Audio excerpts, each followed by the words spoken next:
Good afternoon, everyone. Welcome to this virtual meeting of the Raleigh City Council. We have a full agenda today. I also, for anyone on the line for public comment, the agenda says after 2 o'clock. So at 2 o'clock, or as close as possible, we will entertain public comment so you're not on the phone for hours as what occurred one earlier meeting. Also wanted everybody should have been told this through an email from the clerk, but the time for public comment is now 1 minute per person in order to accommodate all the people who signed up. So thank you, and we are going to start today's session with recognition of special awards. Thank you, Mayor and Council. The first item related to the special award is the Employee Big Ideas program. And this is something that was started by this council very recently, back in December. And what it really does is recognize innovative ways that our employees provide services and support the city. And so it's my privilege and really appreciation to recognize a whole team of folks who came up with some ideas on how to run virtual city council meetings in the advent of the COVID-19 crisis. So go ahead and advance the slide. You can see the photos here. So there's just a whole lot of folks that made this happen. Usually we try to identify one or two people, but in this particular case, it took a whole team of folks. And for the public maybe watching at home, these virtual meetings have gotten pretty good, pretty smooth for the most part. We do have some technical issues occasionally, but it looks very seamless to those who are watching at home on TV or on YouTube or on your computer. But it takes a whole lot of work. And so you can see this whole list of names, and I'm just going to run through them really quickly. Jim Alberg in Information Technology, Kenneth Blackstone, Information Technology, Beth Berg, Communications, Lou Bonapane, City Manager's Office, Chastity Campbell, Communications, Nick Petrukas, I believe, Communications, sorry, Nick. Damian Graham, Communications, Catherine Hoffman in the Attorney's Office, Kiara Jones, Communications, Ed Lockhart, Communications, Michelle Millette, City Manager's Office, Derek Smith, City Manager's Office, Beth Stagner, Information Technology, Robin Tatum, our City Attorney, and David York in the City Attorney's Office. So really, this is just a moment where we want to say thank you to the employees who came together to come up with a program to have virtual meetings work smoothly, and then have continued to implement that as we've managed through this crisis. It was quite a bit of creativity and innovation that got us to where we are. So on behalf of the city, I wanted to say thank you and offer this Big Idea Award for these employees. So thank you very much.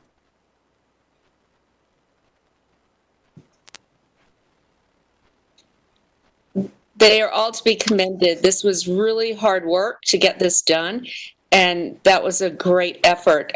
Thank you, everyone, and evidenced today and other times how many folks we've reached through virtual meetings, and great job. So, okay, next we have the consent agenda. Two items have been pulled by Councillor Cox. One is D1 and one is I1.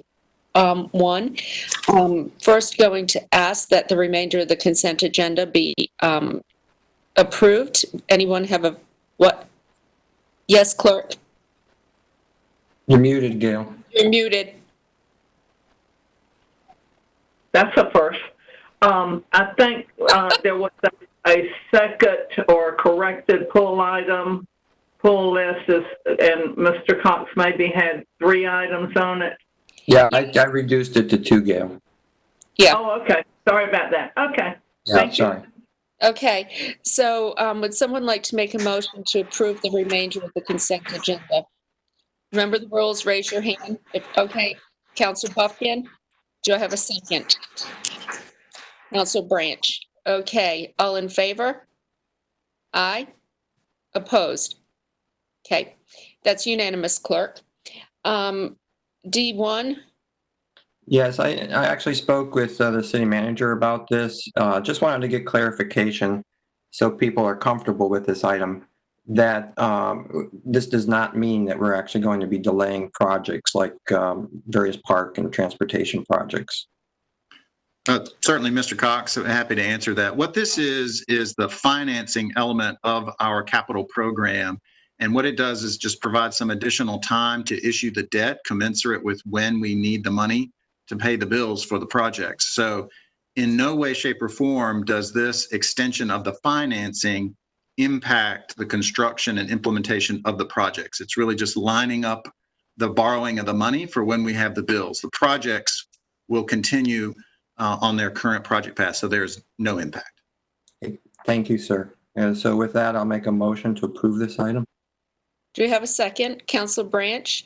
All in favor? Opposed? Okay, passes unanimously. Clerk, the next item, I-1. Yes, again, this goes back to my old friend, the Brentwood Sewer Project. I still believe firmly that there are alternatives that would provide for better environmental outcomes and would mitigate the impacts on the homeowners in the Brentwood neighborhood. And so I pulled this so that we could vote on it individually, and my intention is to vote against it. Okay, do we have a motion to approve? Councilor Stewart, do we have a second? Councilor Branch? Okay, all in favor? Opposed? That was 7-1, clerk, with Councilor Cox in opposition. Okay, next we have the report and recommendation of the Planning Commission.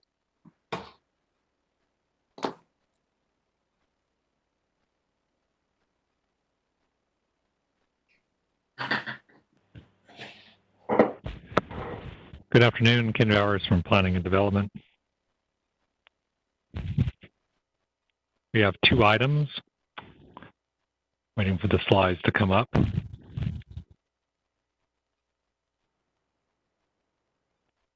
So just a refresher, you only have 3 items currently scheduled for your public hearing on July 7th. So we have 2 items that have been reported out. Both are text changes. TC 1619 is the accessory dwelling unit text change. This was authorized at one of your first meetings and this past Planning Commission review with the unanimous recommendation for approval as amended. And then TC 1A20, this is the other part of TC 120, which was reported out. TC 1B was reported out at the meeting 2 weeks ago. At your option, you may wish to put these together back as to one text change, removing the A and B as it was originally sent to Planning Commission for only one public hearing item, or you could keep it as 2 separate items if you wish for them to be heard separately. This item was also reported out unanimously with a recommendation for approval. Okay, so what you're asking us to do today is set the public hearing for July 7th for both of these items. That's correct. Okay, could you take this down, Ken, so I can see everybody? Okay. Do I have a motion to approve both of these items for public hearing on July 7th? Councilor Cox, do I have a second? Yes, City Attorney. Ken asked one other question. Do you want to have the second item as one item recombined for one public hearing or split up for 2? Split up for 2. So that's the motion. Okay, yes. Did I have a second? Councilor Knight, all in favor? Anyone opposed? Sage, are you opposed? I think that my audio is delayed, but no, I was trying to vote in favor. All right, that was unanimous, clerk. Okay. The next item are special items. One is rezoning Z4119.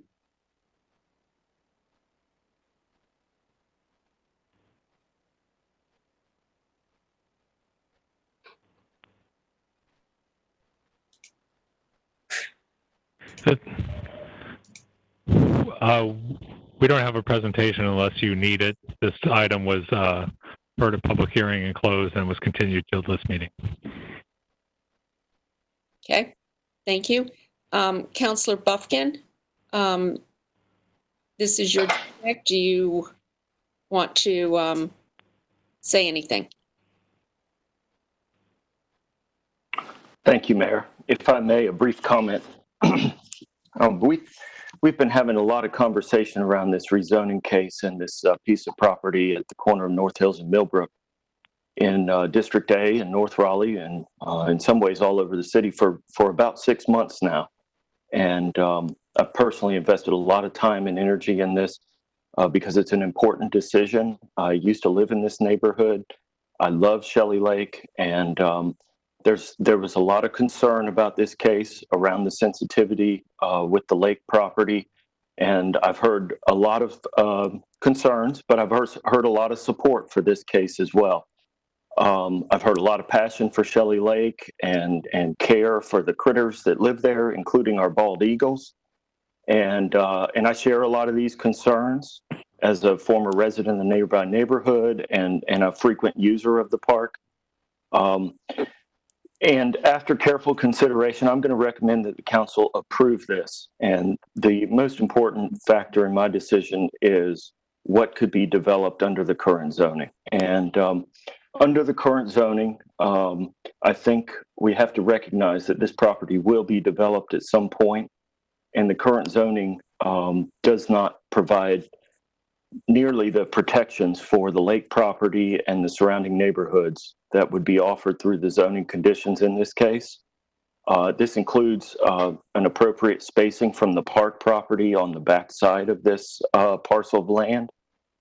It includes neighborhood transitions, stormwater controls, and an area of particular concern for the neighbors that live across North Hills Drive is the coordination of traffic planning. And so you'll see a condition in this case as well for the restriping of North Hills Drive. And I'm committed to making sure that's done in an appropriate way. And I appreciate the staff being willing to pay close attention to those issues. There will also be some potential for new landscaping on North Hills Drive. The three-phase power line that runs down that road will likely go underground, as I understand it. And I think that'll be an improvement too.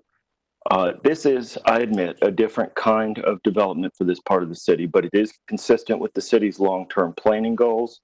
And it will add opportunities for new neighbors to move to this part of Raleigh and enjoy living next to our lake park. So I believe this development is an example of how we can accommodate Raleigh's growth in a smarter way. And I know there's a lot of people that remain concerned or opposed, and I assure you their concerns have been heard. I've listened to them. We have reached, I've personally reached a different decision about what's in the best interest of the city, but I am grateful for their participation. And I'm glad they got engaged in this project. And I think through their contributions, the project has been made better through the use of the agreement to these conditions. So with that, Mayor, again, I will recommend council approve this rezoning, and I'm ready to make a motion at the appropriate time. Okay. Does anyone have any questions? Councilor Cox. Yeah, I just want to note that I've come to a very different conclusion than Council Member Buffkin. We have heard from a large number of people that live in this area, and the community has spoken. They don't believe that this is in the best interest of the community. And at some point, that speaks to what we mean by representative government and what we mean by democracy. And so I will be voting against this rezoning going. So, thank you. Any other comments? Councilor Melton? I just want to add that I went out to the property last weekend. I walked the lake and I looked at what was being proposed for redevelopment. I felt that was important given the number of concerns and comments we've received from the public. I appreciate the time that Councilmember Buffkin has spent on this issue, and I don't think I could articulate it any more clearly than he did in his comments. But I think that through the zoning conditions that we will be able to preserve and protect the park in a much greater way than if this property were to be developed under the current entitlement. I know that's extremely important, and I will be voting in favor. Okay. All right. Any other comments? Okay. If we could have a motion. Thank you, Mayor. I move to adopt the proposed consistency statement dated June 2nd, 2020, contained in the agenda materials, and to approve the zoning amendment with the adoption and effective dates described in the agenda item under recommended action. Do we have a second? Councillor Stewart. All in favor? Aye. Opposed? Councillor Cox. Passes 7-1 with Councillor Cox against. Clerk. Thank you.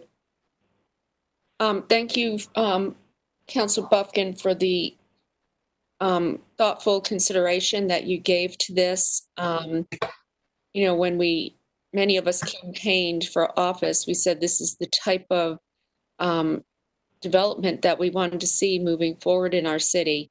And sometimes that is hard and change is hard. But there's also, as you pointed out, the conditions here are very strong and will provide protections and, quite frankly, ensure some of the environmental and other protections that we're looking for. If somebody had come in and built by right, there would be no guarantees. And at least now we know what we're working with. So thank you, everyone. And now we'll move on to our second special item, which is the November 2020 Affordable Housing Bond policy options.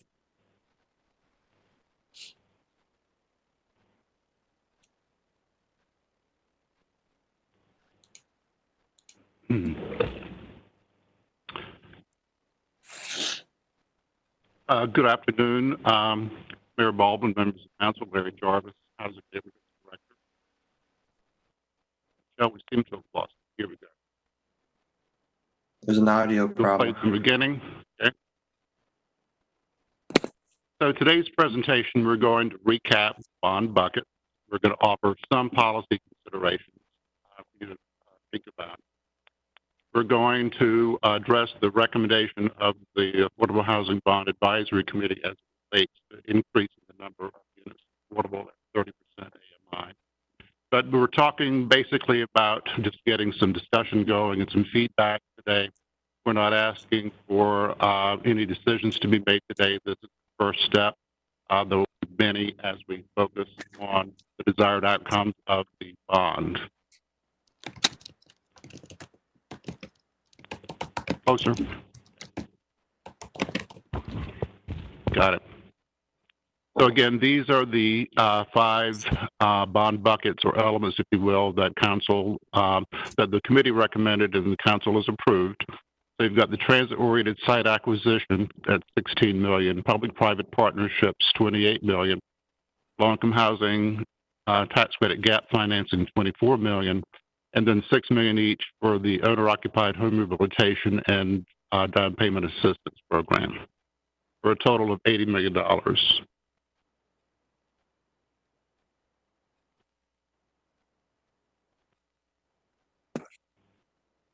It won't move, Michelle. Okay. Let's look first. Hey, Larry.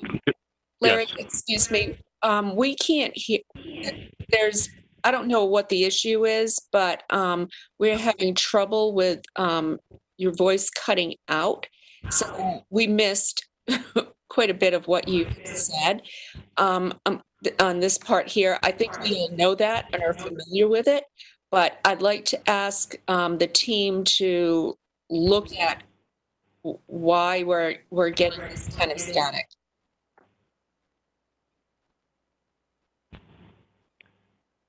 Okay, to review the buckets again, transit-oriented site acquisition, $16 million, public-private partnerships, $28 million, low-income housing tax credit gap financing, $24 million, and then $6 million each for owner-occupied home rehabilitation and down payment assistance.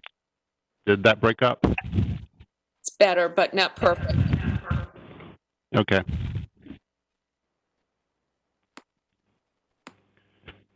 So looking first at transit-oriented site acquisition and keeping in mind what the overriding objective is here, and the objective being equitable development around transit.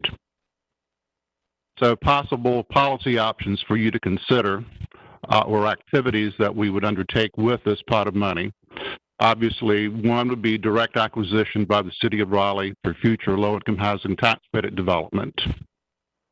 And Council had expressed a desire previously to provide an opportunity for a broad range of participants in terms of nonprofit organizations, developers, folks who had never been involved before in affordable housing to have a role here.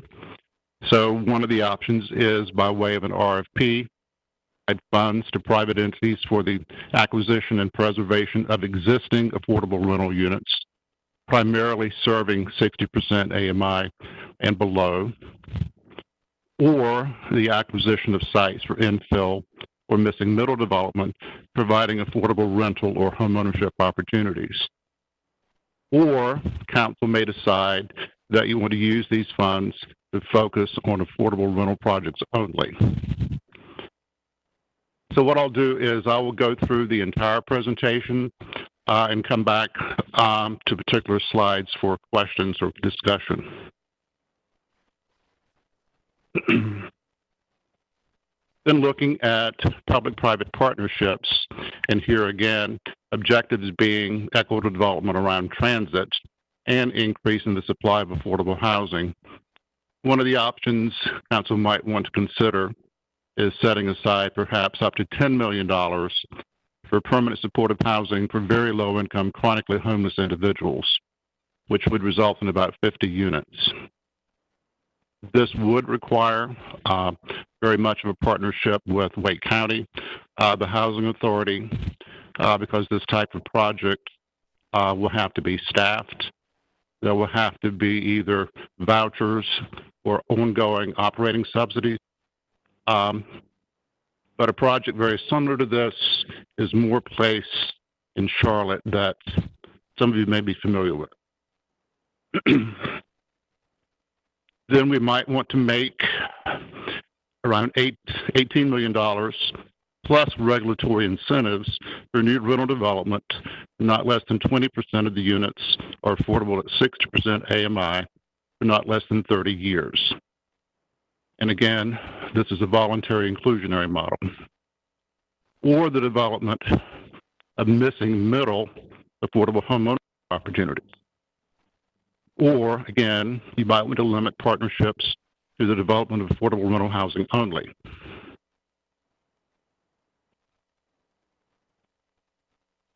So going back to the gap financing for tax credit projects, and again, the objective here is equitable development around transit and increasing the supply of affordable housing. So the advisory committee did support a higher percentage of units affordable at 30% AMI than produced over the past 5 years. The advisory committee recognized that additional city subsidy is required to do that. Keeping in mind that the subsidy required to create a 30% AMI unit is more than double the amount needed to create a 60% AMI unit, and thus fewer total units can be created with the same amount of funding.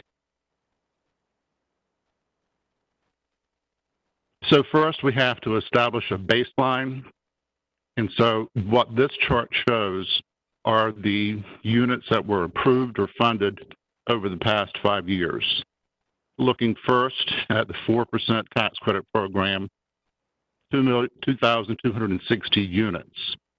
Then you can see there the city funding committed to those projects, over $41 million, over $6 million from the county. You can see the income targeting 173 units, 40 to 50% AMI, but most being at 60% AMI or up. The same with the 9% tax credit program, 449 units, 5.2 from the city, just under 2 million from the county. As you can see, that's where you're getting the deeper income targeting. This next chart kind of takes that previous one and breaks it down a little bit for those of you who want to look at it in more detail. Where here you can see in the third column, the city funding total and then per unit, again, the $41 million in total, averaging $18,393 per unit. Same with the 9%, $5,233,000 or $11,655 per unit. Same thing with the county funding.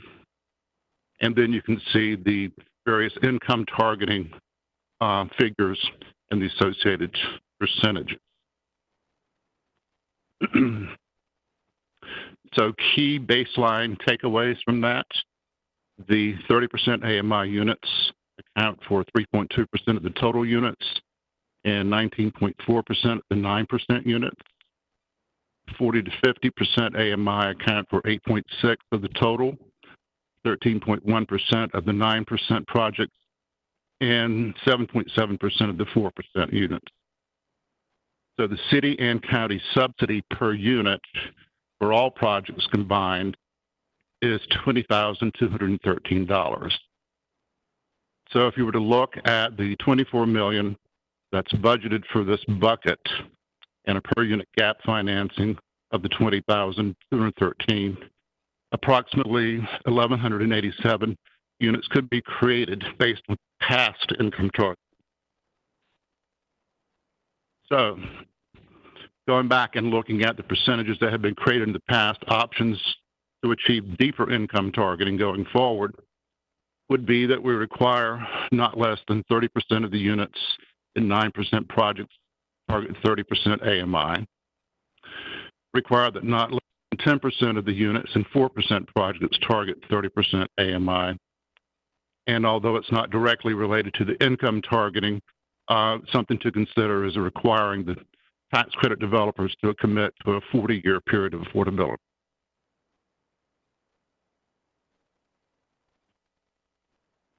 Then looking at the owner-occupied home rehabilitation program, again, the objective here is equitable development around transit, making sure that long-term homeowners in areas that might change as a result of the investments in transit have the opportunity to remain in place and have their homes improved to the extent they might be needed, things like handicap modifications as well. So our existing program is $100,500 is the maximum loan amount, 0%. And folks must have lived in the home at least 5 years prior to application. So for our owners age 62 or those who are disabled, under the existing program, the loan is forgiven after 5 years. For owners under age 62, the loan is forgiven after 15 years. We'd have to establish what the geographic proximity to transit might be. Our thought is using 1 mile. And a policy options that you might want to consider is lowering the income eligibility to 50% AMI and below so that you're serving the very lowest income. And then looking at the down payment assistance bucket, and again, the objective being equitable development around transit, making sure that low to moderate income individuals have the opportunity to purchase homes near the transit investments. The policy options would be to replicate our existing program, which is up to $20,000 forgiven over 20 years. But right now, we have a maximum sales price of $260,000.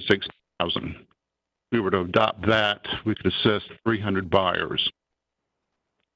Or we could create a new program to acknowledge higher buyers near transit, increase the assistance to $30,000, 0% deferred, and then repaid upon sale with a maximum sales price of $340,000.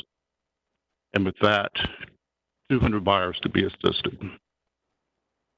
And an option to that is to provide enhanced assistance to buyers who previously lived in that geographic area. And again, we would need to determine the geographic proximity, but again, our primary thought is to start with 1 mile. So I know I've given you a lot to think about this afternoon. Be happy to go back to any particular component here and have additional discussion.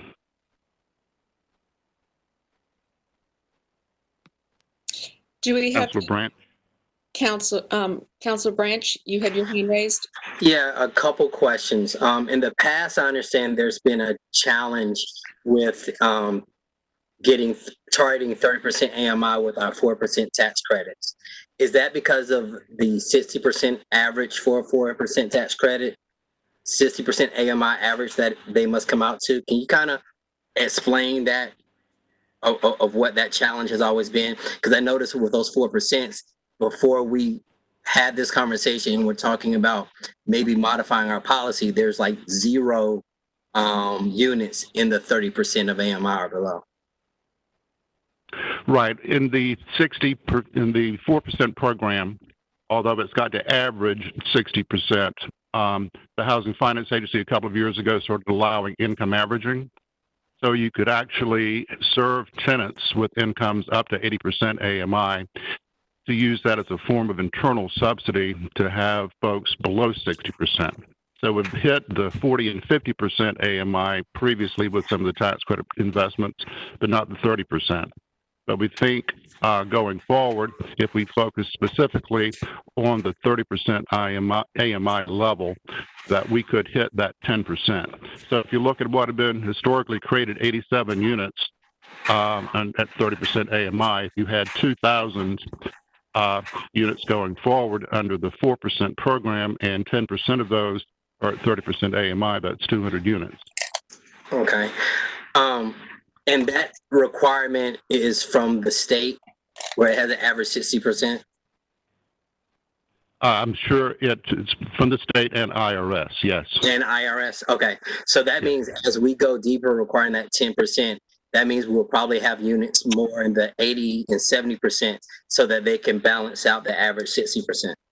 But it's a combination of the additional subsidy and being able to income average. Okay. All right. My next question revolves around, we have the number of units that we funded over the last 5 years. Do we know how many of those have actually been completed? I cannot answer that off the top of my head right now. I know that 7 of those projects were approved last year and they have not yet gone to closing. So this would include projects that you approved previously on Sawyer Road, the redevelopment of Brown Birch, the projects that you had approved last year around Triangle Town Center that have not yet started going into construction. All right. Can we have that in the manager's update? Just an idea of funded versus completed? Yes. And then also, I know it seems like we as a city have contributed roughly 46 million over the last 5 years. And our friends with the county, they've only have assisted with 8 million over the last 5 years. Is that pretty much where we stand in comparing? Well, I want to stand up for the county a little bit because it was only a couple of years ago, maybe 2 or 3 years ago, that the county adopted their affordable housing improvement plan and levied their own 1 cent on the tax rate. So it's only been relatively recently that they've had funds to invest, but they've been really good partners in helping us achieve the lower income targeting that we've been able to achieve. We asked them to make some heavy investments in the redevelopment of Brown Birch, and they did that. Okay, so that's good to hear, and thanks for drawing, because I know when some people look at those numbers, they'll say, well, the city's done this and the county's done this, but basically the county is really reinvesting and they've doubled down. So we look forward to, I know this year's budgets everyone's approved and they are tight, but maybe in the coming years they have the resources to help catch up and we can have more of an even playing field within the next 5 years. So that's great news. My last question is, under our current policy for our tax credits, you basically stated that we can do 1,187 units. Modifying that policy, roughly how many units would we possibly produce or be able to fund? If we were to do the deeper income targeting that we just talked about, which was 30% of the 9% units being affordable at 30% AMI and 10% of our 4%. I would guesstimate that we would wind up being able to do a third fewer. Okay. Okay. So third fewer. Okay. First of all, thank you for the information. I think it's something that we need to digest and look at so that as we move forward with our policy modifications, we can focus intentionally on those around 30% and below. So I definitely want to thank you for giving us something that we can mull over and discuss and come up with something together. Councillor Cox, and then I have one question.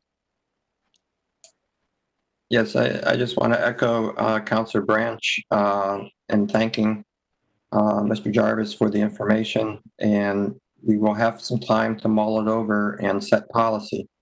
And my only comment is I want to remind everybody, particularly in my district and in Mr. Branch's district, we have thousands of children living in hotels or classified as homeless. I think the last count was like 5,000. So yes, we can juggle the numbers. We can build more 60%. We can build more 70% and 80% housing. But that's really not where the critical need is. The critical need, in my opinion, in this city is to be able to help those that are basically living on the streets in our city. We're a wealthy city. We seem to be weathering the economic impacts of the current situation pretty well, as we did a few years ago. During the last recession, but we can't keep ignoring these children and their families, and basically doing nothing because we say, well, we can't build enough units at 30%. We have to build the units at 30% so that these people have a place to live. And I think it should be our goal as a council going forward that our policy should revolve around the notion that every child should have a safe and secure place to live. Living in hotels doesn't cut it. Thank you. Councillor Stewart? Thank you. Mr. Cox, I want to say that I agree with you that we, especially as a mother of 2 young children who are in elementary school here in Wake County, I think that is a worthwhile priority and goal. The question I have is, if we don't have enough units for families to get in anyways, what I'm hearing over and over, maybe Mr. Jarvis can speak to this, is that once families or individuals get vouchers and there's no rooms for them or homes for them to go into, and the time on that voucher expires and they give up their voucher and they're in an even worse spot. And so there is this question of, is it better to do fewer units at a deeper percent AMI, at 30% AMI, or more units so that we make sure that folks have a better chance of using their vouchers so that we don't have vouchers that aren't getting used. So I do wonder if that's, I just want to throw it out there. And Mr. Jarvis, if you have anything to add to that, I think that'd be helpful. I'm glad you brought that up because I wanted to mention it again. Folks get on the waiting list for vouchers. Then after, finally getting to the top of the waiting list and they go looking for an affordable unit, 65% of them are not able to. So they lose their eligibility for that voucher and go back to the waiting list. So the thing about the tax credit units that, again, I would ask everyone to keep in mind is that they must accept vouchers, as do any other project that we would invest city funds in. So that is the primary way to create units in the marketplace that people with vouchers would have access to. Also, keeping in mind that the primary mechanism for serving 30% AMI and below are vouchers, and of course also public housing, where the majority of the people living in public housing or having the voucher are 30% AMI and below. Trying to create more 30% AMI units through the tax credit program is simply creating an additional opportunity and option for those folks to find affordable housing. Councillor Buffkin? Thank you, Mayor. And I want to add a word of thanks to Mr. Jarvis for your presentation today and for spending a little time with me a couple weeks ago, trying to get up to speed on these very complicated policy issues. My question is, and I just want to note that we approved our consolidated annual housing plan in the consent agenda today. That's for the CDBG home grant and emergency solutions grant program. And one of the things I found most impressive in Mayor Schul's talk that we did back in December was a coordinated approach with the local funds, the housing bond funds, and the federal monies that we already receive. So I wonder, Mr. Jarvis, if you could just speak to that, and where I'm headed is I want to encourage a coordinated approach, breaking down silos. Obviously, we've got to comply with the federal programs where they have requirements, but I want to be assured the staff is looking for ways to make the most of that money and not duplicate efforts where we're already receiving federal funds. And I wonder if you could just speak to that briefly for us. Absolutely. The consolidated plan was something that was developed over several months, where the possibility of a housing bond was on the table, but it was not yet to the point it is now. So we were not able to really drill down in the consolidated plan and say, well, with the federal resources and our existing 1 cent, this is what we can do. And with the bond, this is what we could add to it. But I think where you're going is making sure that as we move forward with more of the advocacy effort around the bond, that we're able to provide information that shows the utilization of all the resources that would be available to us so that people would have a more complete picture. And that's something we intend to do. Yes, thank you. Councilor Melton? Yeah, thank you. Prior to COVID, I had met with some folks who manage some of the shelters in our area, specifically the shelters that work to house families, women and families. And I know one issue, and Councilmember Stewart touched upon this, is folks qualify for vouchers and they have nowhere to go. And so I was wondering what role the Raleigh Housing Authority is playing in this discussion. I understand that they sort of manage the voucher program, and I want to make sure that we have a clear understanding of the challenges folks who have qualified are experiencing so that we can really make sure that we meet those challenges with some of this bond money. The Housing Authority was represented on the advisory committee. And again, we work very closely with the Housing Authority. Again, I think I went back to one of the things that we put on the table was the permanent supportive housing. That work would probably need the support of the Housing Authority in some way. But I think, again, as we further develop our advocacy messaging, you know, that we can collaborate closer with the Housing Authority and be able to communicate the additional things that they might be able to do to help people with vouchers actually find units. They're very open to perhaps having a longer window of time frame for people to get in, more aggressive outreach to landlords. So they're very aware of the challenges. But again, it really comes back to there are no vacant units. One of the 120 unit tax credit projects that you approved a while back that is getting closer to the point of opening within a matter of days, taking pre-applications, got well over 1,000 expressions of interest for those 120 units.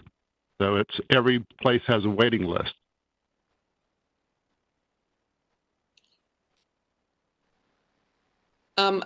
I had a question that I want to address first. We keep mentioning, housing, but one thing we haven't talked about at all is looking at housing choices. What about tiny home communities? And what about cottage court communities? What about different types of housing that can house more people? I just want to throw that out there. The other question I had related to the tax credit housing, Larry, you mentioned something about extending it to 40 years. What's the requiring the builders to extend it to 40 years. What's our current support? Is it 20 years or 30? No, right now for the 9%, it is already 30 years. With the 4% program, in most instances, the term of the bond is 40 years. So we already have a 40-year period of affordability. So what we would be doing is imposing that 40 years on the 9% program as well. Okay. All right. Councilor Martin? Thank you. I've got a few questions. I mean, I think the first kind of builds on the mayor's, but I think that one of the things that we heard from Durham's presentation and Mayor Schulz is that they really focused on ensuring that there were smaller units available. And I don't think we can do this everywhere. Obviously, we want to ensure that there are a diverse set of units available to folks that have families, but there are also individuals that need affordable units that might be single and are okay with having a smaller footprint. And that would increase the amount of units that we're able to have. And I want to ensure that we're having that conversation. But along that line, I'm curious, Larry, what the decreased unit cost would look like if we eliminated parking requirements, especially along the transit-oriented developments and acquisitions. As it relates to the parking requirements, we already have a reduction on parking requirements for affordable housing. The Housing Finance Agency does establish minimum parking requirements for tax credit projects, so we can't go below their minimum. But one of the ideas with the public-private partnerships was to have that broad range of flexibility, that in exchange for parking reductions, additional units or other concessions coupled with our offer of funding to help get to 20% affordability, we wanted to be able to, have all options available to us, including things like micro units. And that's why we also talked about, both with the acquisition bucket and the public-private partnership, is trying to, now that we're paving the way for missing middle housing, that might include duplexes, quads, more townhomes, cottage courts, to be able to incentivize the development community to take advantage of those opportunities and, again, create that broader range of housing choices that the mayor referred to. Sure. Okay. Next, and the mayor also hit on this, I think that when it comes to the LIHTC properties and expanding to 40 years, I personally don't, I know that the presentation pointed to expanding to 40 years. I think that my concern is that 40 years isn't enough. And that, as you know well, Larry, that we have the opportunity when we kind of hold the ability to demand that keep that the conditions around how these are built, that we can ask the developers for longer terms of affordability. And so I would just request that we not stop at 40 and we look at how long we can push these for, because there are properties coming up in my district that are meeting the 30-year mark. And that is a lot of work for your team to track and probably try to renegotiate so that they don't go market rate. And the last thing I'll say is just that I agree with everyone on the question and issue of homelessness and what we've experienced. I think that COVID made it very clear that that the city and the county had to respond quickly with our partners to meet the needs of individuals that were needing immediate relief. And we should be focusing our efforts there as much as possible. And I think that will require additional conversation about how we do that with you and your team. But I am in support of moving in that direction. And I think that it's necessary for us to do so. Thank you. I did want to mention, we're willing and able to look at beyond the 40 years. But it was just last week that this council was having a conversation about the fact that P&C is coming up on being 30 years old, and that's steel and concrete construction. So not everything that we build today, is going to have an infinite useful life. We just need to keep that in mind. So, but we will certainly look at opportunities for extending it beyond 40 years. Maybe it's a different mechanism. Councillor Cox and Councillor Branch. Just a quick question, Larry. If we did extend it longer than 40 years, could a future council change that and make it shorter? For example, if the building were falling apart, for example. Well, right now our periods of affordability are, first of all, enforced with the covenants put on by the North Carolina Housing Finance Agency. Sometimes we supplement that with our own covenants. It's also built into the loan terms. So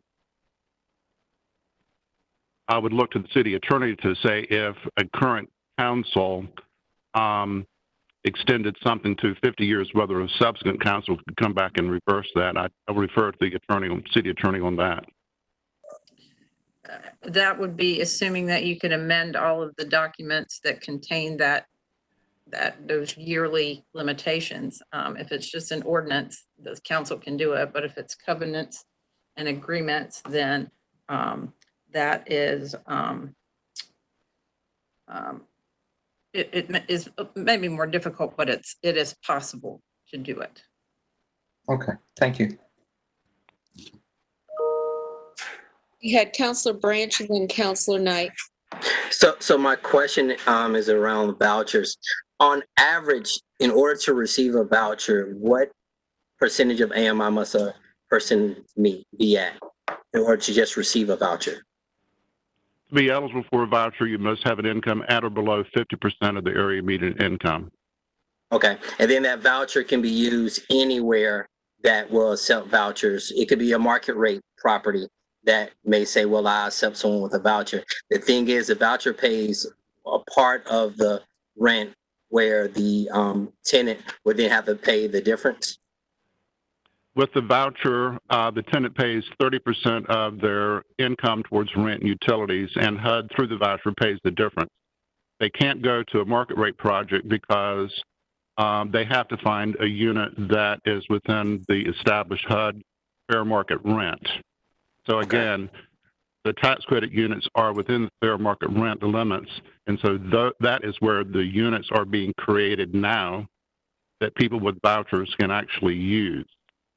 So for someone to take a voucher and look for something other than a tax credit project, they typically would look for what we call naturally occurring affordable housing, where it's older properties, may not be as conveniently located as some others are, but basically they're looking for older units that are affordable in the marketplace because of their age, location, or condition.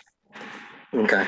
All right. Thank you. And the last part is more of a statement that as we talk about helping residents get into housing and, having a roof over their head and being safe, that is very important. But I want us to make sure that once we have this conversation, there's a second conversation that we need to have.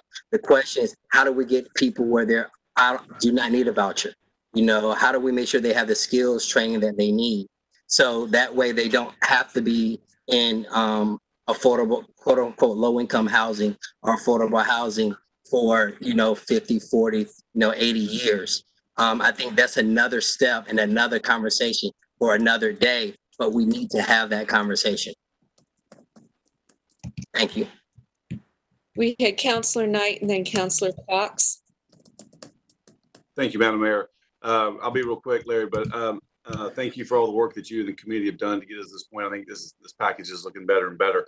I'm really interested in the public-private partnership bucket. We have a lot of good nonprofits already doing work in these different areas. like Healing Transitions and others. And so I'm excited about continuing to work with those groups to do good work in this area around affordable housing. The first bullet you have is for the 10 million for permanent supportive housing. You mentioned more place in Charlotte. I know CASA and maybe some others are interested in doing that kind of work. So I'm interested and excited about getting to work on that with those organizations. I hope so. The 50 units, is that a standard? Is that just is that one person? Is that what that means? Or do they ever build 2-person units as well or not? Typically in that kind of project, you would have a limited number of 2-bedroom units, and that is primarily in instances where somebody might need a caregiver. Okay. But for the most part, the population served in permanent supportive housing, these are people who need pretty intensive supportive services to live independently. And most of them are 1-bedroom or efficiency type apartments. Of course, it's more economical to do efficiency apartments. I think that's primarily what we'll be looking at. But again, these are projects that have to be staffed, with social workers and counselors. There has to be either some type of project-based assistance for them to be financially viable and sustainable, or pretty substantial ongoing operating subsidies. And that's why I made reference to the fact that would be quite a partnership, because we would need to involve the county, the housing authority, and others in making that happen. Okay, thank you. So I'm just glad that we're moving forward with the temporary housing and permanent housing options in this bucket. So thanks for that. Thank you, Madam Mayor. Councillor Cox? Larry, you stated that in order to get a voucher, you need to have an income of 50% or less AMI. Is that correct? Yes. Okay, so does that mean you would, essentially out of the gate, you wouldn't be able to meet the income requirements for 60, 70, or 80% AMI housing? With the vouchers that are administered by the housing authority, those are limited to 50% AMI or below. Okay, thank you. Any additional questions? Okay, thank you, Ms. Jarvis. Obviously, there's a lot of interest in this topic. Perhaps it should have been a work session item, but I'm sure we'll be coming back and there will be lots more discussion. But thank you for your good work. Thank you. Okay. Right. Next, we have the report and recommendation of the city manager.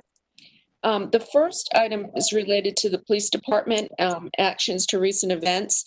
I'm going to ask that we move forward on this first and then jump to public comment, because I think what is about to unfold could inform some of the callers as to what we are doing from a policy standpoint and a procedural standpoint to address issues they are concerned about. So, City Manager. Great. Thank you, Mayor and Council. So I just wanted to take a moment to update you on the next steps following the recent protest events in Raleigh, following the death of George Floyd in Minneapolis. And so there's an additional memo that was attached to our board docs agenda item early this morning that I'll be referencing. And rather than a PowerPoint, I'm just going to make a few comments, and then I'm going to ask our police chief, Cassandra Deck-Brown, to make some additional comments, and then open it up for feedback and questions. So as you may recall, I provided an update to the council on June 9th at your work session to talk about next steps, given recent events in Raleigh. In the interest of accountability and transparency, on June 8th, Chief Deck-Brown made a request to me to select a group of independent outside policing experts to review our response to the events and provide a comprehensive assessment. As we previously mentioned, these experts are in high demand across the country right now, so we needed to move very quickly. And so that's why we have a very quick turnaround in terms of the selection process. So what I wanted to do is update you on 3 things today. First is to announce the selected firm. Secondly, to describe the proposed scope of work. And then third, outline those next steps. So first, let me announce the selected firm. I'm pleased to report that we've selected 21CP Solutions as our vendor for this independent review. 21CP is a global consulting group that assists law enforcement agencies across the country. This firm focuses on best practices for effective, integrity-driven policing that is committed to building trust, strengthening relationships, and community collaboration. So this group is made up of former police chiefs, social scientists, lawyers, and academics who have spent their entire career understanding what works in policing and in public safety. They're endorsed by the U.S. Major Chiefs Association, the National League of Cities, as well as local governments from all across the country. This firm's work grew out of former President Obama's task force on 21st century policing. So that's what that 21CP means. It means 21st century policing. So secondly, let's talk about the proposed scope of work. So I'm not going to go over all the language for the purpose of this presentation of what that looks like. Again, there's additional detail contained in the memo and their proposal to me about how to do the work. The public can look at that in the agenda. But I wanted to just summarize the proposed phases for you. There's 3 phases that they are putting forward. The first is to conduct a comprehensive review of the Raleigh Police Department's policies and procedures in order to assess the tactics that were used during the protests. So the first is look at our policies and procedures. The second is to evaluate RPD's specific response to the protest to see if there are any gaps or inconsistencies. Third is the preparation of a comprehensive written report that details the findings and recommendation. This report will specifically highlight and address areas of concern that have been identified through this process, including, but not limited to, the use of tear gas during the protests. Additionally, it will include a stakeholder engagement communication process to review the findings and recommendations with stakeholders. So that's the outline of the proposed scope of work. And I just would note that we're moving very quickly. And so what you have in there is an outline and a quick response to our request. But we want to get the work going as soon as possible, given the urgency and critical nature of the work. So third, what are our next steps? The estimated cost for this proposal is about $87,500, although let's just note that that might be increased if we need to amend the scope later, if we identify an item, or if we want to bring them back for additional stakeholder or community site visits to talk about their findings. The funding will come from the Raleigh Police Department's operating budget. The firm estimates completing the report and recommendations no later than the end of September of 2020. We will update the council if that timing changes. So again, we're trying to get them on the ground, get them working, and then we'll likely refine that definition as we get into the work. Now, the contract execution is within the city manager's signature authority, so formal council approval of the contract isn't required. However, it would help if there was an indication of support from the council to make sure that we are moving in the right direction. So I'm just asking, when we get to the questions and comments, I would like your feedback to make sure that we're headed in the right direction and the council is comfortable with this next step. So those are the 3 items I wanted to update you on today. Let me conclude by repeating and commenting on a few things that we said back on June the 9th. These events have been really heartbreaking and devastating for our entire community. I personally welcome the opportunity to carefully review the events that have occurred, to receive objective and comprehensive recommendations for improvement, and then to make changes moving forward to address those recommendations. To be clear, as the city manager, it's my responsibility to lead our organization and to hold our city staff accountable for our performance. So this firm will report directly to me while conducting their review of the Raleigh Police Department. I believe this independent review will help us achieve our goals to review and assess the events in a productive and thoughtful manner, and look forward to getting some additional feedback from the council. Now, before we have that discussion, I'd like to turn it over to Police Chief Tech Brown for a moment to provide some additional comments beyond just the discussion of the internal review over this, based on the events of the last several weeks. We've received several questions and thought that it would be helpful for Chief Tech Brown to speak to several of those questions before we get into the conversation. So with that, I'll ask Chief Tech Brown to step forward and make a few comments, and then we welcome your feedback on this proposed plan. Thank you, City Manager. Good afternoon, Council. In addition to Mr. Hall's comments, as noted last week, the Raleigh Police Department will continue to evaluate the events the past several weeks and further evaluate our policy and procedures to include use of force, tactics, the deployment of chemical agents to include but not limited to tear gas. Additionally, training in the Raleigh Police Department will always be paramount. As the 42nd largest city and the capital city police department, we must train in ways that afford both preparedness and response. Training must afford for opportunities to be progressive and forward-thinking, as we will continue to do so as we explore topics and other practical applications that are relevant to 21st century policing. Lastly, I wanted to say that I recognize that many of the things that we requested as extra and supplemental in the FY21 police budget were not funded as the budget was approved. We are grateful for the $111 million budget that we do have. With the impact of COVID-19, what became more prevalent as many sheltered at home was the collective body of those on the street with limited resources.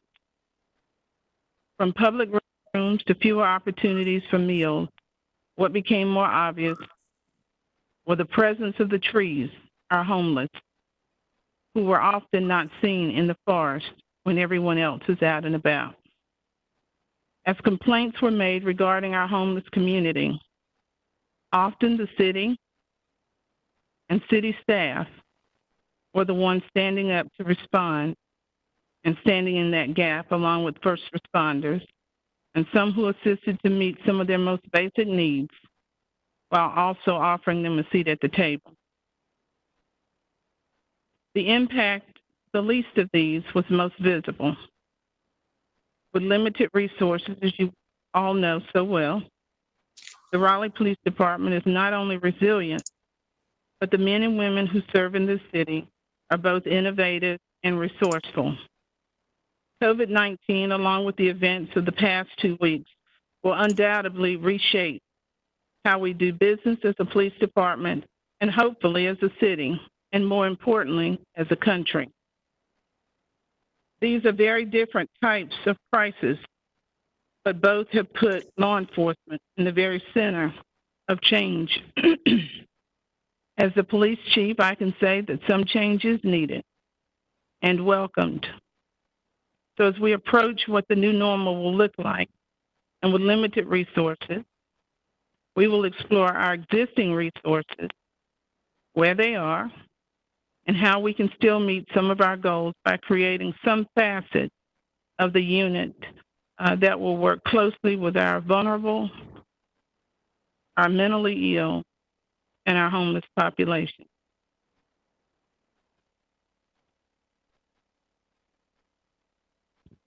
Thank you.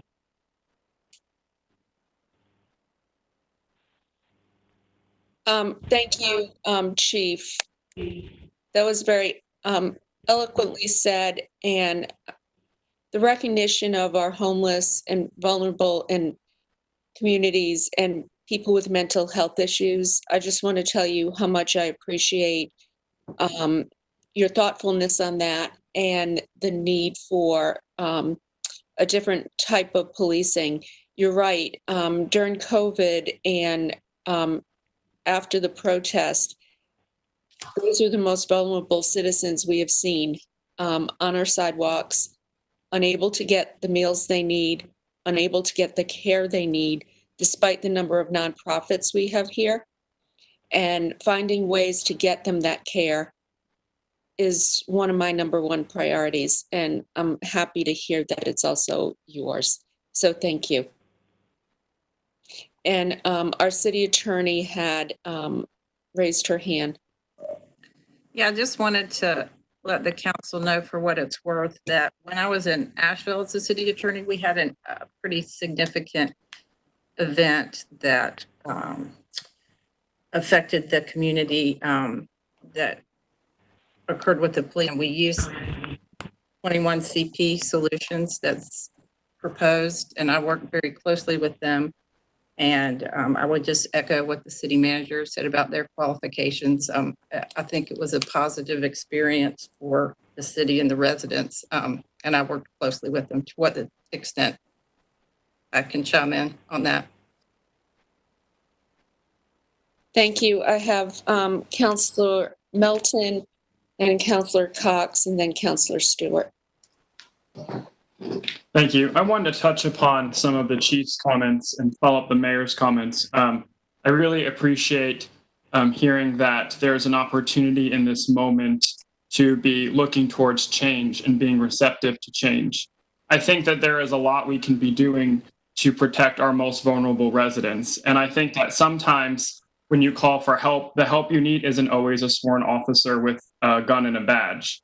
And I envision a time when what I hope we can work towards is to have a team of mental health professionals, of social workers, of people with the knowledge, training, and skill who can respond to certain calls to help de-escalate and to help give attention and assistance to the homeless or someone who may be going through an episode of mental illness.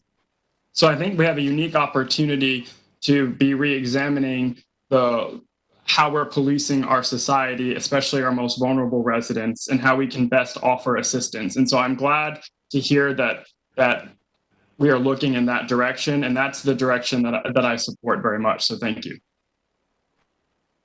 Councillor Cox and then Councillor Stewart.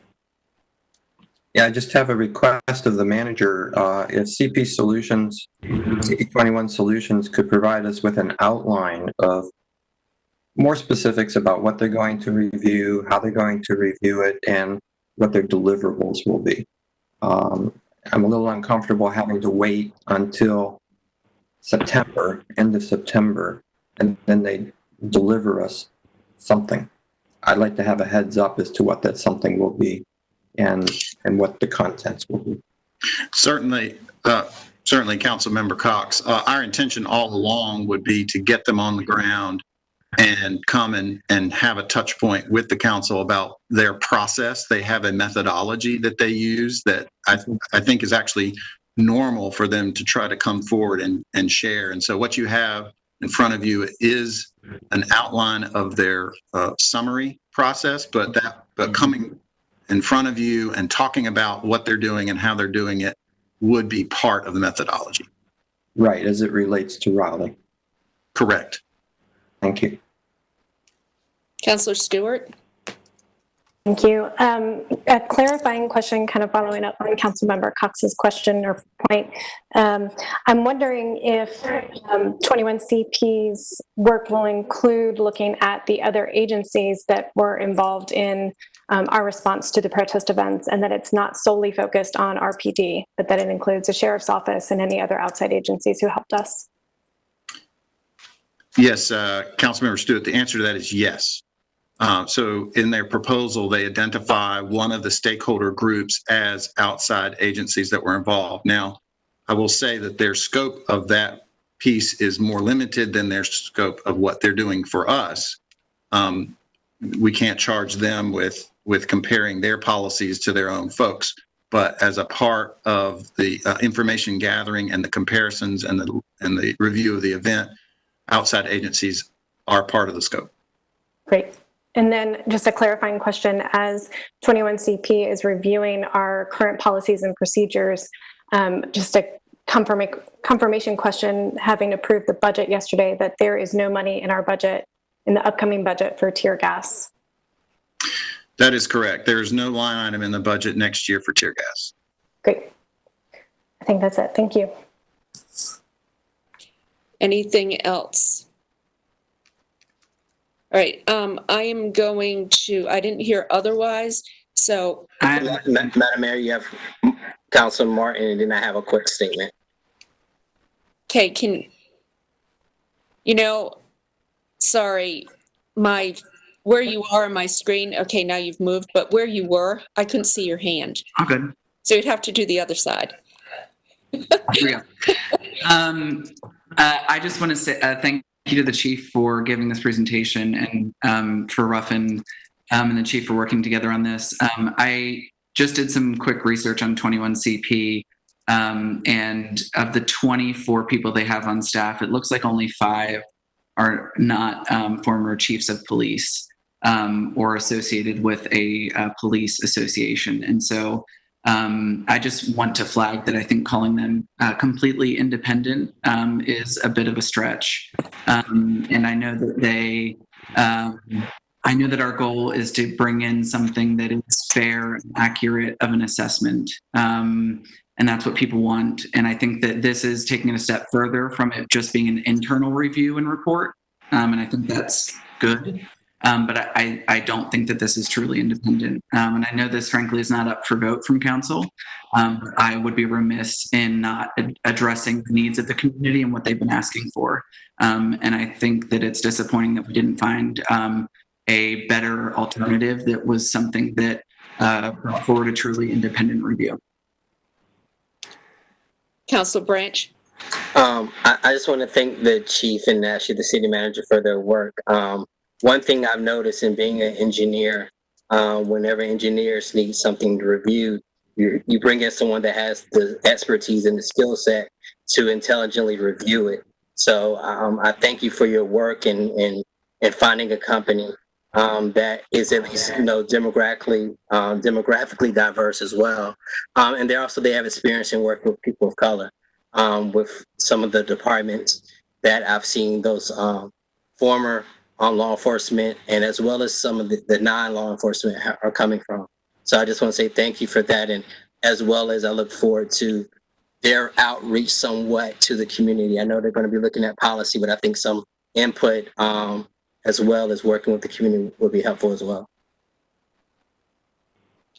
Okay, anything else?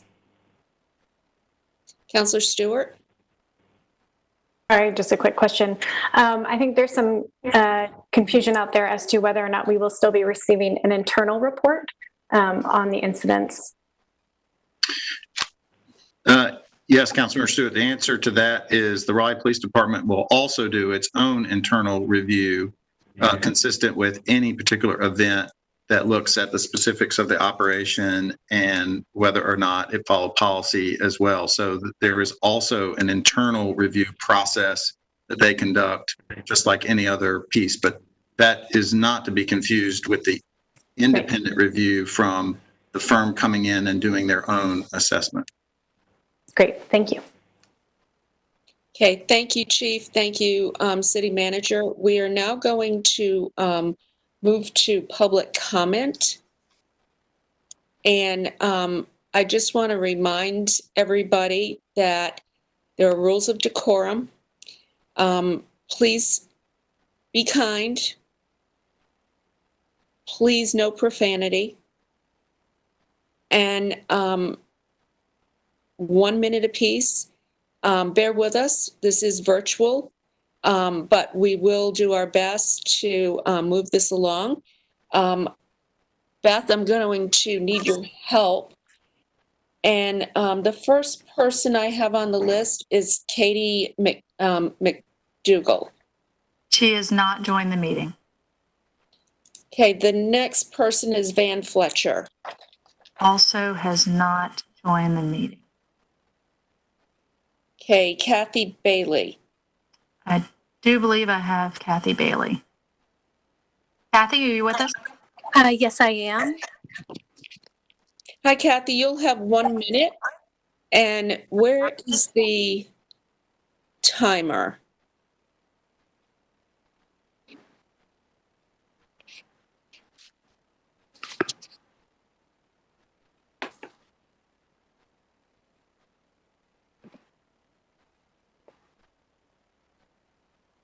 Bear with us, Kathy. Okay, no problem.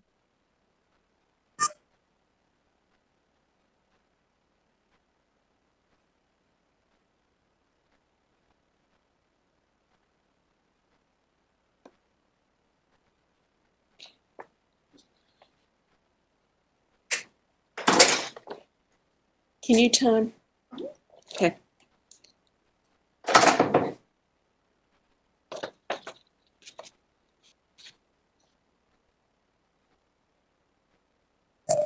Mayor, it looks like we do have it up on the virtual podium, if that helps you. Okay, now I see it.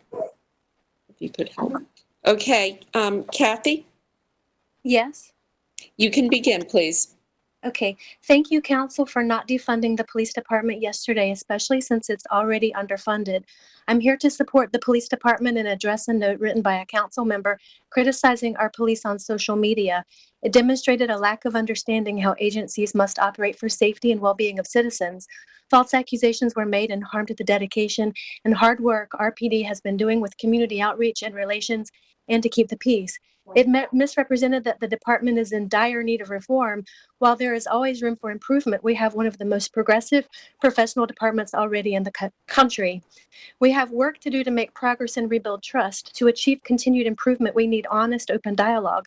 Please stop the divisive, inaccurate portrayal of our police department and be honest with citizens about the many programs, examples of community policing and outreach. Also recognize all the good that's happening. The note helped fuel hatred for police and put their lives in more danger. I'm asking for the author and all council members to participate in ride-alongs. Without that experience, there is a lack of perspective on what officers face on any given shift.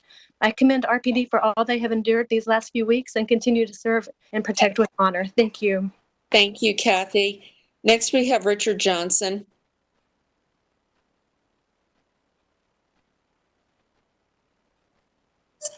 Go ahead, Richard.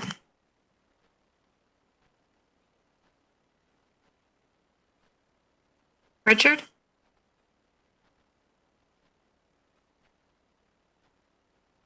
We do have him on the line. Hello? There we go. Hello? Richard Johnson, 3225 Oak Grove Circle. It's your job to listen to the voices of the community. But those of us who signed up to speak today have had our 3-minute time slot reduced to 1 minute. 1 minute.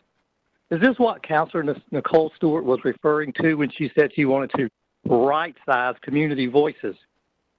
Scores of Raleigh residents signed up to speak today about the Shelley Lake rezoning, but were told they can't speak because each side had already used their 8 minutes. You say you want to improve and increase community engagement. Apparently that means improving engagement for some people, but not others. Rather than adding more opportunities to grow the pool of engaged residents, you want to silence those already engaged if you disagree with them. It's been 133 days since Mayor Barnhill and the council majority, Nicole Stewart, Jonathan Melton, Patrick Buffkin, Sage Martin, and David Knight killed our 18 citizen advisory councils. And you continue to make a mockery of engaging with your constituents. We will be right-sizing your voices in 2021. Next, we have Tyson Vandezand.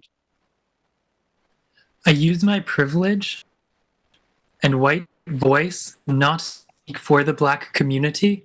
I'm joining their choir because Black lives matter. We do not seek radical change, but we seek ethical change. We seek change to the relationship between local governments and the North Carolina state government. With our intelligent city council, you hold an unprecedented opportunity to set the example to assert rights for your citizens. It is unethical for the Police Advisory Board to not have subpoena power for officers under investigation for brutality. As you know, it's an illegal request in North Carolina. But Mayor Baldwin, it is not illegal for you to raise your voice against unethical policy. It is not illegal to build budgets and push policy to disarm the public safety sector. It is not illegal to listen to your citizens. Mayor Baldwin, it is expected. Thank you, Tyson. Next, we have Jack Hilton. Mr. Hilton is not on the call. Okay, so we will go back to him, Katie McDougall, and Van Fletcher later, see if they have joined. Patrick K. Hi, can you hear me? Yes, we can, Patrick. Your 1 minute has started. Okay. I'm Thank here in support of Raleigh Pact. I don't know how sheltered any of you all are, but tear gas is not an adequate response to peaceful protest. If you're already pulling out the police brutality for peace, God forbid you deal with war. The police should be defunded immediately, and everyone on this call must resign. I yield the rest of my time. Thank you, Patrick. Next, we have Joan Smith. Joan is also not on the call. Okay, Diego Miller. Hello. Hi, Diego. Hey, I stand here today in solidarity with Raleigh Pact and firmly agree that their demands reflect the will of the people. I have 3 questions for you today. The first question is, what do you intend to achieve by spending so much money on public safety this year? The second question is, have we, the taxpayers, gotten our money's worth in terms of public safety? I would argue that we have not. I would argue that the police did not keep Keith Collins safe, or Akiel Denkins, or Kyron Hinton, or Sohail Mojarrad.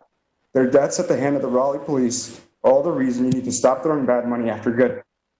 Question 3, are there other ways, other programs we could instead invest in that would more effectively keep us safe? Wouldn't investing in drug rehabilitation programs, homelessness advocacy, education, and affordable housing keep us safer instead of having a hyper-militarized police force continue to be the hammer that treats every problem as though it were a nail? Thank you. Thank you. Next, we have Stephanie Lorman. In February 2020, Council approved a police advisory board with only 5 positions, but without any explicit directive to prioritize or even include the voices of those with lived experiences of over-policing. When applications reopened with 2 at-large seats, PAC leadership made the decision to not apply for the advisory board, and some of you have asked us why. The purpose of the board was clearly defined on the city website as one that would not conduct investigations, hear testimony, or contribute to disciplinary action. The board will not respond to citizen complaints. The board will not collect data. As such, the Police Advisory Board will not provide Raleigh citizens, especially those heavily and unjustly impacted by racialized police violence, with any power to hold police accountable. Instead, this advisory board threatens to serve as a rubber stamp collective to support police and council's bare minimum efforts to create a vibrant, healthy Raleigh for all its citizens. Raleigh PAC demands an oversight board that does more than advise, and leadership opted to not be complicit in assisting City Council and City Manager Hall's office in their efforts to silence the voices of those that have experienced over-policing and death at the hands of RPD. Thank you. Next, we have Angela Elsey. Hello. Is Angela on the line? Hello. Hi, Angela. Your time started. I'm here to address the adoption of the 8 Can't Wait policies and now the inclusion of an outside vendor in regards to police reform. I'd also like to address the failure to meet the demands of the local organization Raleigh Pact. Consulting outside sources shows that we are in agreement that change is imperative.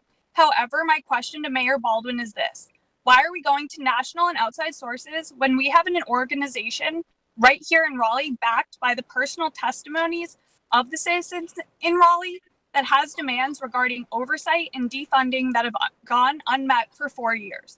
As the mayor of the city of Raleigh, one would assume the person that holds that position would serve the people of Raleigh first, before going to national or outside sources. Also, I think we can all agree that effective leadership not only listens to, but also responds to the people they serve, and to avoid any real recognition or response to any local organization for 4 years is completely unacceptable, in my opinion. Thank you. We have Rebecca Stewart next. Hello. I am here today because I want to hold the city accountable for, like a lot of people have said, not listening or taking into account the demands of the local organization Raleigh Pact.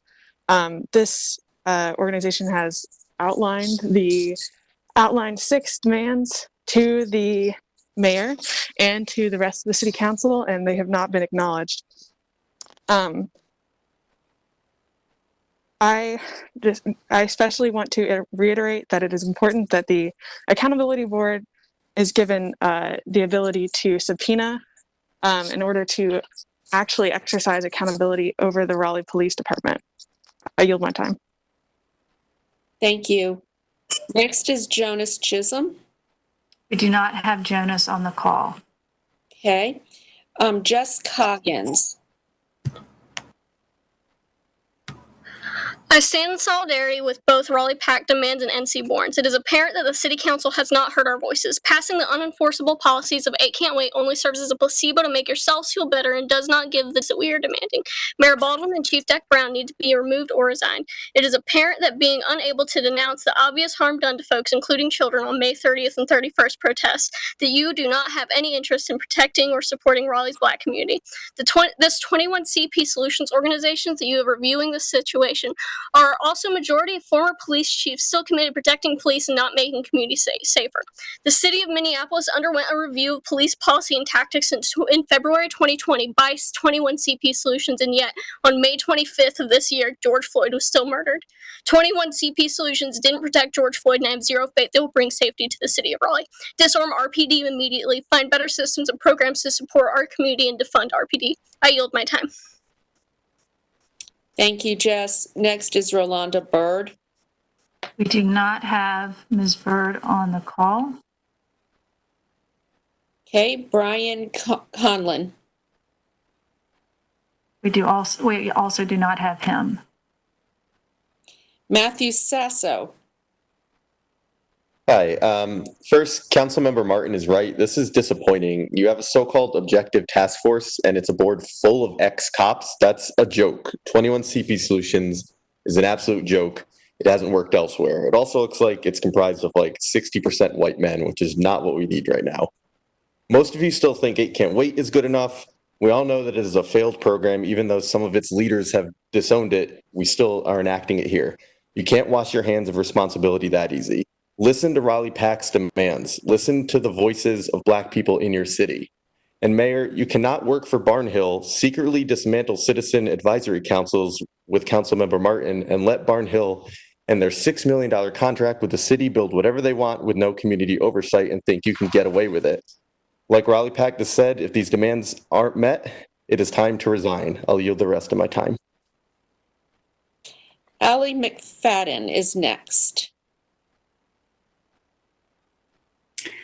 I am one of the people who called for adoption of the 8 Can't Wait initiatives in Raleigh. I officially rescind that request and instead urge you to adopt a platform of defunding police, develop a community advisory board with subpoena power, along with other Raleigh PAC and NC Bourne demands. Chief Deck Brown feels like RPD is underfunded while teachers are buying their own supplies for their classrooms and living below the poverty line. Mayor Baldwin admits the city is unable to care for the homeless and marginalized in the community. This is because the system is not set up to care for those people. Police officers should not be at the front lines for the mentally ill, homeless, and addicts. As Councilor Melton said, we need social workers and therapists in those roles. Sohail Majarad and Keith Collins both had documented mental health issues, and RPD still murdered them. You jumped on 8 Can't Wait, but other than Councilor Martin, refused to listen to Raleigh PAC, who has been clear and consistent for 4 years. Your system is failing your people, and it is killing your constituents. And you are here pushing to increase the police budget and take money from the community. I yield my time. Next, we have Skylar Bunn. Hello? Skylar? Yes, can you hear me? Yes, your time has started. Thank you. 8 Can't Wait is an utterly empty gesture. You've heard our consistent demands and failed to even acknowledge them publicly. The lack of urgency shown in your responses show that you're not really listening. We are yelling about RPD's history of murder and violence. Officer Chouetti shot Akiel Denkins, who was unarmed, 4 times. Officer Edwards shot Sohail Majarad 8 times over a suspected phone theft. Officer Tapscott shot Keith Collins 11 times because he had a BB gun in an open carry state, because he was fleeing, and because he was Black. 8 Can't Wait would do nothing to save these lives. Specifying which ways cops can be violent will not save the people who suffer their abuse. Police respond to every situation with the threat of deadly force. They harass Black, brown, and poor people and execute them on the street for suspected crimes, or if they are scared enough to flee. Police presence is the source of constant terror and trauma. Mayor Baldwin, are we too poor for you to hear us? Do you only listen to rich white people who own property? Was that in your Barnhill contract? If you can't lead for all of us, you're not a leader at all, and it's time for you to resign. I yield my time. Thank you, Skylar. You went over your time, and I allowed you to do that because I'm not going to cut you off in mid-sentence for criticizing me. So just to acknowledge that. Jody Anderson is Jody, your time has started. Are you on the line?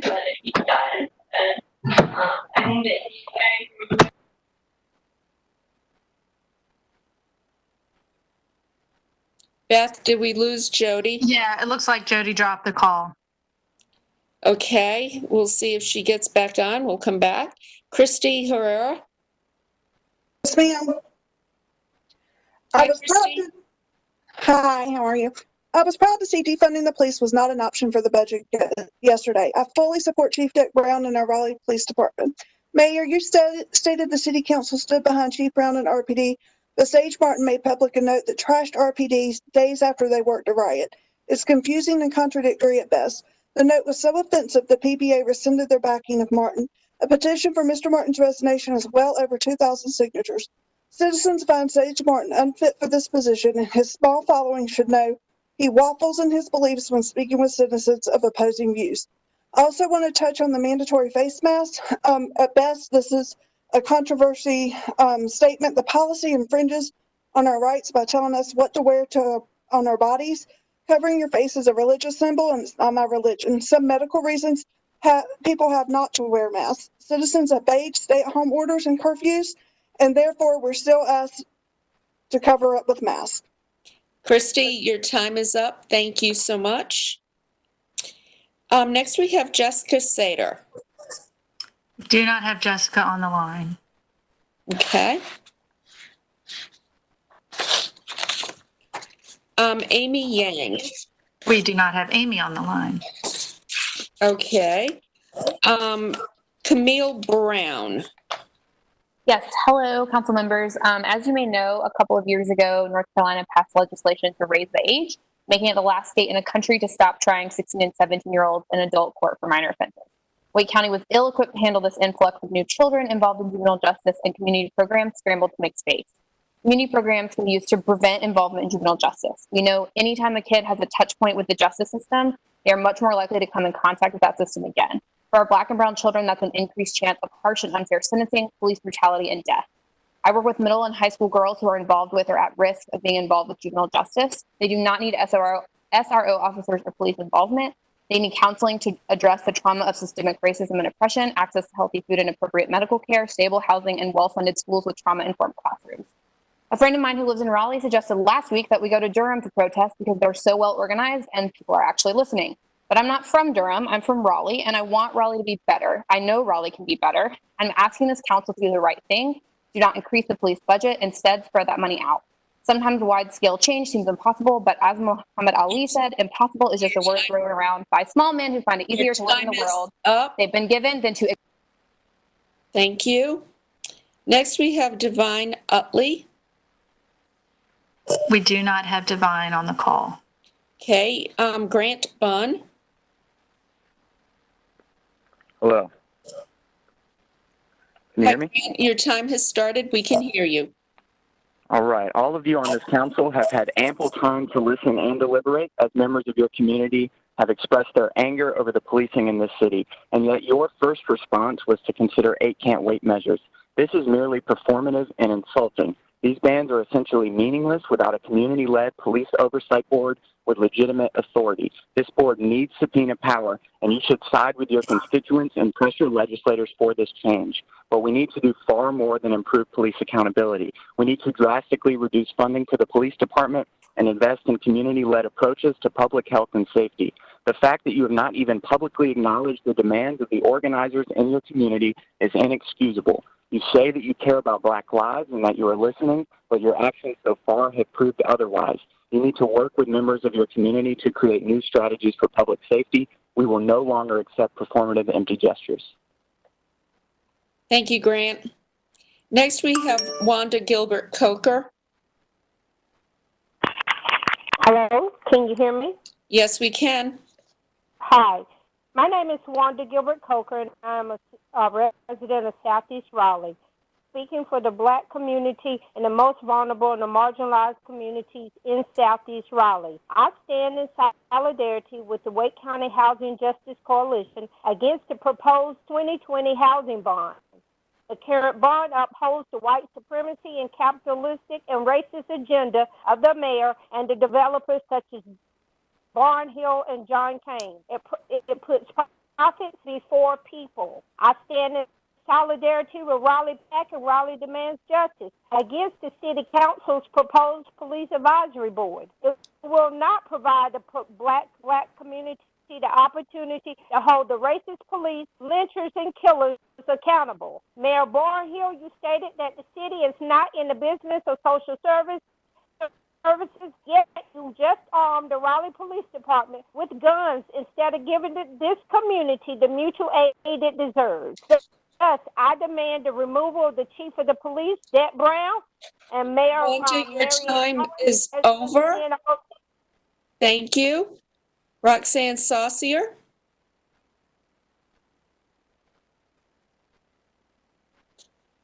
Is Roxanne on the line?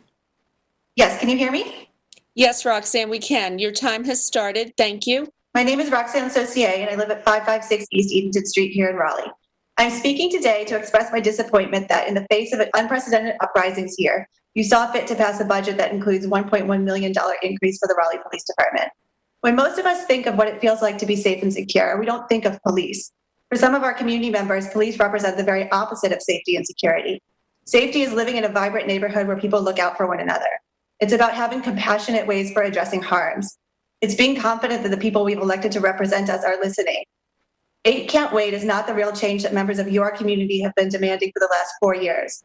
We don't want reforms without enforcement power. We don't want an oversight board without subpoena power. Reform isn't enough. Other cities like Minneapolis have tried to reform the police department and it clearly hasn't worked. Social services, not police, should be funded to care for our vulnerable populations. This moment calls us to be bold. We must listen to the community members most impacted by policing. Please act upon the demands of Raleigh PACT. Thank you. Thank you. Next, we have Greer Webb. Can you hear me? Yes, we can, Greer. Your time has started. Thank you. Good afternoon. Imagine that someone is experiencing a mental health crisis and is afraid. Imagine that someone calls a number and a first responder trained in mental health comes to your door. An hour later, you are in a safe place with your consent. There are plans made for follow-up care. Isn't that public safety? Imagine someone is behaving erratically and is in harm's way. Imagine texting a number and an unarmed urgent responder trained in behavioral and mental health comes within 5 to 10 minutes. An hour later, that person is safe and getting the support they need, both in the moment and for the future. Isn't that public safety? My question for the council is this: not who do we want to become, not who were we in the past, but who are we? Are we people that puts property over communities? Do we want to be a city that puts people over?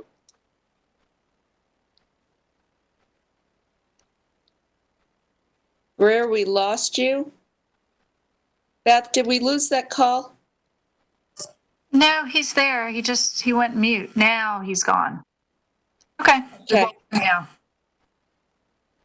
Kate Van Verst. We do not have Kate on the call.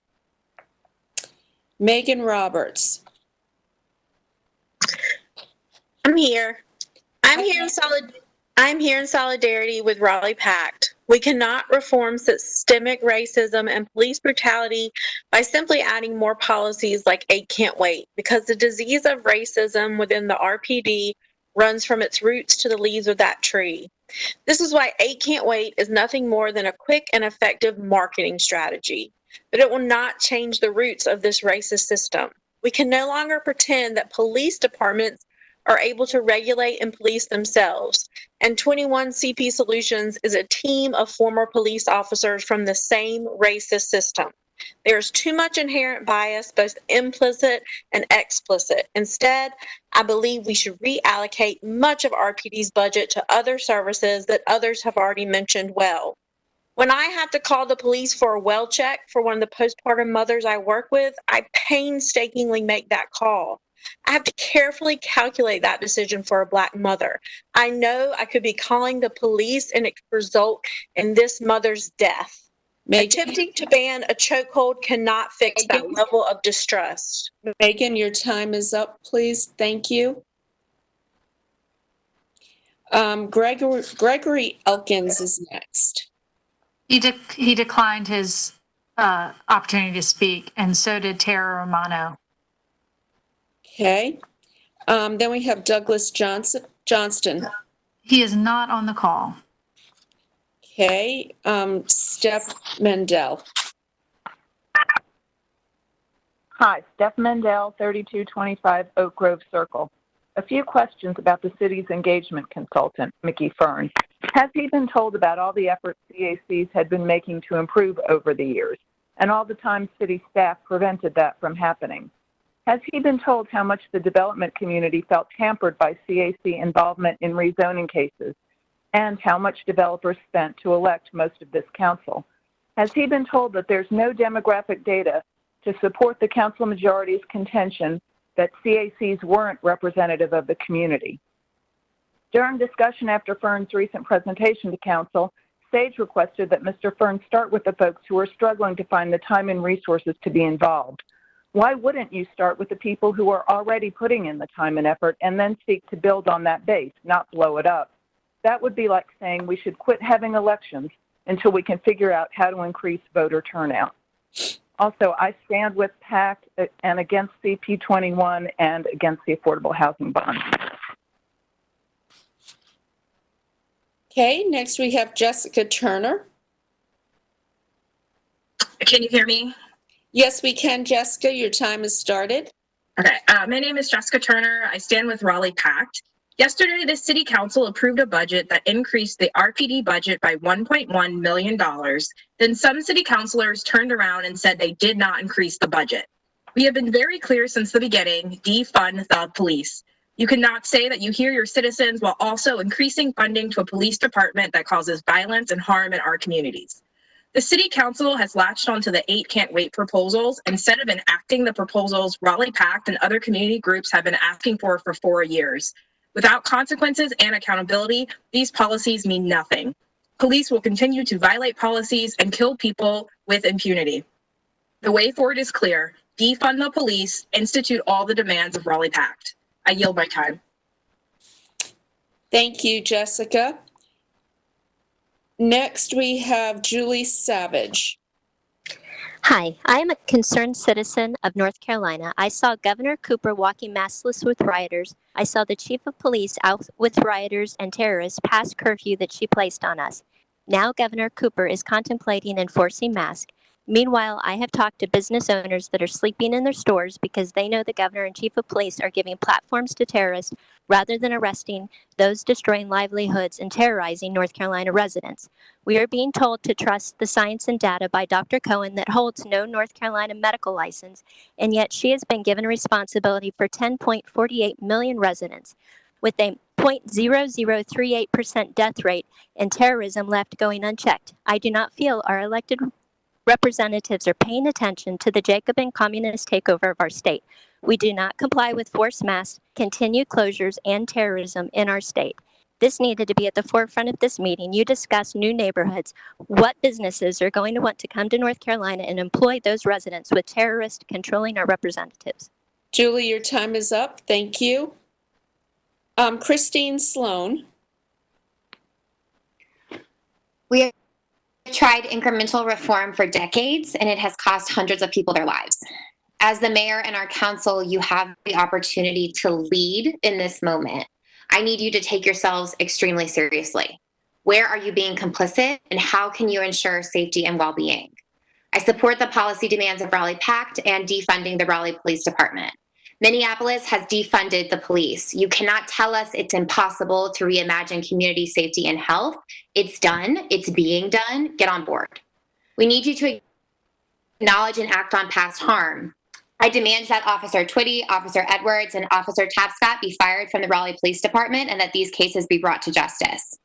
I demand that not a single additional Black life be lost due to your police department. You must be courageous and unflinching in your commitment to racial justice. Otherwise, you are complicit and will be held to account. Otherwise, you are doing harm to the citizens of the city that we all love. Thank you. Next is Christina Fanny.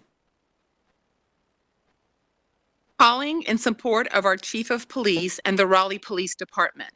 How disgraceful that a council member is choosing to increase division and spurn hatred of Raleigh police. Publicly, in his role as city council, calling an officer a, quote, murderer violates due process and is in direct contradiction of the Raleigh City Council Code of Conduct. Your own code calls for professionalism, fairness, and mutual respect. Your own code states a city council member shall, quote, never publicly criticize an employee of the city. Comments about staff should only be made to city manager. His inflammatory social media posts that disparage anyone with differing viewpoint do not have the disclaimer required by your own code, so are attributable to all of you. As he boasts about defunding our police, a department already underfunded, short by 300 officers, please make sure to explain to victims why the police were not able to respond to critical incidents well equipped. May I respectfully suggest that your next council meeting... Your time is up. Thank you. Amy Crouch. Can you hear me? Yes, Amy, your time has begun. Hey, all right. I want to call on the reallocation of funds from the Raleigh Police Department and to create a separate department, unarmed, that are specifically able to deal with crisis de-escalation. Inebriation, homelessness, addiction, mental health, and skin color are not reasons for execution and brutality. In 2018, in the United States, 25% of police fatalities involve those struggling with mental illnesses. We need to increase funding from policing towards social workers, violence prevention counselors, housing and homeless specialists, and education. 21CP Solutions and other investigative companies serve as a show of movement forward to an angry crowd, but we need to move in a stronger direction and listen to those whose lives are being impacted by policies and budgets that are racist and oppressive. If you cannot make decisions that care for all the citizens, you need to step aside. Thank you. Thank you, Amy. Next, we have Mary Thompson.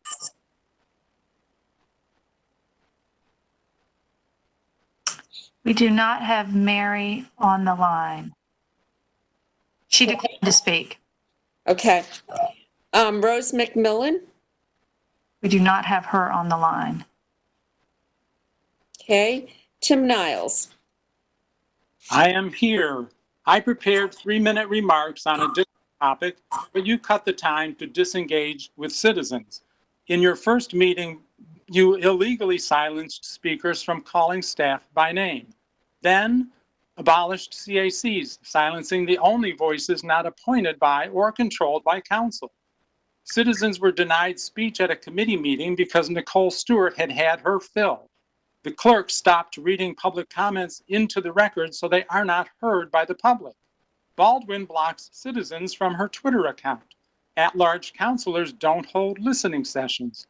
Counselors don't post recorded listening sessions online. Mickey Fern, if you're listening, it seems counselors, not citizens, need to learn what successful engagement looks like. Thank you. Next, we have K. Ryan Parker. Ryan Parker, 626 Drew Street. Thank you, Council and Mayor. Since May 1st, I have written on 5 separate occasions to the city in regards to the armed paramilitary demonstrators known as Blue Igloo, who marched through downtown Raleigh with impunity for 5 straight weekends. The armed group was coached by law enforcement on how they could skirt the law by claiming they were not protesting but simply exercising. And on one occasion, a member of the armed group approached a family of color in downtown Raleigh with a large wrench and claimed that he could come close enough to hit him with it. On May 23rd, the armed group entered into Moore Square with long guns and pistols, which placed them in direct violation of Raleigh City Code prohibiting weapons in city parks. Some of these members were also at the downtown protest on May 30th alongside Proud Boys, white nationalists, and other militia members to sow discord and encourage rioting and looting. I request that you ask the Wake County DA to engage the State Bureau of Investigation to investigate this dangerous group. And also, with my last few seconds, I encourage you to make face coverings mandatory in Raleigh. Thank you. Thank you, Ryan. Next, we have Faith Bradley. I stand in solidarity with Raleigh Pact and NC Bourne's 12 for 12 initiative. Communities around the nation are putting forward ways to keep our people safe without upholding the racist institution of policing that prioritizes force as its main method of operating to protect property and criminalize marginalized people. City Council's focus on the 8 Can't Wait campaign based on terrible research demonstrates that you have not been listening to the demands of your community. The state of Minnesota in February of this year worked with CP12 and released 29 recommendations and 33 action steps aimed at reducing deadly force encounters with law enforcement in Minnesota. This did nothing to prevent the death of George Floyd, and we demand that the city do more than a review by an organization composed of former law enforcement agents. What side of history will you be on? The one that strives towards abolition and transformative justice to heal the communities terrorized by police violence and gentrification? Or will you continue to uphold a system of violence and brutality instead of listening to your citizens? Defund RPD, listen to your community. I yield my time. Thank you, Faith. Next, we have Jill Storelli.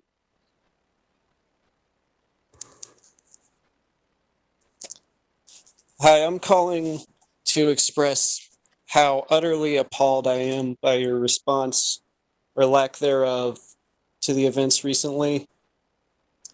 8 Can't Wait is an empty gesture and cannot be enforced in the way that our enforcement is currently set up. As well, bringing in CP21, a group that is run by police, to oversee the police makes absolutely no sense. Finally, I just want to say that we, the people, have spoken, and you have plugged up your ears.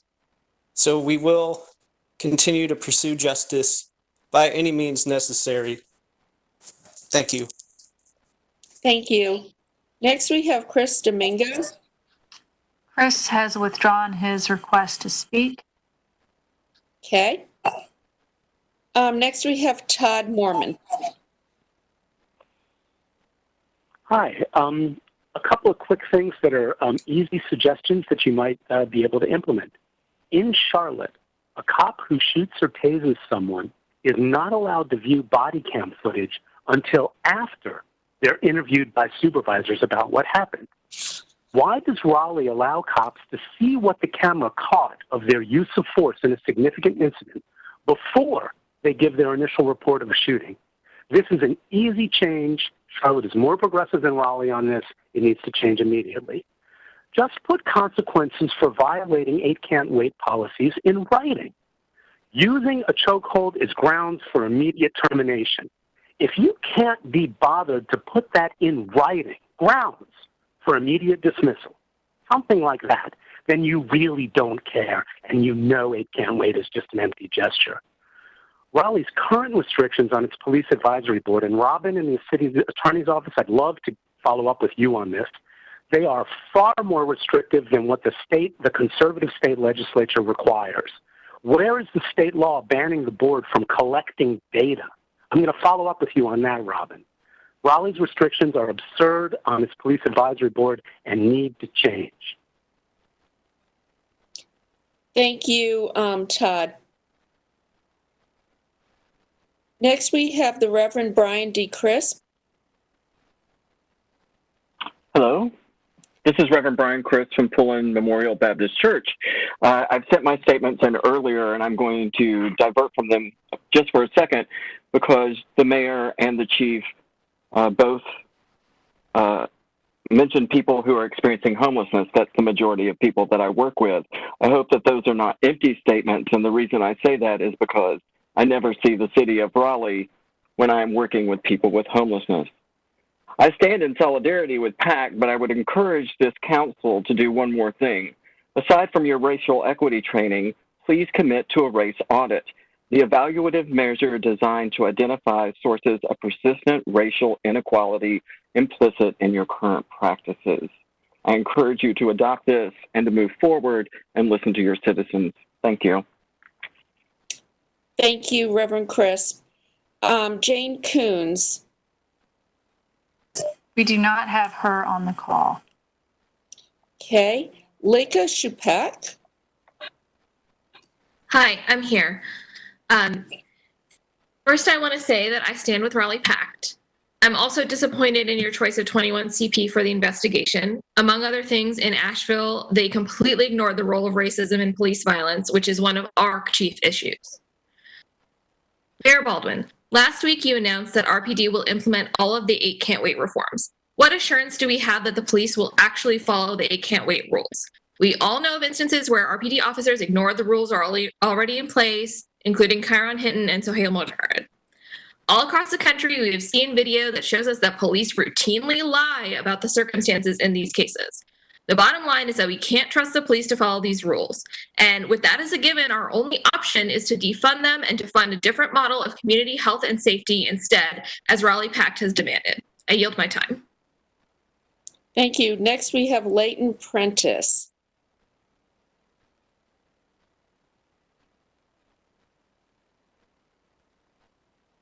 Is Leighton on the line? No, we do not have him on the call. Okay. Next is Emma Benedict. We do not have Emma on the call either. Catherine Bird. Hello. Hi, Catherine. Your time has started. In a statement from June 5th, the mayor claimed racism should have no place in our city's future, but in order to build that future together, we need to have tough conversations about our past. We must listen and learn from each other. This is our opportunity. Why have we not taken that opportunity already? The city refuses to listen and learn from local organizations like Raleigh Pact, which has been fighting for change here in Raleigh for over 4 years. Instead, the Raleigh police rushed to implement the last 3 of the 8 Can't Wait recommendations. The mayor claims that this is just a first step and there will be an independent review. But recommendations and reviews are absolutely useless if we do not have a community oversight board with full disciplinary, investigatory, and subpoena powers. The community has been demanding that we invest in community-led health and safety initiatives instead of police. People are literally out protesting in the streets about this, but there is not the slightest mention of the demands to defund the police in the budget press release yesterday. As Jerica Purnell said, we're not fighting for near-death experiences. We don't want some surface-level reforms that slightly change police behavior. It's not just about what happened at the protest. We need to see meaningful action to dismantle racism in our city and defund the police now. Thank you, Catherine. Jake Poisty. Hello, can you hear me? Hi, Jake. Yes, we can. All right. This council has made progress on several issues, but on the issue of police force and systemic racism, we demand that you do more. It is not enough that you implemented the 8 Can't Wait. It is time this council did more to address the systemic problems instead of focusing on what it can do because of state law. I asked the unarmed professionals respond to non-criminal 911 calls. I asked the city council ban the use of tear gas by police, not just take it out of the budget. I asked the city pass a proclamation demanding the state remove racist statues in our city.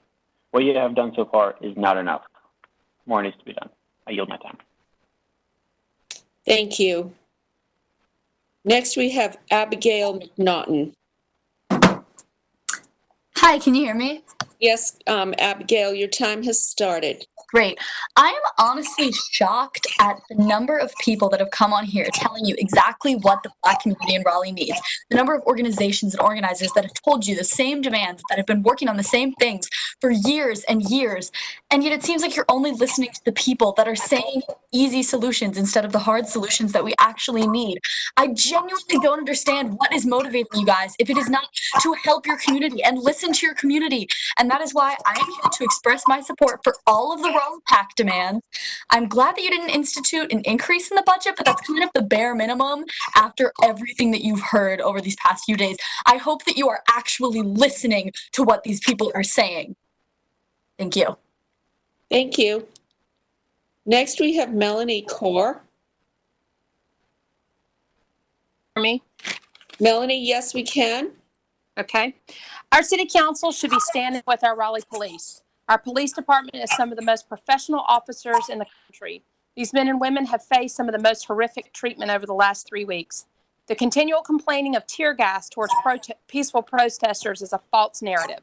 When rocks, bricks, and open bottles of urine are thrown at police, it is no longer a peaceful protest. Tear gas is an irritant. It is not lethal. Rocks and bricks are indeed lethal. Defunding the police will remove resources for our at-risk communities. I yield my time. Thank you. Next, we have Elena Ehrlich. Elena's not on the call. Okay, and Reed Pegram. Reed declined to speak today. Okay, do we have anybody else, Beth, who had signed up earlier? Do you want me to read off those names? Or I'm scanning my list and I do not see anybody that we have gone. Kate McDougall, Van Fletcher, Jack Hilton, Joan Smith, Jonas Chisholm, Brian Conlon, Jody Anderson, Jessica Sater, Amy Yang. No, Mayor.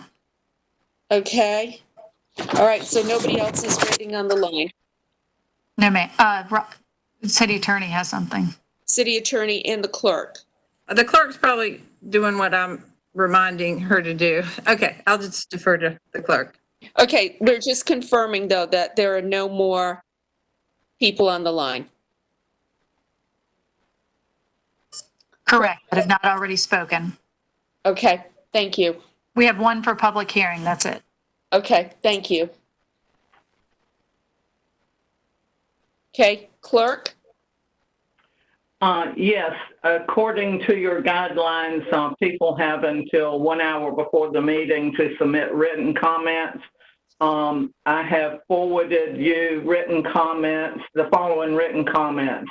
We had 68 persons who sent comments asking that you not require face masks. 4 persons sent comments in support of requiring face masks. 4 persons sent comments in support of PAC and/or Raleigh Demands Justice Coalition.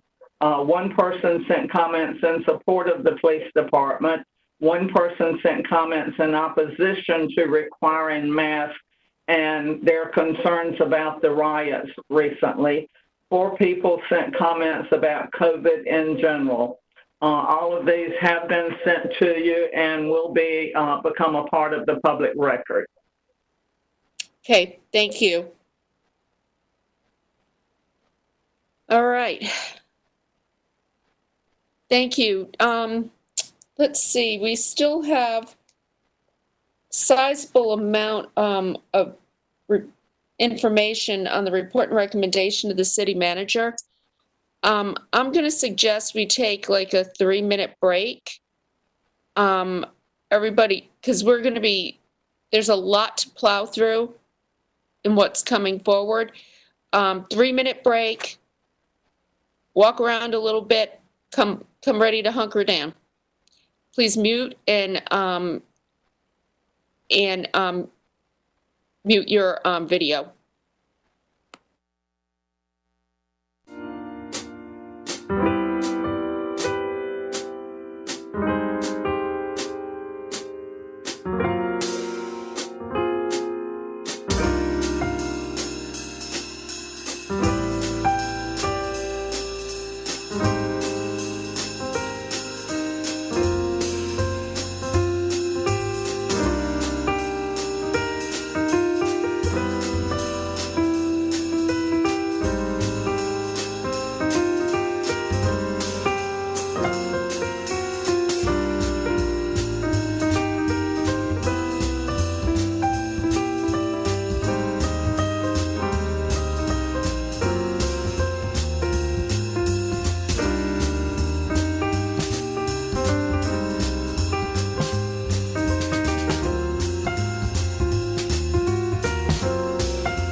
So we will continue with the report and recommendation of the city manager, item 2, which is the COVID-19 updates and reopening of city facilities.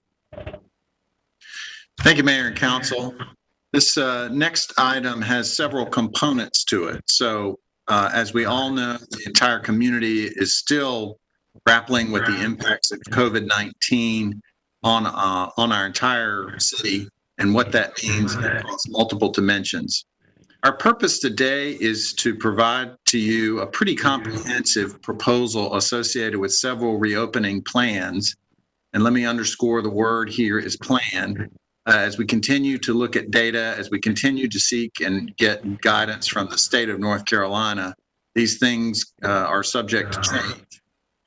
But at some point, you also have to make decisions based on best information available. So several things we're going to cover today.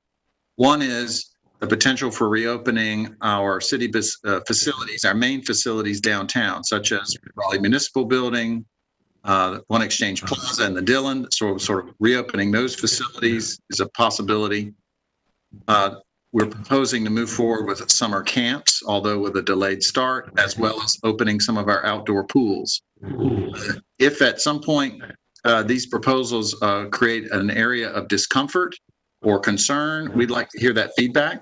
There are trade-offs in these choices. We believe that the guidelines that have been established and brought forward by CDC and the state of North Carolina and other professional organizations allow the choice to move forward. But ultimately, it is a community value and an important and critical question. So you're going to hear a pretty extensive presentation today because those details are important to help shape that decision. Now, 2 other quick things before I turn it over to our staff to make the presentation. One is there's no formal decision point or formal vote for the council unless you decide to provide direction to the staff, except if we want to move forward with opening our outdoor pools in July, we're proposing a reduced pool admission fee because of reduced time that we would suggest you have if you want to move forward with that. So that does require council action in order to move forward. The only other remaining item is that we would suggest at this point continuing your approach of using virtual meetings through July. So that's your July 7th council meeting. We would propose that continues to remain virtual. Even if the state goes to phase 3, it limits the number of people that can gather inside. And so you can't turn around and suddenly have a large gathering within our council chamber. And so we would say that for July, you would maintain virtual, and then we would reconsider again that question for your August, your second meeting in August choice. You only have 1 meeting scheduled for the council in August. So unless we hear feedback otherwise, that's our approach. So you're welcome to give us alternative guidance on that as well. So for today's presentation, I'm going to give it to Derek Reamer with our Office of Emergency Management Special Events, and also Oscar Carmona with Parks, Recreation, and Cultural Resources. So, Mr. Reamer, proceed. Good afternoon, Mayor, members of Council. Derek Reamer, Emergency Management and Special Events. As Ruffin mentioned, we have kind of a 2-part presentation today. I will begin with a couple slides on the general overview of our reopening strategy, and then turn it over to Oscar for some park-specific items, and then we will both be available for comments at the end there.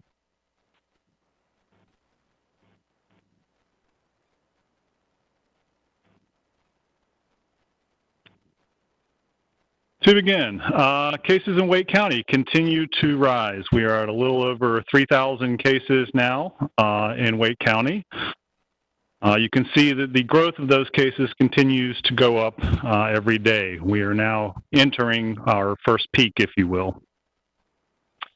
Similarly, cases in the entire state of North Carolina continue to go up. The yellow line you'll see right there is the rolling 7-day average. And that average continues to grow day over day. The teal line is that number of daily lab confirmed cases, which now stands at about 45,000.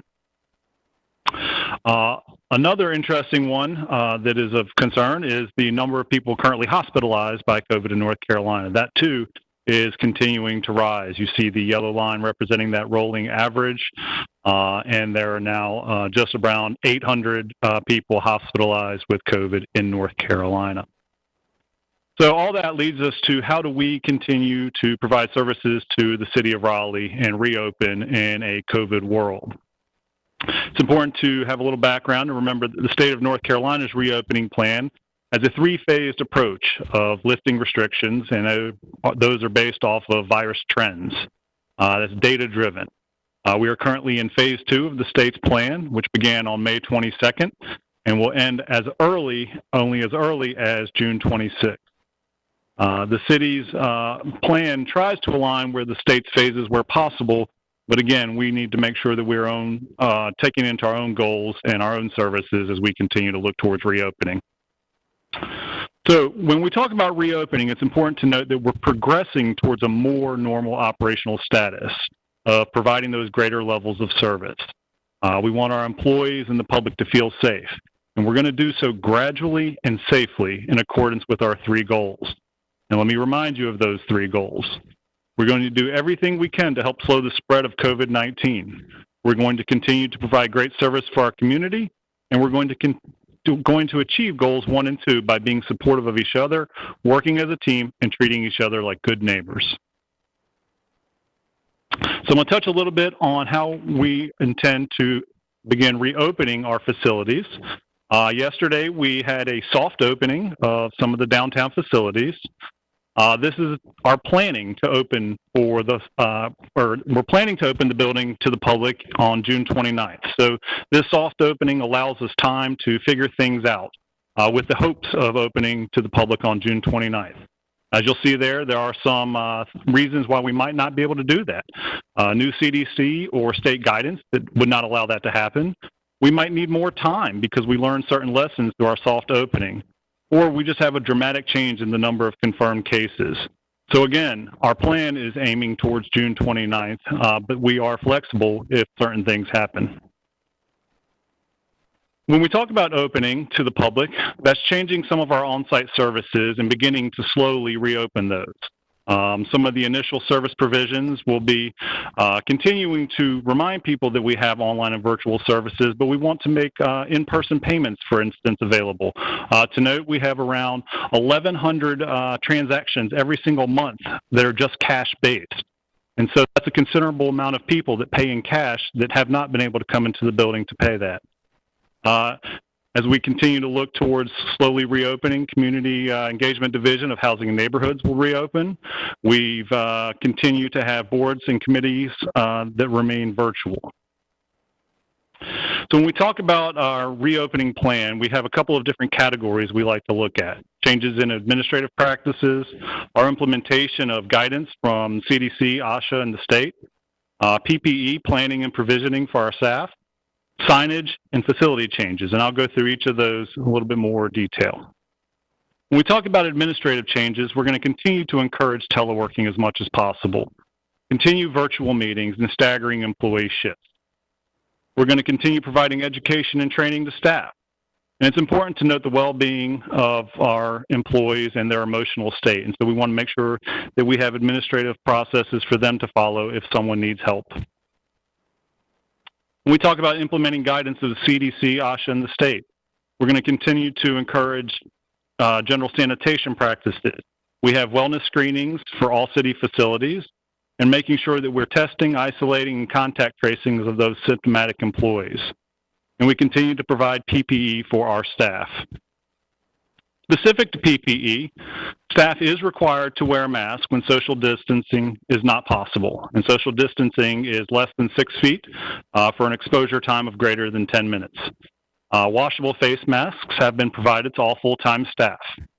If customers come into our building, do not bring or wear their own face coverings, we'll provide a disposable one for them. To date, the plan has been to encourage customers to wear masks. However, if City Council action requires the public to wear masks, then obviously they would be required to do so within all city facilities. When we talk about masks, there's an interesting and fun project that we are pursuing with Wake Med, Wake County government. We'll be using funding from some CARES Act money as well as the Wake Med Foundation to do a pilot project to distribute face masks to those who are disproportionately exposed to poverty, unemployment, and other quality of life challenges. The pilot will begin in the zip code 27610, which has around 82,000 residents. It has the most COVID positive cases in Wake County and the fourth highest number in the state. The pilot will begin with 10,000 people issuing 3 masks each. And 3 masks assumes about 1 mask a week, so that would last for about 3 weeks for those 10,000 people. Signage has been developed and is placed around the city and in our city facilities. We have this blue branded signing that shows for some consistency and helps communicate messages to the public and to our employees. We have additional signage with some best practices on limiting group size, where volunteers might be working, and many of these signs are either bilingual or there's an English version and a Spanish version next to it. When we talk about facility changes, we've made a number of changes. Our facilities and operations group has done incredible work in trying to retrofit our facilities to make them as safe as possible. They placed distancing stickers on the ground, as you see as an example there. Plexiglass screens are put up. Our housekeeping and sanitation practices are much more stringent now. And we've reduced the number of entry points into the building, making sure that everybody goes through a wellness screening checkpoint before entering further into the building. So a couple of highlights of some of the services when we talk about reopening and some of the services. Again, we slowly started to roll things open, and we're going to continue to do so as we're allowed to.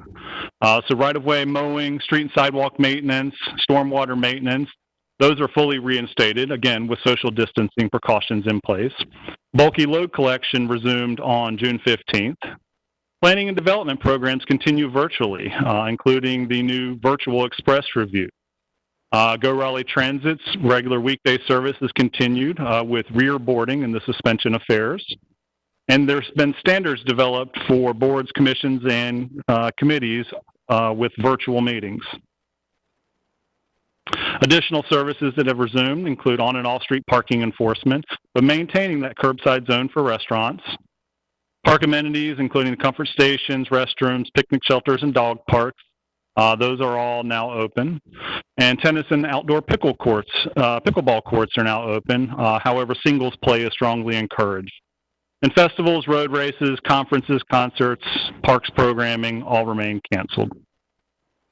As we look to the future, as we continue this phased reopening, we'll look to continue travel and other restrictions. Hopefully the Fire Recruit Academy will begin soon, as will we open and welcome visitors back to the Convention and Performing Arts Center. Mass gatherings will continue to be limited by the state, and then hopefully we'll be able to get back to our regular parks programming. And going with that, I will turn it over to Oscar Carmona with Parks, Recreation, and Cultural Resources to talk a little bit more about some parks programming.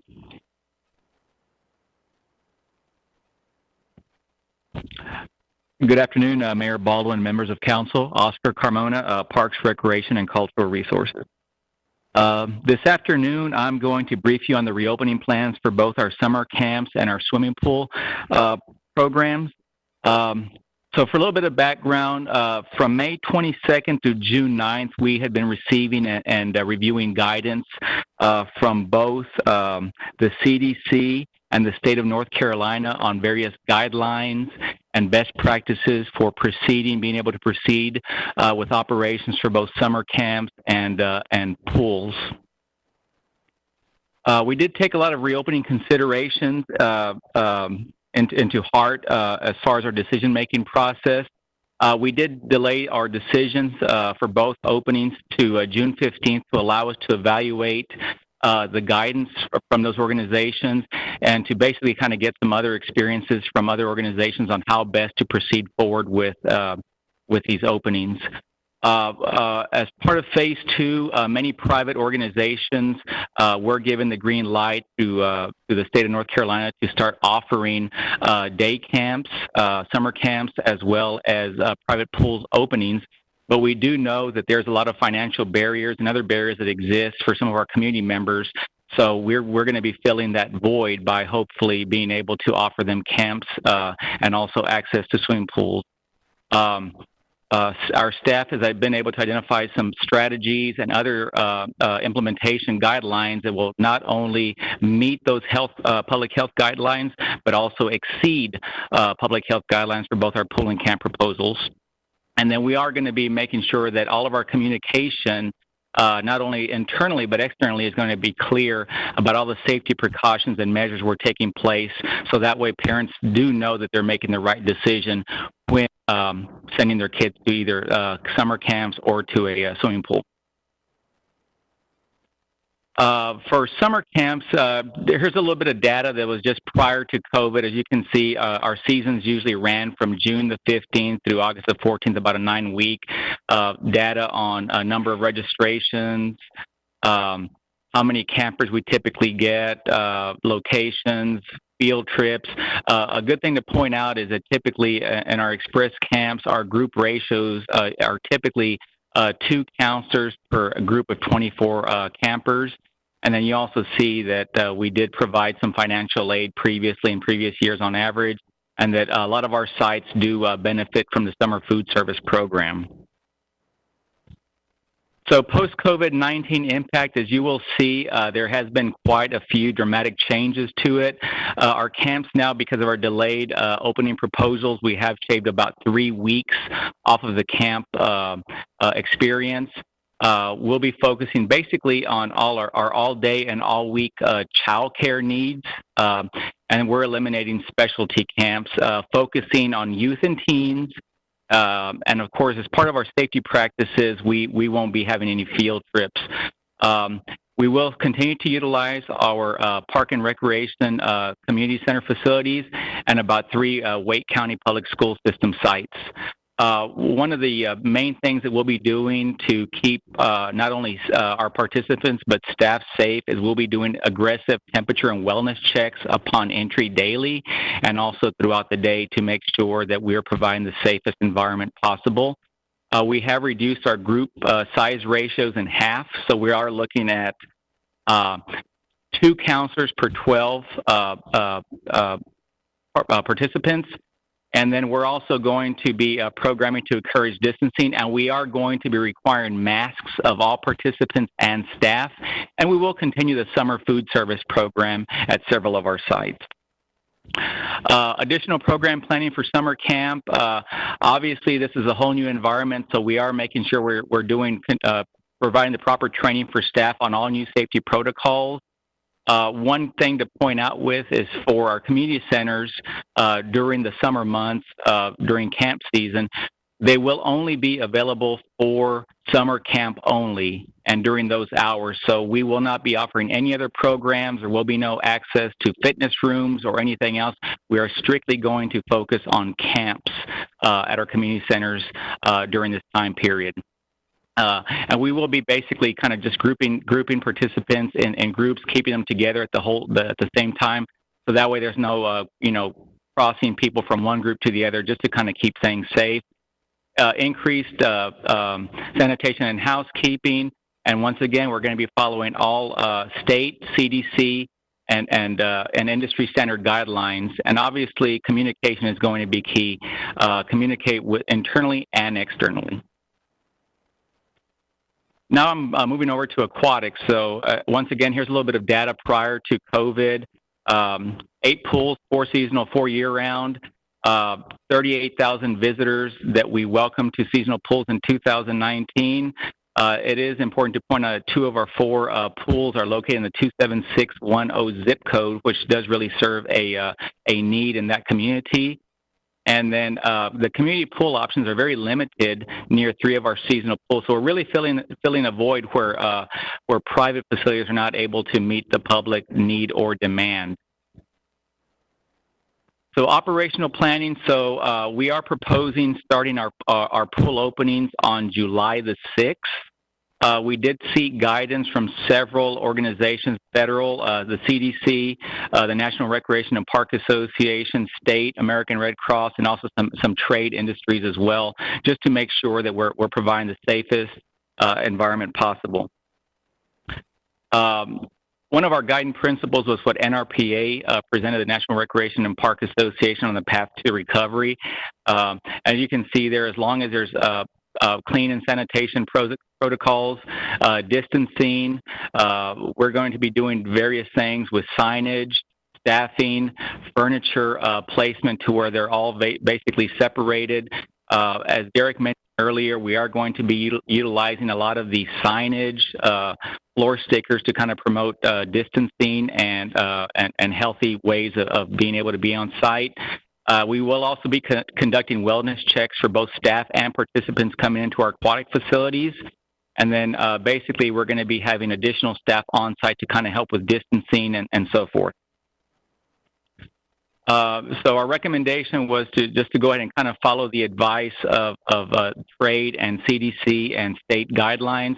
We won't be opening any spray grounds because they're going to be hard to monitor and control usage. We are going to be limiting occupancy in those facilities, and so for the most part, we're going to be only allowing 25% of capacity at each of the facilities, and then we will kind of be reducing times available for use. So our year-round facilities, they'll only be available for 2-hour blocks, and that also includes a thorough cleaning of facilities afterwards. And then our seasonal pools will have reduced hours, so Monday through Friday from 4 to 8 p.m., 9 a.m. to 8 p.m. on Saturday, and 1 to 6 p.m. on Sunday. 25% capacity limits, no spray features, and thorough cleaning between pool blocks as well. So here's just a couple of additional details about some of the facility improvements that we are doing for our aquatics. There will be one-way directional signage. We will be doing physical barriers, so that way there can be some separation between staff and patrons, such as plexiglass shields and other devices. Hand sanitizer stations will be spread out throughout the facility for people to use. We're limiting capacity. We're stepping up our routine clean and sanitation by adding additional staffing members. And then also deck furniture spacing would be one thing that we're also going to be doing to make sure there is at least a 6-foot separation between deck furniture throughout the facility. We're limiting capacity and hours of operation once again for the aquatics. As you can see, we are kind of making some restrictions on there. For lap swim, we're only allowing 1 lap swimmer per lane, and then we're also canceling any kind of lessons or any other third-party groups at least until August, so that way we can kind of really focus on the recreational needs and swimming needs of the community at this point in time. All right, at this time, both Derek and I are available for any questions or feedback you may have.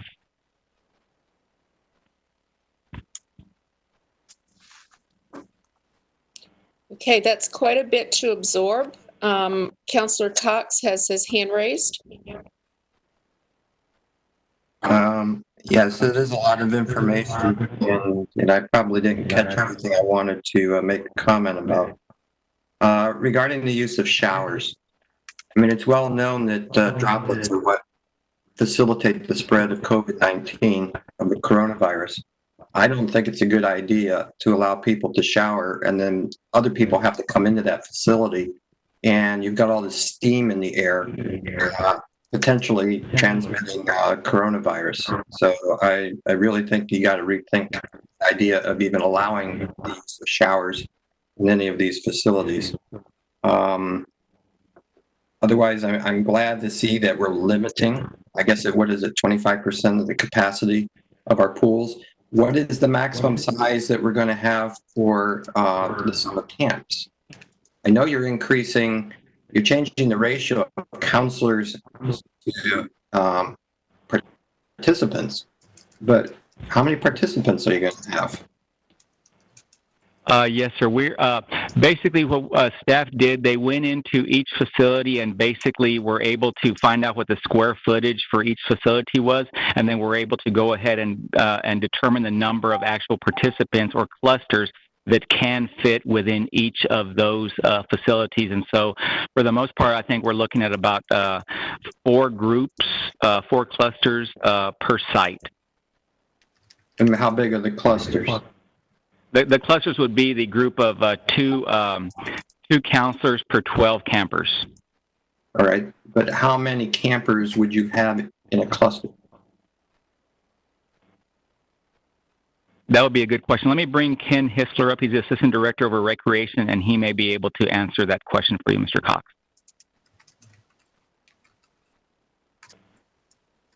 Good afternoon, Ken Hissler, Raleigh Parks.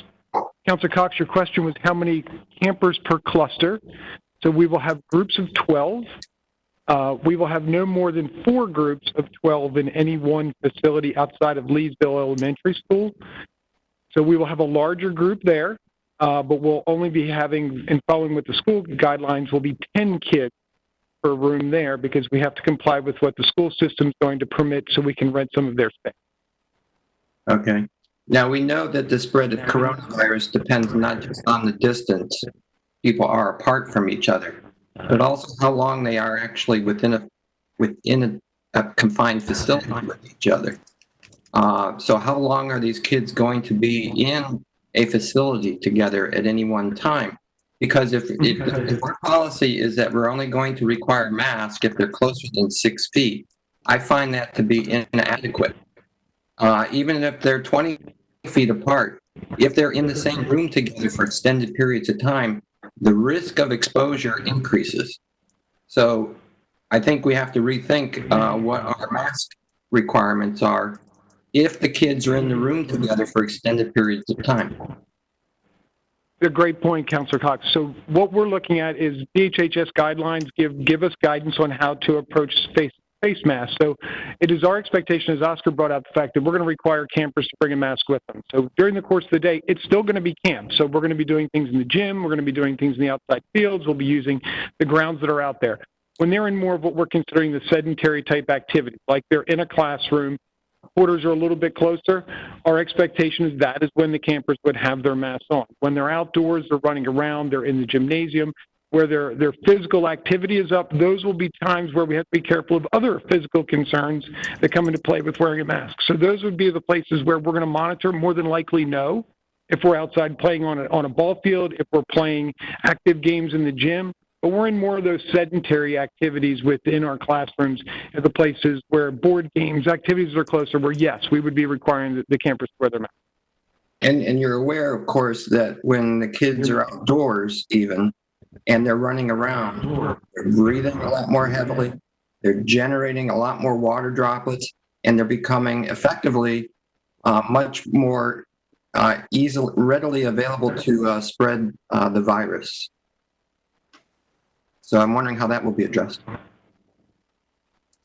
So at the same time, like Derek brought up regarding the distancing, so part of what's going to happen when they're outside playing is we're always going to be monitoring physical distancing. Now, just to be completely transparent, they are kids at camp, right? So we're going to try to make sure that it's an enjoyable experience. It's going to be much different than what we have done in years past. To that point, we've conveyed to our participants of what the camp will look like. We've identified an additional waiver that goes with that. But Councilor Cox, what we're doing is if we're out on the field, you're playing tag, you're playing across the ocean, we will bring in things like hula hoop and pool noodles and different ways that you can modify the activities to maintain physical distancing.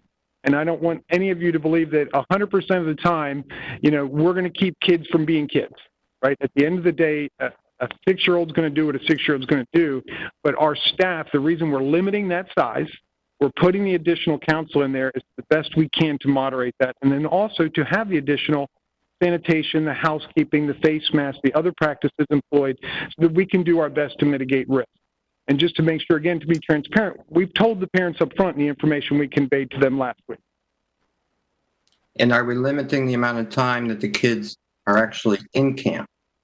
Is it 1 hour at a time that there are amongst a group of others?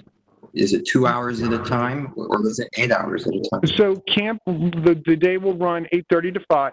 8:30 to 5. It's either 8:30 to 5 or 8 to 5:30. I apologize that I may have my half hour mixed up. What we do is we have a rotation that we've always established. We'll have a time where they're active in the gym. We'll have a time where they may be doing a craft. We'll have a time where they may be doing board games. We'll have a time where they're doing lunch. One of the things that will also become available to us is how the governor decides on our playground. So we have established routines that we've done in camp where the kids cycle through activities. So I don't want anybody to leave that we will have them sitting in a classroom for 8 to 10 hours a day. So it'll be in different. Counselor I talk pretty loud. Yeah, Counselor Stewart has her hand raised. Thank you. I yield my time. Thank you. So as a working mom of 2 who has used these summer camps in the past for multiple years, I'm hearing a lot of breathing from the podium and the chambers. Is everybody else hearing that? Yes. Okay. I don't know what I need to do, but so having used these programs, I know how they work, and I know that these traditional camps that go from 8 to 5 or so are really, really needed for many parents, myself excluded. And I want to really appreciate the questions you're asking, Mr. Cox, to make sure that we're keeping these kids safe, but I also really, really appreciate that city staff recognize that in this moment there are parents who have no other options and who need these camps to be able to either get back to work, really mostly just to get back to work. And so this is the safest place for some of them to be. And so I want to really lift up the amount of time and energy that staff has put into thinking about how to keep these kids safe when there's really few other options for them in this moment.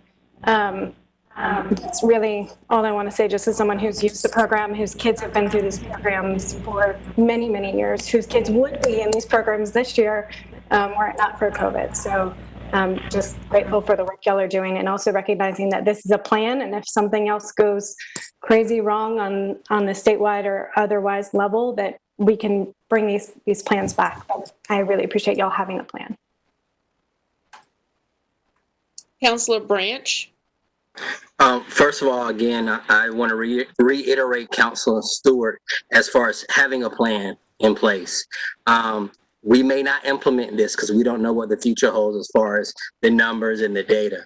But I do think it's highly important that we give those parents who do not have the means to go to a private organization or a private group who have young people at home an opportunity for their kids to go and grow. And also a lot of times in these camps, they reinforce things that they learned throughout the school year, or they help keep them active and going. So I definitely I pray our numbers change dramatically over the next couple of days and weeks and months. And that we are able to implement this plan. But I support us planning and moving forward, and want to thank you for your work. And I can personally give a testimony. I have an uncle who works in a camp in a different city, and they have basically what you have. You have 2 to 12. They have 1 to 5. It's basically the same thing. And they've been successful for the last 3 to 4 weeks of running their camp with no issues or problems, following mandates. And one thing I do want to mention, we put in there, one thing they do when parents drop off their kids, they actually don't allow the parents to come into the buildings. They have someone outside to greet, to make sure the kids are safe and sign off. But that's something that, too, in communicating, that we also control that outside activity of dropping off and picking up.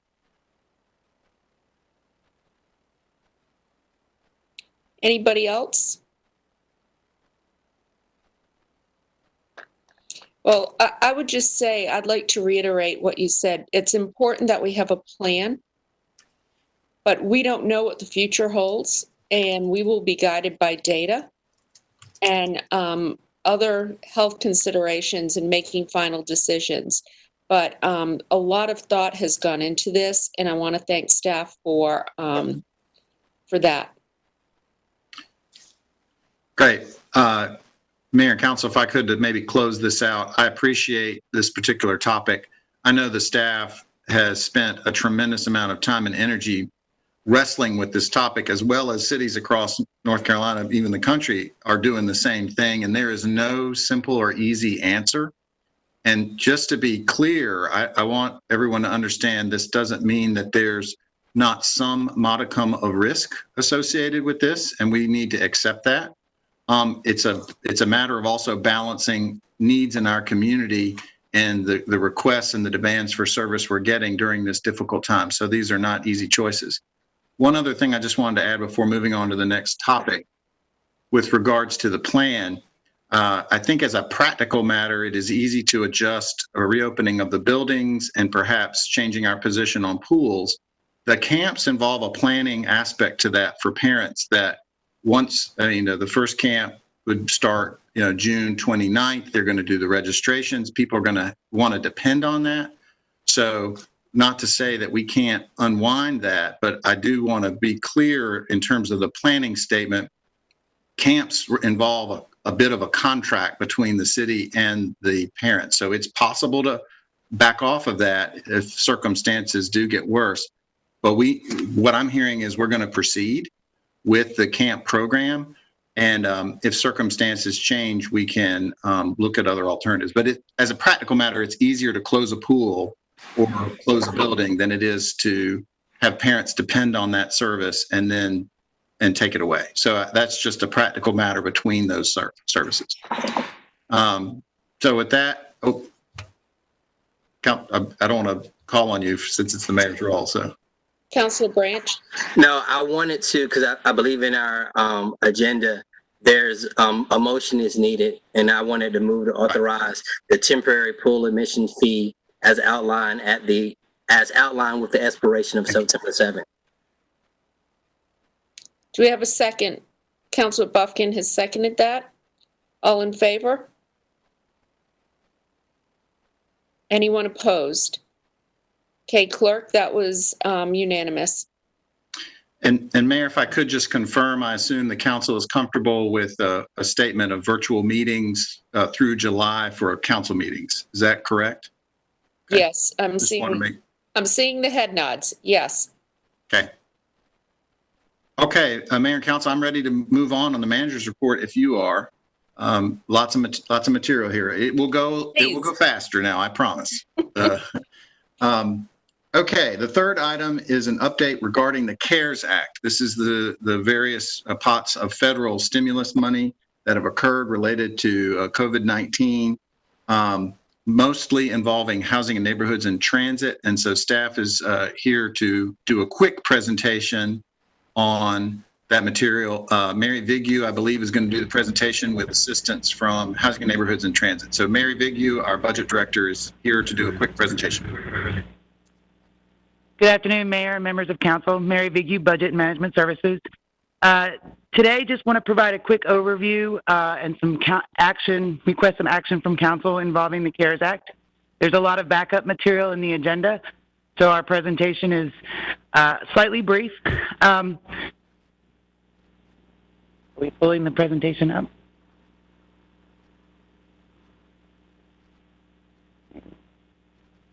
Yep. There we go. All right. So the CARES, the Coronavirus Aid, Relief, and Economic Securities Act was signed into law on March 27, 2020 to help prevent, prepare for, and respond to COVID-19. The $2 trillion relief package assisted citizens, small businesses, and local and state governments. The City of Raleigh's Transportation and Housing and Neighborhoods departments received grant funding totaling approximately $31.5 million. The Department of Housing and Urban Development provided $9 billion in relief in the form of community development block grants and emergency solution grants for local and state governments.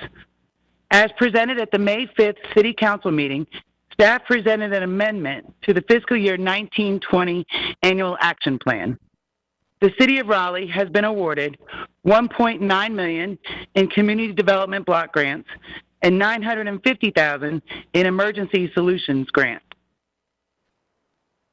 Housing and Neighborhood Department solicited letters of interest from nonprofit agencies to provide emergency services. The agencies and funding recommendations are highlighted on this chart, and the memo attached to the agenda item has more detail. The U.S. Department of Transportation's Federal Transit Administration released $25 billion in emergency grant funding.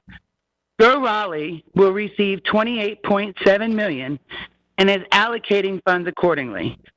We are sub-allocating funds through the city in the amount of $3.3 million for Wake County Wake Access. $1.2 million is going to cover fiscal year 20 operating costs, including cleaning supplies and protective equipment. $14.6 million is allocated to allow the city to proceed with capital projects currently placed in reserve through the Wake Transit Plan. This slide shows the various projects, which include the East Raleigh Transit Center, the Midtown Transit Center, a new paratransit facility, and replacement vehicles. Today, we are requesting that City Council accept the anticipated grant awards and authorize staff to execute all required grant documentation. We're also requesting you amend the fiscal year 20 budget and capital ordinance to appropriate funding, authorize execution of contracts with agencies who are receiving the CDBG and the Emergency Solution Grant funds, and also authorize execution of the subrecipient agreement with Wake County Wake Access. Additionally, $9.6 million in Transit CARES Act funding will be held in reserve and will be brought back to council at a later date for appropriation. And we have staff here who can answer any questions. Okay, thank you. Do we have any questions? Okay, would someone like to make a motion on the authorization of the transit funding? Councilor Branch? Yes. I move to accept the anticipated grant awards through the Coronavirus Aid, Relief, and Economic Securities Act, CARES Act, and authorize staff to execute all required grant documents, authorize budget amendment, fiscal year 2019-20 budget and capital ordinance in the amount of $21,972,381. Authorize the city manager or his designee to execute the contracts with agencies receiving community block grant and emergency solution grant funds. Authorize the city manager to execute sub-recipient agreements with Wake County, Wake Coordinated Transportation Services, Wake Access, in the amount not to exceed $3,347,971. Councilor Martin has seconded that. All in favor? Anyone opposed? Okay, that was unanimous. Thank you so much. I'm glad Councilmember Branch read all that out. No one else had to. Well, he is the liaison to the transit. Yes, so I was like, let him take that one. Councilmember Melton, federal grant approvals are a bit cumbersome in their language requirements, but we have passed that one with flying colors, so thank you very much. Okay, so Mayor and Council, let's move on to the next item. Told you it would be a little quicker. The next item is updates from Dorothea Dix Park, and there are two requested actions today. One is to authorize the design contract for the destination play area, and the other is a variety of agreements associated with moving forward to connections between John Chavis Memorial Park and Dix Park, as well as some adjustments on your phase one. So Stephen Bentley with Parks, Recreation, and Cultural Resources is here, and at the end, we would ask for your support of the items that are contained in the agenda. So, Stephen Bentley. Thank you, Mr. Hall. Good afternoon, Mayor and members of the City Council. I'm Stephen Bentley with the Raleigh Parks, Recreation, and Cultural Resources Department. Acknowledging you have a full agenda, I'm going to jump right into the presentation. There is a detailed memo as a part of the backup information on your agenda. We're going to cover three areas in this presentation: responses to your January 21st council requests, some project updates on priorities, a contract award for the Gateway Plaza and Play, an update on the chapel rehabilitation, and a new funding agreement with the Dix Park Conservancy. In January, you asked staff to investigate two items: look at connectivity between John Chavis Memorial Park and Dix Park. Also, look at changing the Creek project and Land Bridge project from phase one to phase two, and then pull forward the meadow into phase 1. This is a visualization of, of the connectivity and the options between between Dix Park and John Chavis Memorial Park. Staff from the Planning Department and Transportation Department and several other departments looked at options between connecting Lenore Street and South Street. They would be framed as the short-term options. The long-term options between John Chavis Memorial Park and Dix Park would occur as a part of the Western Boulevard BRT. So our short-term recommendations today are to conduct a sidewalk audit, lighting audit, accessibility review, and crosswalk review, and make some small repairs, as well as look at bike improvements between the corridors that would align well with the bike plan. We'd also look at hazard vegetation and invasive species removal and create interim wayfinding and find ways to include public art, planters, and bicycle amenities. Here's some case study examples that we looked at. These would be localized, tactical ways in which we could improve the aesthetic experience on Lenore Street and South Street as a part of the short-term recommendations. This is the long-term recommendation we looked at in working with transportation and transit. What we looked at is how the Western Boulevard BRT will extend all the way from Dix Park and beyond westward, but it will also go eastward towards Chavis. However, there will be a gap. Staff will work with transportation and transit staff on that gap. The gap is caused by the BRT going north and south. So there'll be an area in which staff will look at with transportation and transit on how we can create a further connectivity eastward towards Chavis. So what we're looking at today for a recommendation is to authorize staff to move forward with the short-term recommendations. Multiple departments will work on this. We'll implement the short-term recommendations within a year, and Parks and Transportation have both identified $25,000 to create a $50,000 budget for the short-term recommendations. The second item you asked us to look at in January was moving the creek and land bridge into phase 2 and pulling forward the meadow into phase 1. Just to remind the council, the phasing goals for phase 1 include improving park edges, creating new entries, and enhancing unique landscapes while creating a variety of experiences for visitors. So I'm going to go clockwise, starting in the upper right-hand corner on this slide. This is some of the considerations we looked at for the request that you made to us in January. First, the creek project and land bridge project are very complex. Staff would like to move forward with feasibility studies. We have applied for a number of grants to the state of North Carolina, Duke, and other grant agencies to look at constructability for the creek and land bridge project. We'd like to coordinate the feasibility with the BRT project along Western Boulevard. We also want to acknowledge that the eastern corner of the creek is the closest connectivity not only to Chavis Park, but also to downtown. Moving over towards the yellow area, which is the meadow, which you asked us to pull forward into phase 1, the challenges we have with that is the functioning steam plant that is dedicated currently to DHHS's operations, as well as DHHS actually has the right to stay on the campus, at least the western side of the campus, until 2040. And then finally, staff has been working with the North Carolina Department of Environmental Quality on the remediation action plans for the landfill. So we would like to coordinate the feasibility of the creek and the land bridge with the remediation action plan for the landfill. Our recommendation is in the bottom left-hand corner. We'd like to recommend keeping the creek and land bridge feasibility, at least, in phase 1, so we can look at this, the complexities of the project and then bring those back to council for their consideration. On the left-hand side, and outlined in green, is the status of several projects, a couple of which I'll highlight in the next couple slides.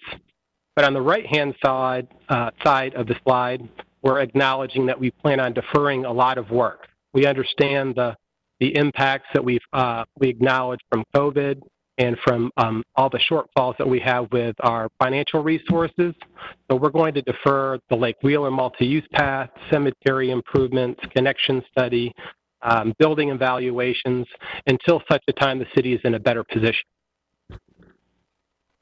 So one of the agenda items today is for you to award the contract for the gateway to Michael Van Valkenburg Associates. This is fully funded by the Dix Park Conservancy, and it will be managed by the City of Raleigh Parks Department in conjunction with the Engineering Services Department. The contract is an amount not to exceed $3,906,098. The Conservancy has also stepped forward and authorized funding donation of $350,000 for the city to procure the services of a construction management company. That portion of the project will be led by our Engineering Services Department. An update on the All-Faith Chapel. The project is moving along very well. The completion is expected by the end of 2020. Recently, the Conservancy has asked us to mutually terminate their existing lease of the other structure in which they are leasing from us, which is the superintendent's cottage. The council approved 2 leases in December, one for the chapel and one for the superintendent's cottage. Acknowledging the challenges that everybody's having financially, they want to reallocate their resources to fully complete the All-Faith Chapel and mutually terminate the superintendent's lease. We'll work with the city manager's office and the attorney's office on that documentation. Another action that we have for you today is a result of your May 19th meeting, which approved a new memorandum of understanding with the Dix Park Conservancy. The new funding agreement that supports several projects, including the Gateway and the construction management at-risk contract, are a part of your agenda today. They're included in the funding agreement. It also outlines payment schedules, how we can request further funding from the Conservancy, as well as reporting obligations. This is an outline. It's an updated outline from the Dix Park Conservancy. The Conservancy previously pledged $7 million to various projects for the city, but recently they have increased that commitment to approximately $10 million. You can see on the first line that they're committing, as a part of this agenda item, to design the gateway and for a construction management at-risk company. They have also committed to the full renovation of All-Faith Chapel. They have done pre-construction analysis and design for the superintendent's house before they've requested to reallocate their resources and to terminate their lease. But they're also committing and setting aside funding for planning, project management, as well as a contingency in early impact projects throughout the park. So we have 5 recommendations for you today. It is to approve the short-term recommendations to connect John Chavis Memorial Park to Dix Park, maintain the Creek and Land Bridge as a part of Phase 1 while seeking grant opportunities for the feasibility, authorize the manager to execute a contract with Michael Van Valkenburg for the design of the Gateway Plaza Play in the amount of $3,906,098. Authorize the city manager to execute a funding agreement between the City of Raleigh and the Dix Park Conservancy, and approve the necessary budget amendments included in the council memorandum. And with that, I can take any questions.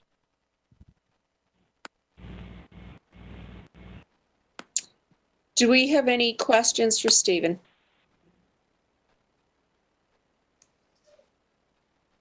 Councilor Martin? Thank you, Stephen, for presenting this. The one question I have is around, obviously, I heard the reason for delaying the Lake Wheeler connection, but if you could speak to that more succinctly, or more specifically, I'm, as someone that walks to the park often, and as someone that gets feedback often about the delay of that project in particular, not just from residents in my district, to continue to delay that seems problematic. So I would like to hear more specifically how the cost of that project and the reasoning behind delaying it. Sure. Currently, the scope of the work was to connect, if you know where the entrance is along Lake Wheeler down towards South Saunders.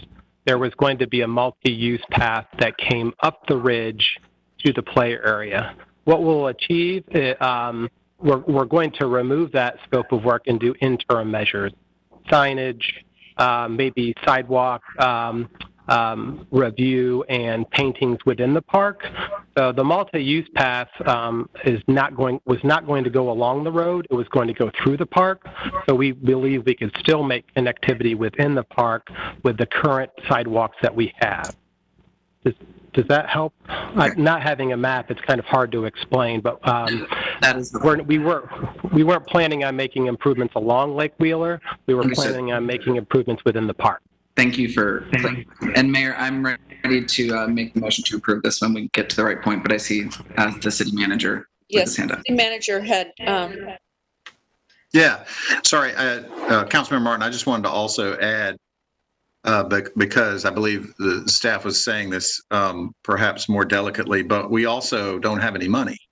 And so, not to put too fine a point on it, I think a lot of that, the list of projects where it says deferred, were items that would have been contemplated in a bond referendum. And so I'm not pushing for the bond referendum. I'm just simply saying that at the end of the day, when you start talking about capital projects at that scope, to do the full amount, it doesn't mean we're not going to continue to plan for it and prep for it, but we would need more specific guidance on a sum of money. The only other alternative is to reallocate from existing projects. And at this point, we're not hearing that. So I think money is also a factor in some of those deferrals, which I know seems a little obvious, but for maybe people watching, that was part of what I wanted to add. So thank you for the question. Councilor Buffkin. Thank you, Mayor, and thank you, Mr. Bentley, for your presentation. This is some really exciting and positive news at a time when we could really use some. And I'm just really excited to see things moving along. Grateful for the efforts of the Conservancy to keep things moving during this difficult time, and looking forward to supporting the authorization for the continued work on the Gateway and Plaza Playground. Yeah. Anyone else? Councilor Martin, you said you were ready to make a motion? Sure. I move to authorize the city manager to execute a contract with Michael Van Valkenburg Associates for the design of the Gateway Plaza and Play in an amount not to exceed $3,906,098, and authorize the city manager to execute the funding agreement between the City of Raleigh and Dix Park Conservancy. Approve moving forward with the short-term recommendations to connect John Chavis Memorial Park and Dix Park, and maintain the creek and land bridge projects in Phase 1 of Dix Park while seeking grant funding opportunities for their feasibility, as well as authorizing the budget amendment in the amount of $4,256,098. Would you like to repeat that, please? I'm joking. No.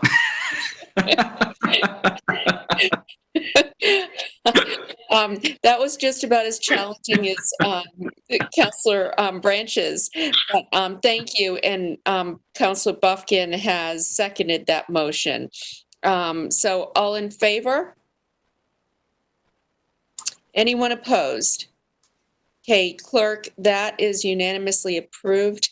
I would like to thank our park staff, but I also want to thank and acknowledge the Conservancy for their hard work on this, their continued commitment to helping us in partnership build and move forward on our crown jewel, which is Dix Park. So thank you, everyone, and thank you to the Conservancy. So, okay, next.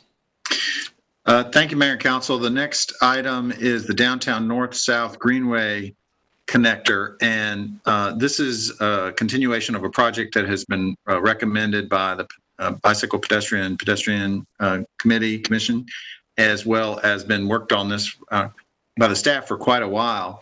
So today is a short presentation about we are ready to move forward with the project, ready to get that going. You do have an action to amend the traffic schedule to begin the installation of the Downtown North-South Greenway Connector project. that we would ask for your support at the end. So with that, I'll turn it over to Paul Black in Transportation to give you a very brief presentation on this project. Good afternoon again. I'm Paul Black with the Transportation Department. Good to see you all here today, sort of, as the case might be. But I'll try and keep it brief, move from some of the past history and straight into the future. We've done a lot of mitigating. We've done a lot of outreach in the corridor to try to come to some kind of consensus. There have been some compromises made, and we want to just very quickly go over where we ended up. So we started back when the plan was adopted by council in 2016. 2017, we had our first open house. We figured out that there were some physical constraints in the corridor, and we moved over to Harrington Street. We did a pop-up demo to test some of our assumptions. We finally came back with an open house with a number of different alternatives at the beginning of 2020. So this is a shot from the plan itself that shows the corridor that is a north-south connection from Raleigh Union Station up to Peace Street. Ultimately, it's a bigger connection between Dorothea Dix Park and Crabtree Greenway in the long term. So for the short term, we're looking at a phase one that will go from Martin Street to North Street. We didn't go all the way to Peace Street because of the ongoing construction. We were worried it would tear up any facility that we installed, so we are going to wait for construction to finish before we finish those last two blocks in the north. What it will look like conceptually is something like this. You'll have southbound bikes coming on Harrington Street on the same side as southbound car traffic.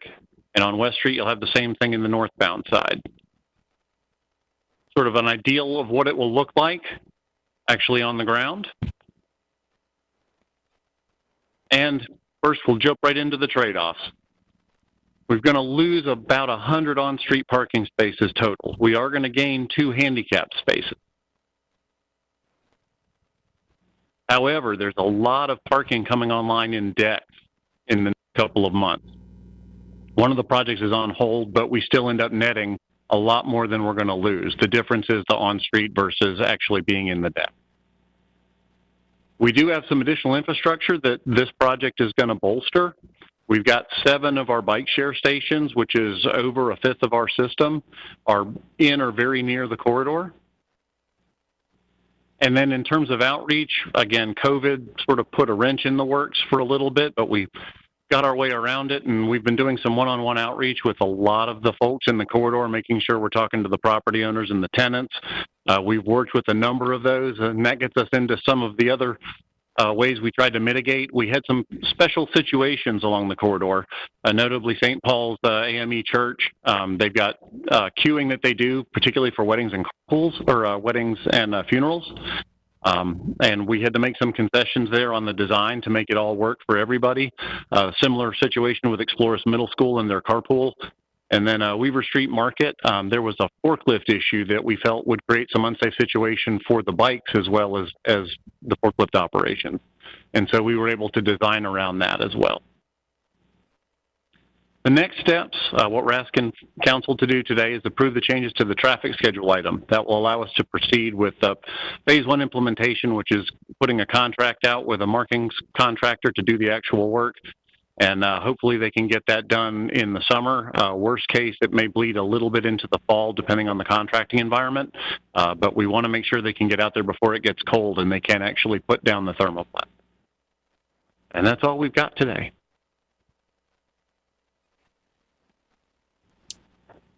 Do we have any questions? Okay, I'm ready to make a motion to approve the changes to the traffic schedule and proceed with this project. It's been too long in the making, and great job. I know that was, I don't want to say tedious work. I went to the feedback sessions and walked the corridor when they did the tryout. It's been great. I know a lot of people are going to be really excited about this, so thank you. So who would like to second my motion? Councilor Martin? Okay. All in favor? Anyone opposed? Good work.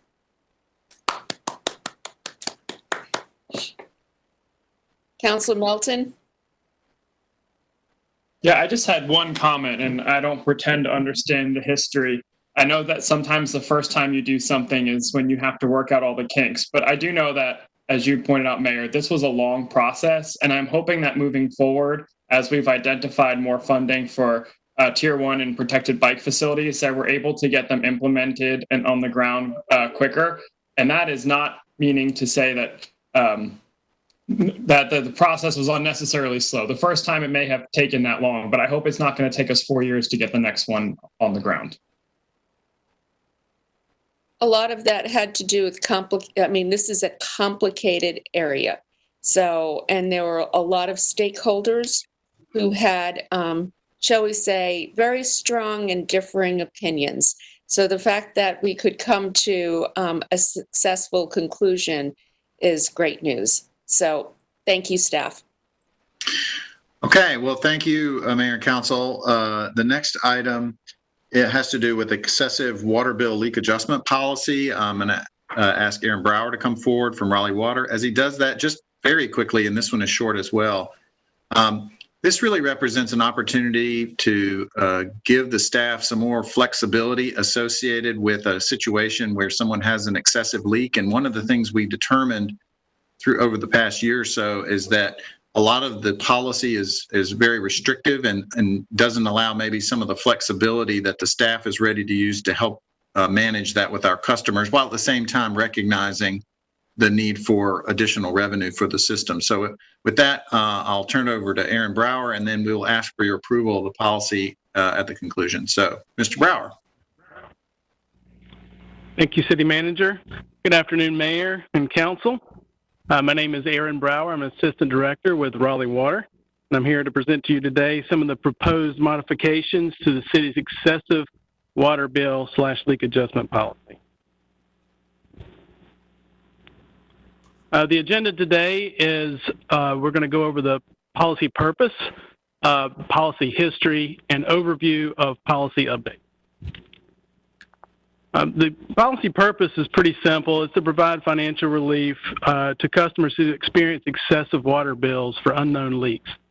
In this particular case, an excessive water bill is considered 2 times the average for that individual customer on a 12-month average. Policy history, I had to do some research on this one. It's been so old, but it was actually established in 1986. There was in 2011, November 2011, there was an amendment to the policy, or a major amendment to the policy, and that was to address the tiered rate structure that was implemented during that same time, as the Tier 3 punitive rates were really impacting the bills, and so we had to make adjustments to be able to adjust bills back to Tier 1.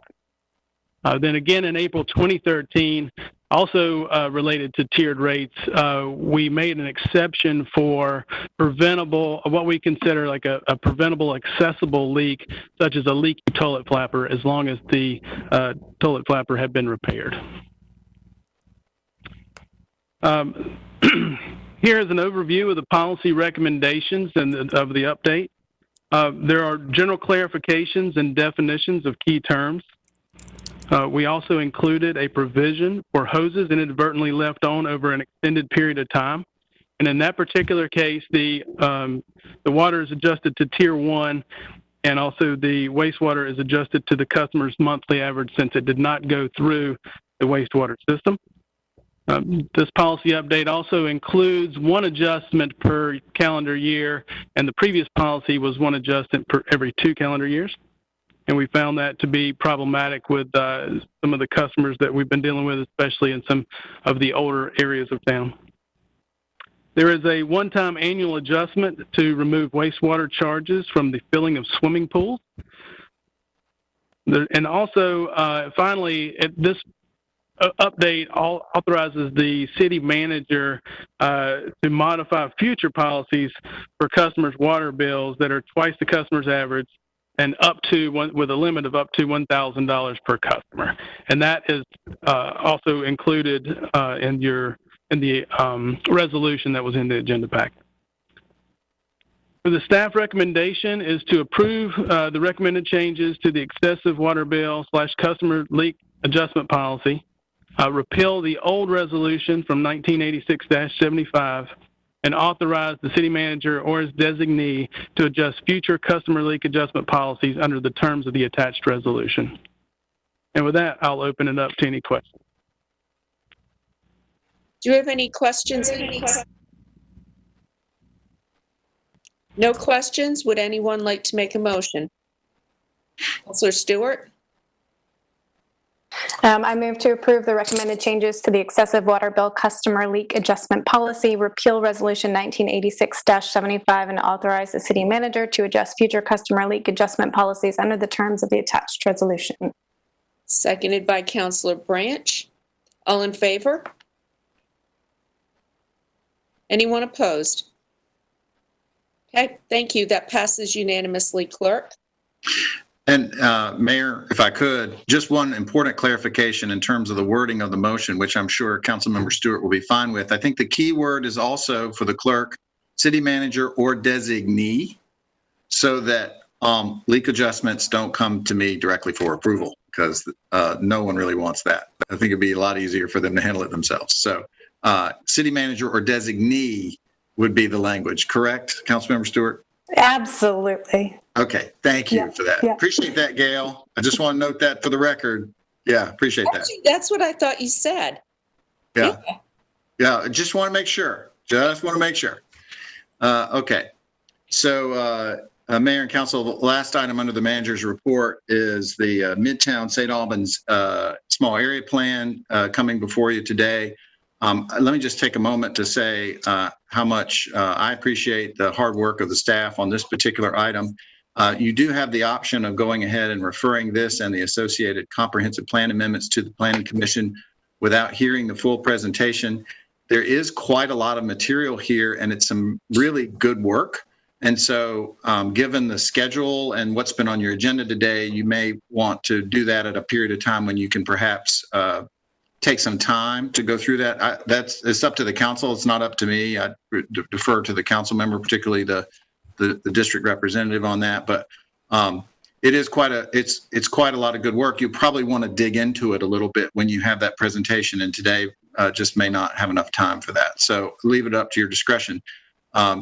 But I would like to just recognize the importance of the moment and the good hard work. So with that, I'll turn it back over to the mayor and council. Staff's available to respond however you wish.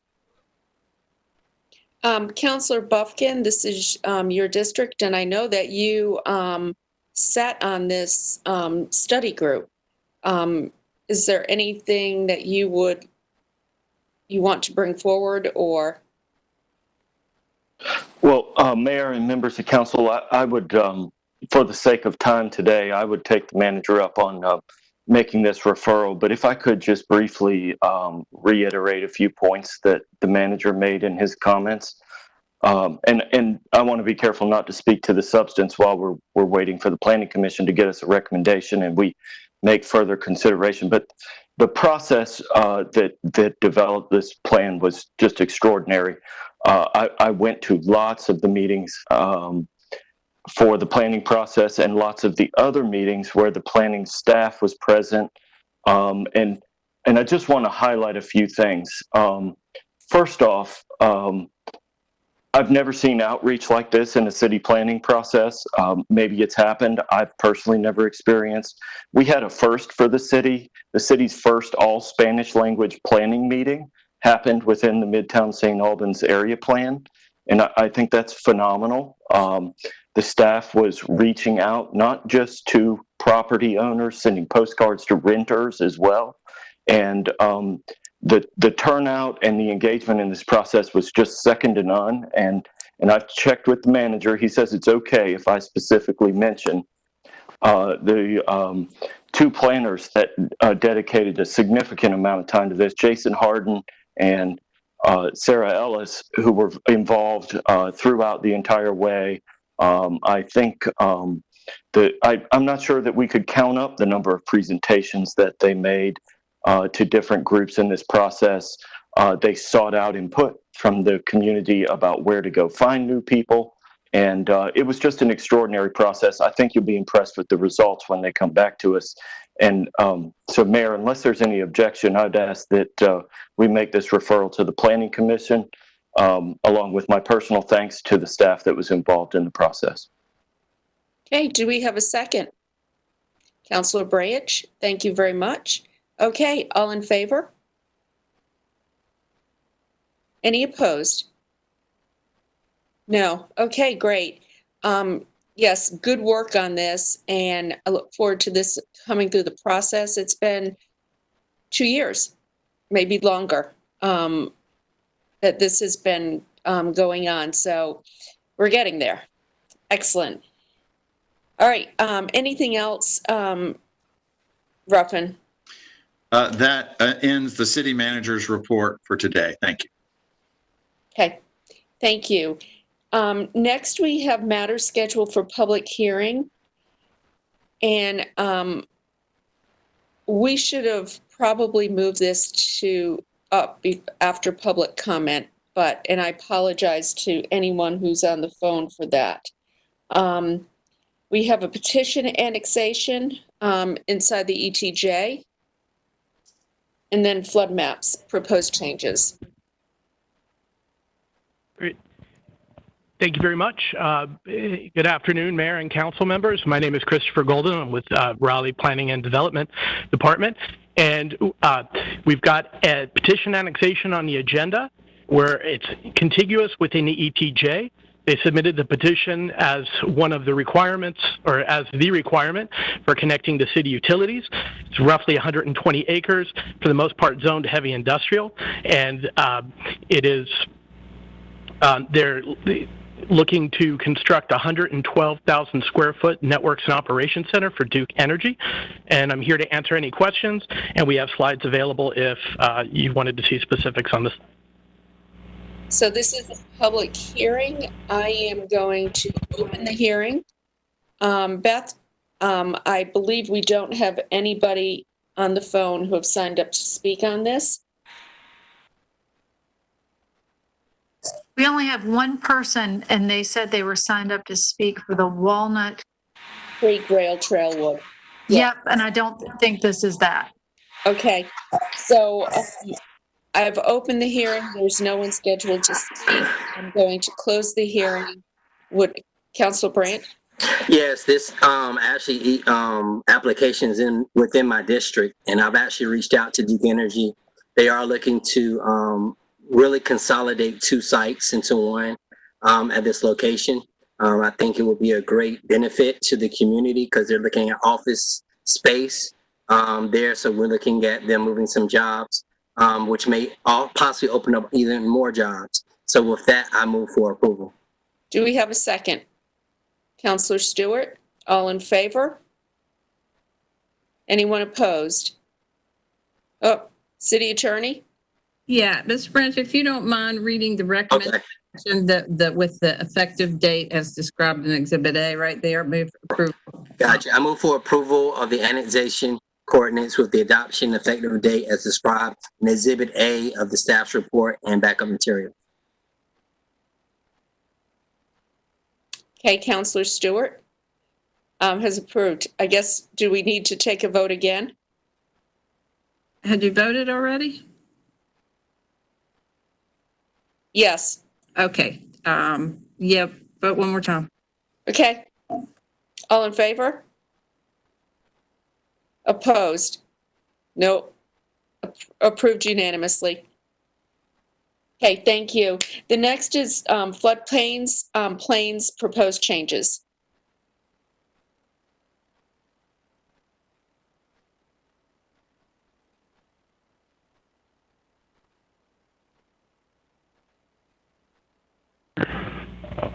Sorry.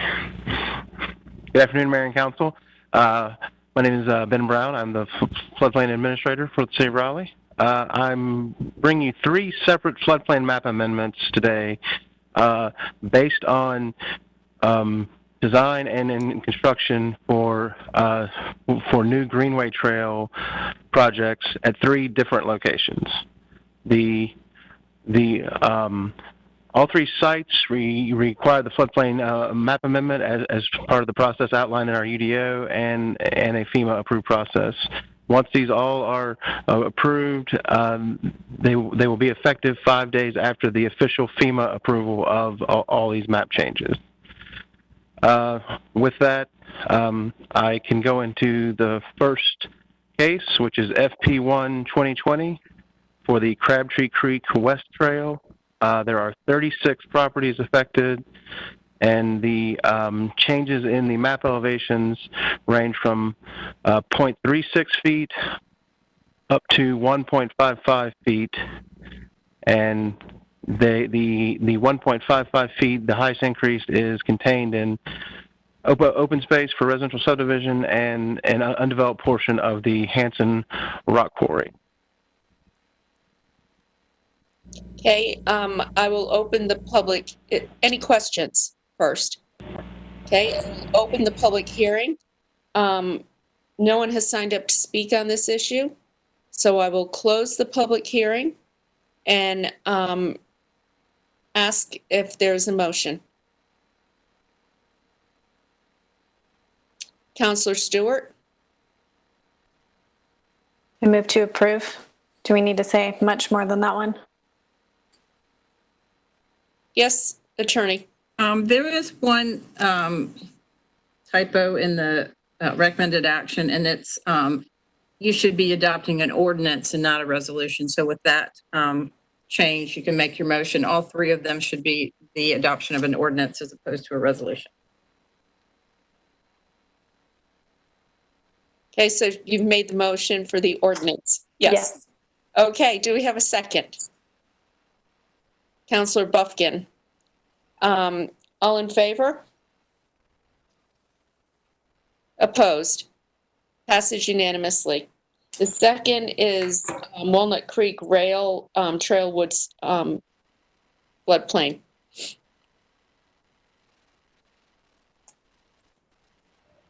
Correct. It's FP2 2020 off the Walnut Creek Trail at Trailwood Drive near Avon Ferry. There are 2 properties affected, and there is a 0.04 foot increase, and both properties are already in the FEMA regulated floodway. Okay, any questions? All right, I am going to open the public hearing. Is Randy Herman on the line? Yes, I am, but I apologize for the confusion. I sent a message to the clerk about this, but this should actually be what I signed up for was a request for a council authorization of a TCZ conditional zoning change. Okay, I'm confused. So I represent an applicant with a request for a change to a conditional zoning. We talked to the planning staff last week. They advised us to sign up to speak at this meeting, but there wasn't a specific category for that. So they told me just to sign up for whatever was the first thing available on the agenda, and then to send a message to the clerk. So, Madam Mayor, it sounds like he should have been at the public comment period. Yes, public comment phase. I apologize to you. You've been on the phone all this time. Madam Mayor, what I would recommend then, since you've already opened this hearing for this item, go ahead and close it. Deal with it. It's after 2:00. You can either do the third item, which I don't think anyone has signed up for, or you can still have him, since he did sign up, he could still submit this matter. Am I correct, Madam Attorney? Okay, I think I understand. He just signed up for the wrong thing. Right. Going to sign up for public comment, and he signed up for something else. I don't have any problem with it. I will say that you did require everyone else to be limited to 1 minute. Right. So you would need to have that limitation. So I suppose you could hear it really fast tonight, or bring it back on the 7th, whichever you prefer, after we get public hearings. Mr. Herman, please stay on the line. Let us just finish these two things and we'll get you back on here, okay? Okay, no one has signed up to speak on this, so I'm going to close the hearing. Do we have a motion to approve? Counselor Stewart? Second by Counselor Buffkin. Okay, all in favor? Opposed? Clerk, that passes unanimously. And we will do the last item here, the Crabtree Creek structure number 37. No one has signed up for this either. No. Any questions on this from council? Okay, I'm going to open the hearing. And now I'm going to close the hearing. Do we have a motion? Counselor Stewart, motion to approve. Do we have a second? Counselor Buffkin, all in favor? Okay, clerk, that was unanimous. Thank you, Ben. Mr. Herman, if you could come back on the line. During our public comment period, we had 60 people signed up, so we limited the amount of time to 1 minute per person. Can you kind of tell us in a minute what the issue is, and then perhaps we can provide you with some guidance on how we can get some resolution? Yeah, 1 minute should be fine. This is a request for a text change to the zoning conditions for property located at 3509, 3511, and 3513 Garner Road. This was rezoned last year in zoning case Z1118. One of the conditions contained in that rezoning was that no apartments be allowed on the property. We are now requesting to amend those conditions to allow apartments and leave the other conditions as is. Okay, so what is the process? As the attorney, what process is for this now? That means if you allow, you would make a motion to approve, to allow it to be filed and step to process it, and then it would come back through the planning commission and then ultimately back to the city council. We actually have a text amendment underway that would streamline this, you may remember, and take this away from council.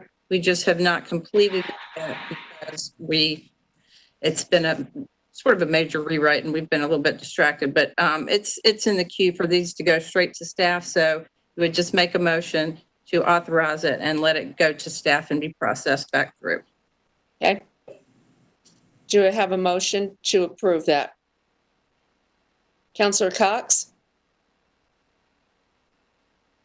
Councillor Cox, Yeah, I just had a quick question. The previous rezoning a year ago, was that approved? Yes. Can I, Madam Mayor, if I may? Yes. I've had a conversation with this applicant. I know he's spoken with staff as well.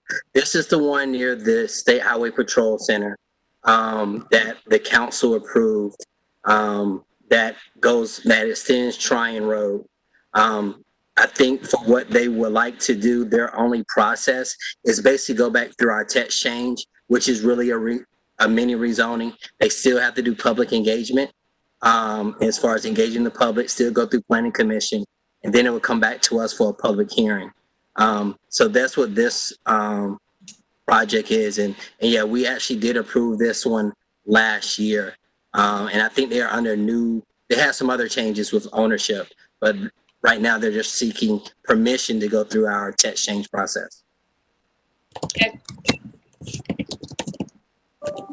So I move approval to allow them to go through our text change process.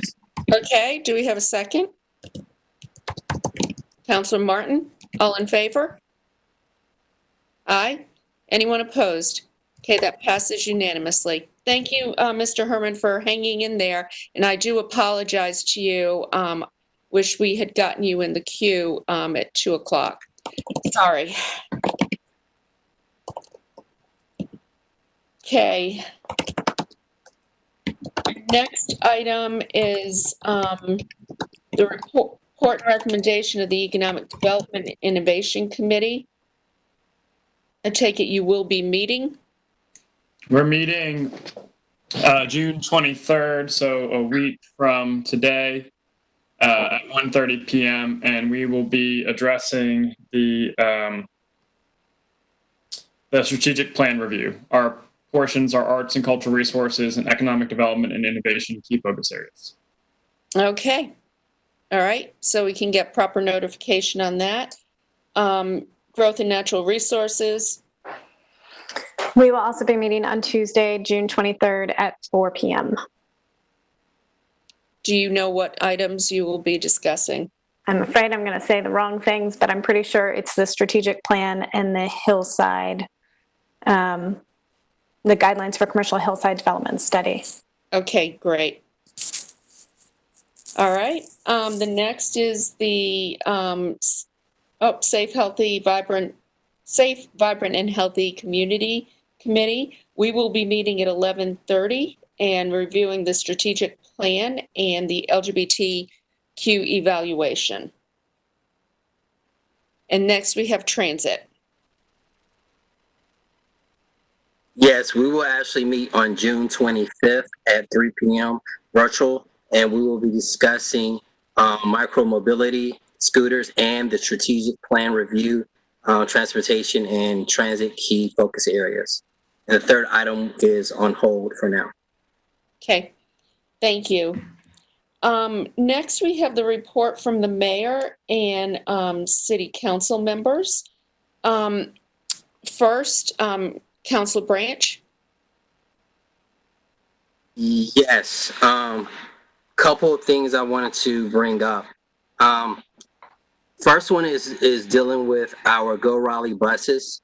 I've recently received some concerns of the cleaning process of the buses.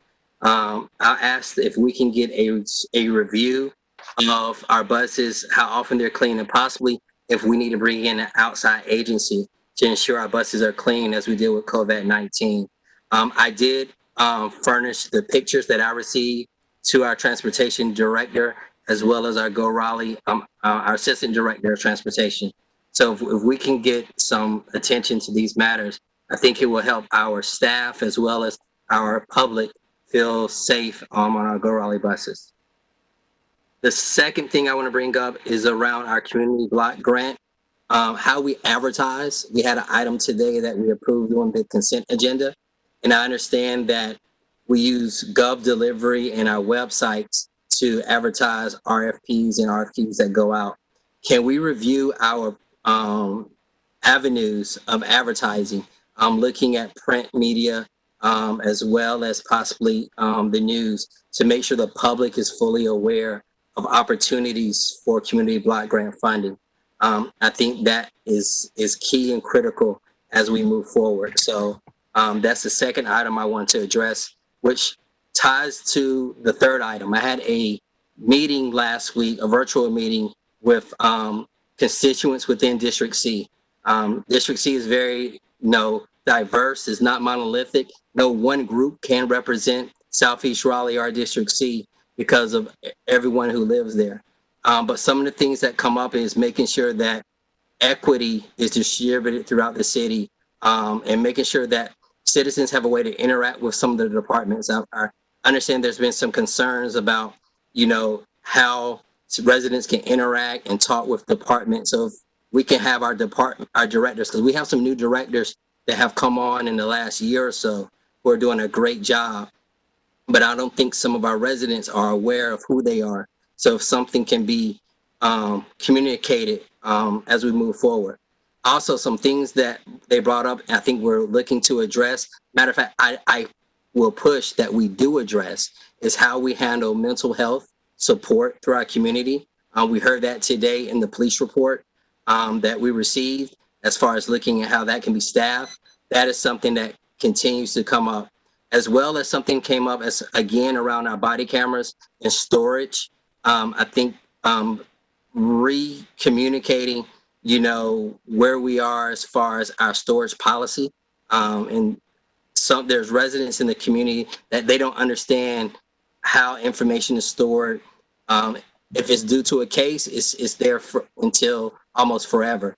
But, really making that policy available. I believe it's in our procedures and policies that we recently released online, but just making sure I want to point residents to that. The other thing that has come up is how the city works and invests in Black businesses in the city of Raleigh. We represent 29% of the current population, but how does that reflect in our contracts? Not just our construction contracts, but just our supplies, our vendors. These are concerns that continue to come up, as well as affordable housing and low-income housing that we address today in our conversation, as far as re-emphasizing and being intentional with our affordable housing. So this all came from the meeting again last week. These are things that I think continue to come up.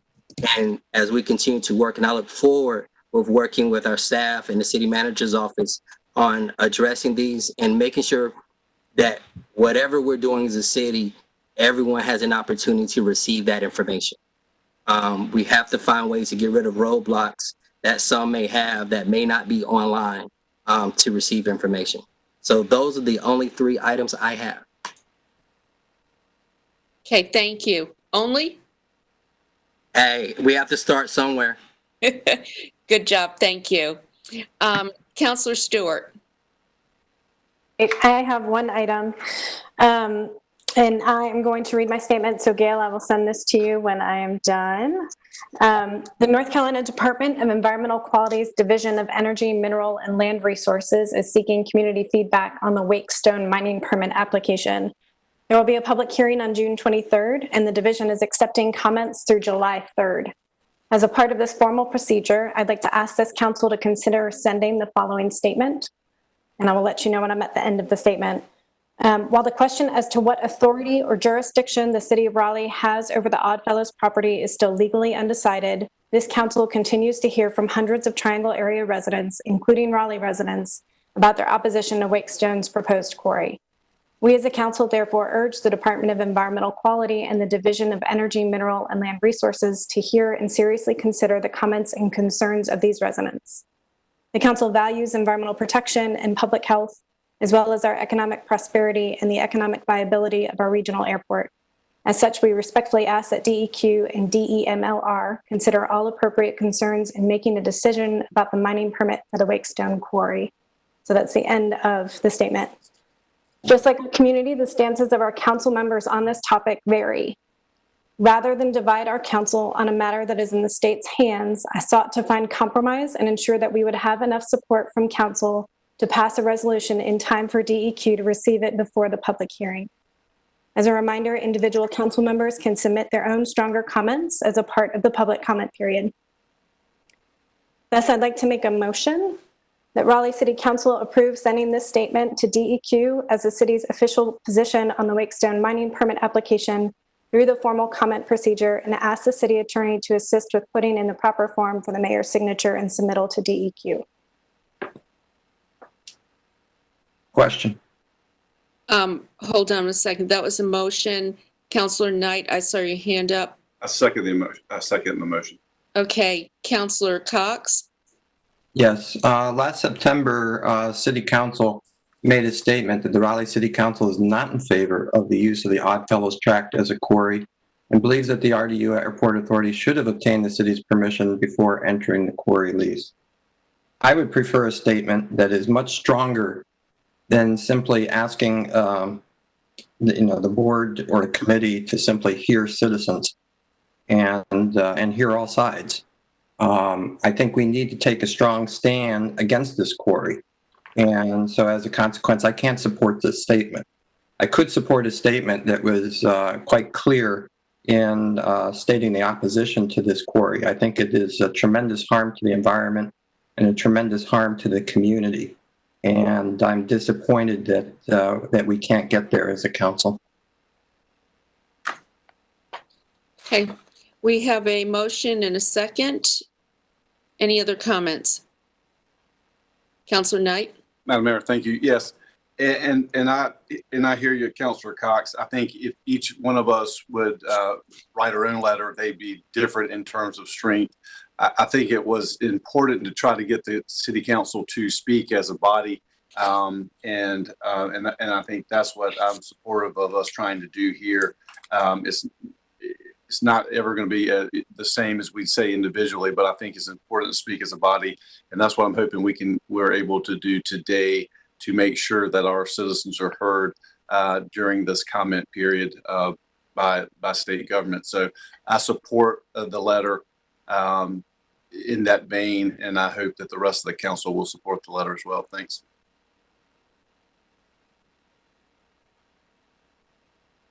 Okay, thank you.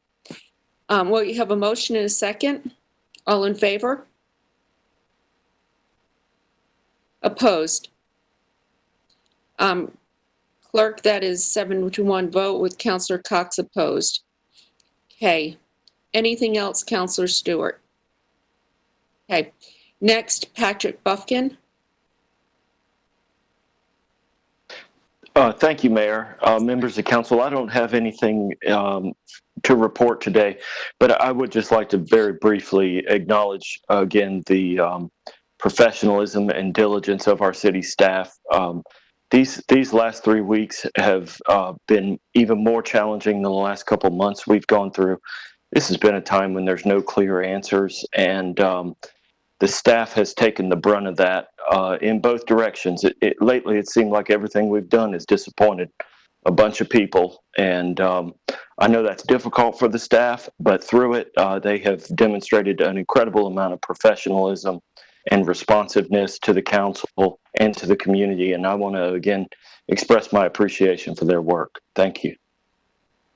Thank you, Councilor Buffkin. Councilor Cox.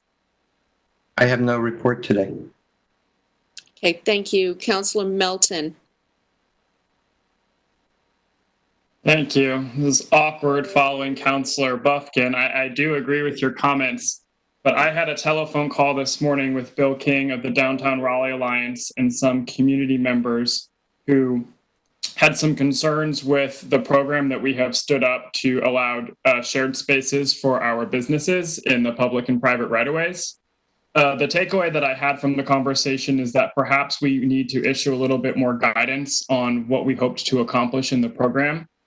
What I heard is that we had very good intent on allowing maximum flexibility to our business owners, meaning not trying to force any one-size-fits-all solution on anyone.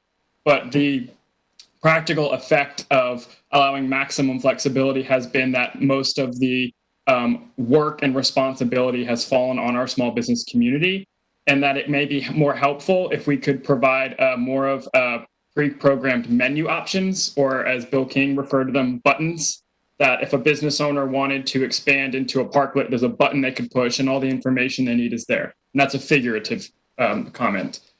Same thing for the sidewalks. There was also some discussion about confusion about parklets, for example. Does the business owner pay for the parking spot that would otherwise be there? And what sort of barrier is required? So I think that we may need to look again at the program. I know that was thrown together. Probably something that would have taken a year was thrown together in 4 weeks. So I just wanted to reiterate some of the information that I had received and see if we wanted to send some of that back to the staff to look at it again.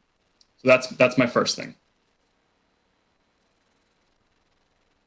I don't know if I need to do anything with that. I thought I would just raise it. City Manager, I would look to you for direction.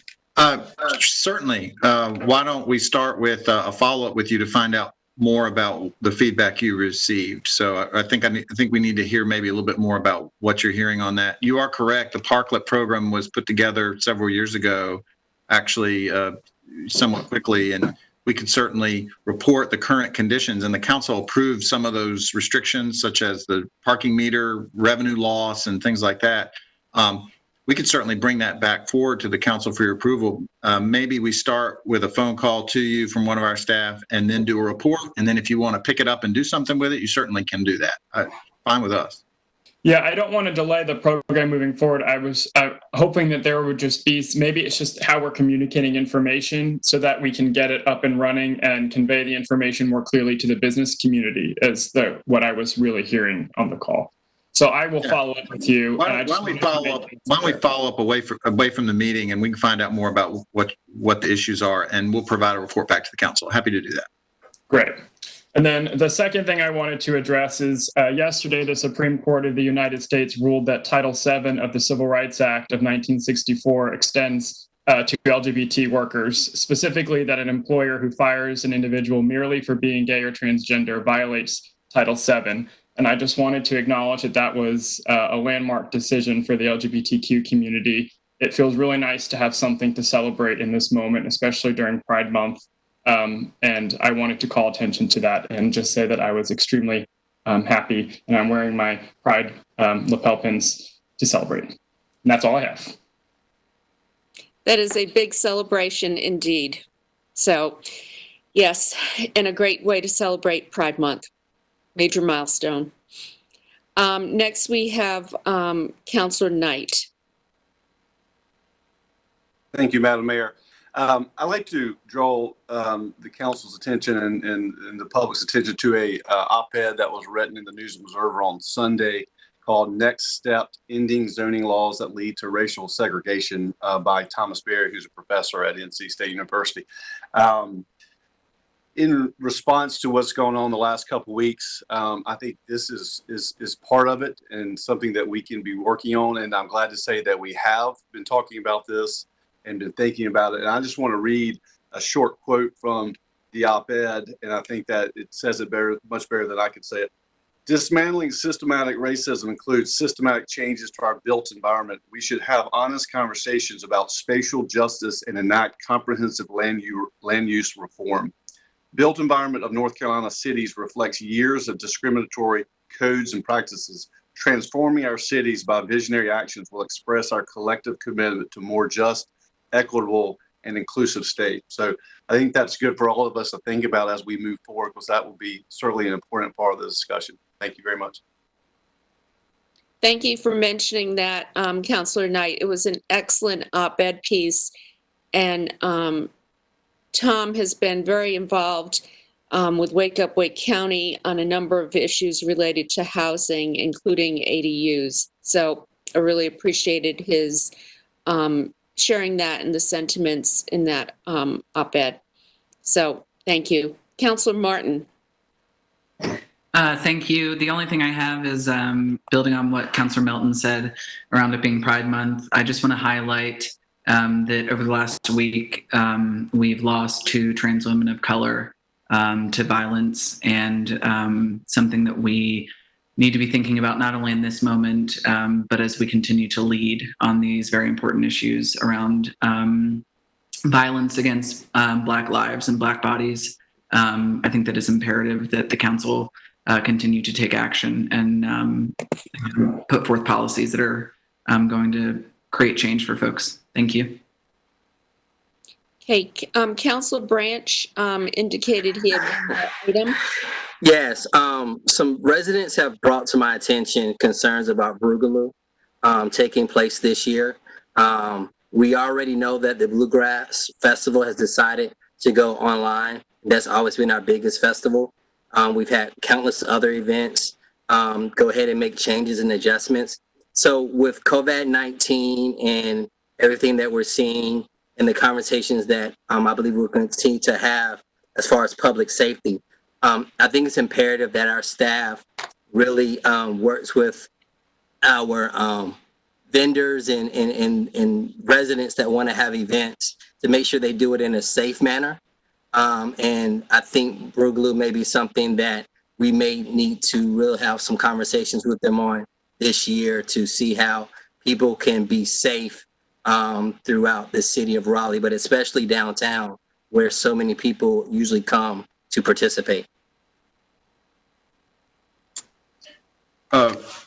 Mayor Pro Tem Branch, let us follow up on that, and we'll get back to the council with a response. I believe there's some ongoing conversations there, so give us a moment and we'll respond to that. I think if I could, Mayor, just broadly, I think, as evidenced by a lot of our major events, I think the fall festival schedule has a lot of questions associated with that. And I'm not trying to send out a warning note to all those various groups, but I think the mass gatherings provision associated with our fall schedule is something we're going to have to really think about carefully. And that will be another example of something that doesn't make everybody happy. So we're still going to have to look at that. We'll get back to you. I understand. Thank you. Okay. Thank you. Okay, everybody has had their turn. I have 2 items today.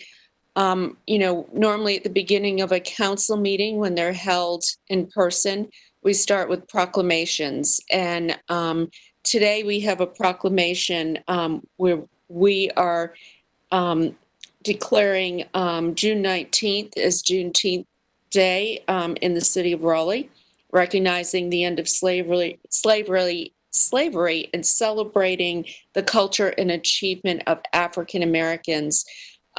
This proclamation is available online and it will be distributed through social media, but we did want to acknowledge that day in Raleigh and the importance and significance of that, especially as we have these discussions around race and racial equity. So I just want you to know that we have done that. The second item I have relates to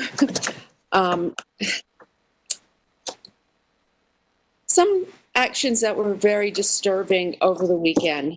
I think we all saw the news and social media reports of individuals ignoring the state's guidance on social distancing, not wearing face masks, and other best practices to slow the spread of COVID-19.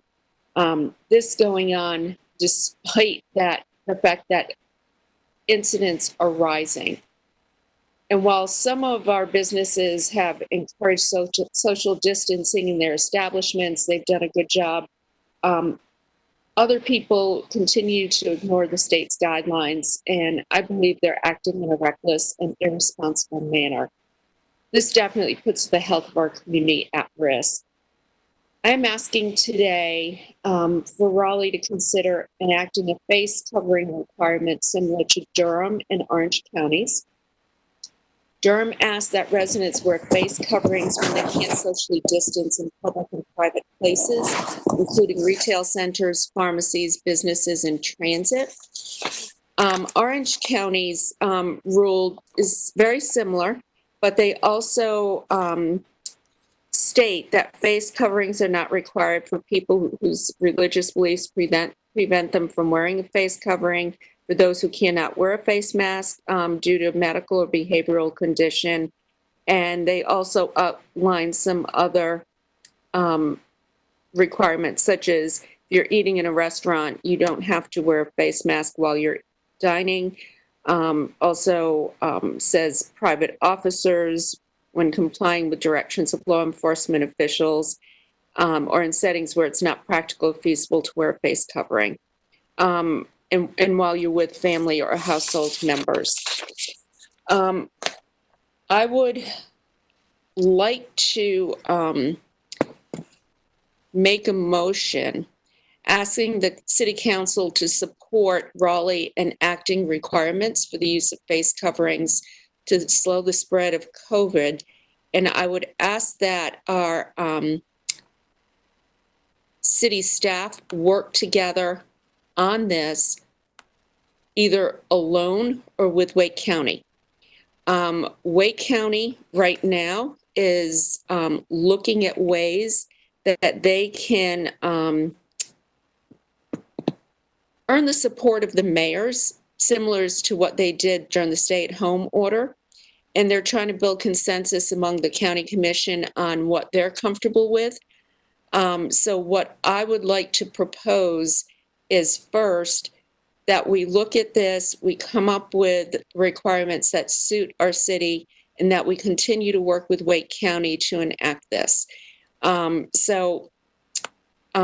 I want to ask if there are any questions or comments on this and just get an idea of how council wishes to proceed.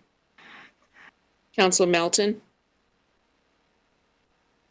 Yes, first, I just want to state my support. I think it's important to be following data and science when making these decisions. I also don't want to go back to a stay-at-home order. So if we can take reasonable, measured steps to protect the public health and safety, and while also allowing our business community to remain open following the governor's guidance, I will support it. I do think it's going to be very important to articulate to the community guidelines on when we're going to mandate the face coverings, and it sounds like we're working on that. And I also think that enforcement needs to be made clear as well. There will be folks who are confused.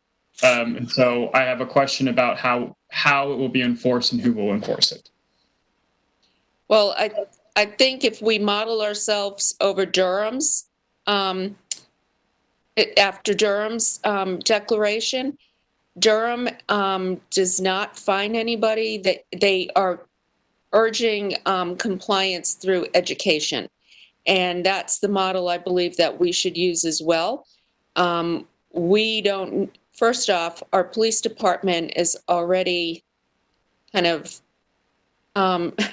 dealing with many other issues.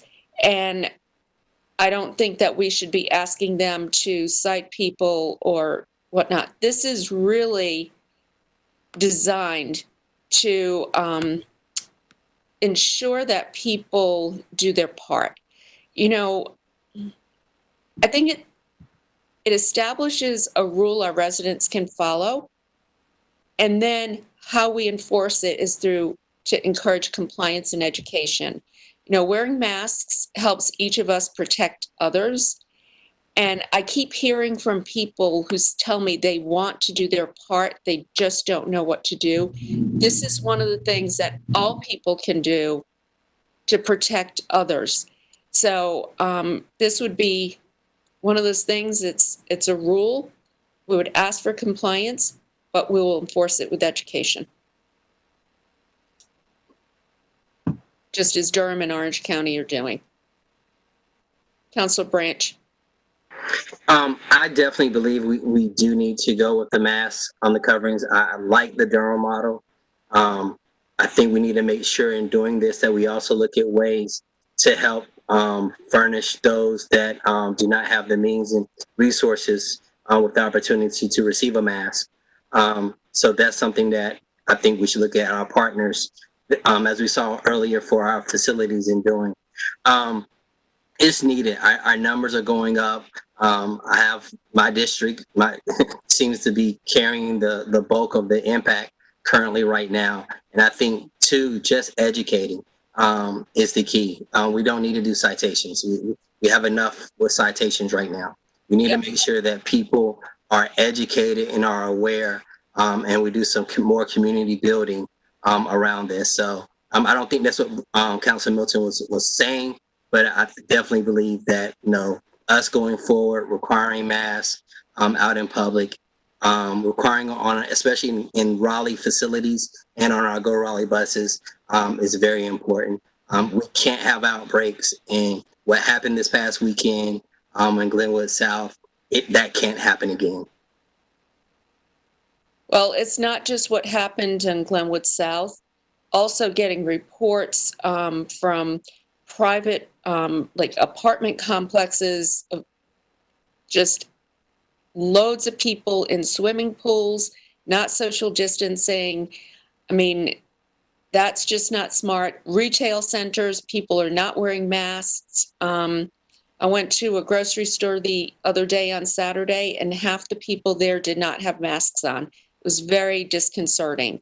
So I think that we need to set the standard and expectations and ask people to follow this simple rule to protect others.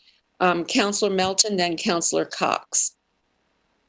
Yeah, I just wanted to clarify that I was asking because I think it is important to send a clear message to the community, and enforcement is something that many people will ask about. I don't want to fine anyone or give anyone a reason to have to be stopped by the police or cited, but I do think that conveying how the enforcement will occur is important. So what I'm understanding is that we're going to provide education as well. I have questions about, so then for public businesses, the city of Raleigh is going to require a mask.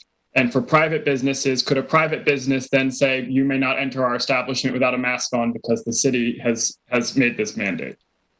Going to ask the city attorney to comment on that. I think what we would, the action that you should probably take today is to allow to have a motion for the council to allow the mayor to expand the state of emergency by ordinance to require the wearing of face masks, and then you can work on the language exactly as, and if it's similar to Durham's, then I think that the your enforcement concerns are probably not ones that to worry about. The way that they have written theirs is the same way, is in a way that, it's not going, you're not going to get arrested or stopped or anything like that. So we don't have all of the language drafted, but I think if you make the motion to give her that authority, then we can come back with something that's the equivalent of Durham's, which would be then made a part of the state of emergency. If that makes sense. It does. Thank you. Councilor Cox. Just a quick question. Well, first of all, I support this and I support the approach. I think they're both good. I do have a question. I'm not intimately familiar with Durham's ordinance. Does this apply to people that are like out on the greenways or in our parks? Okay. No, it really, their language says, I'll read one of the paragraphs.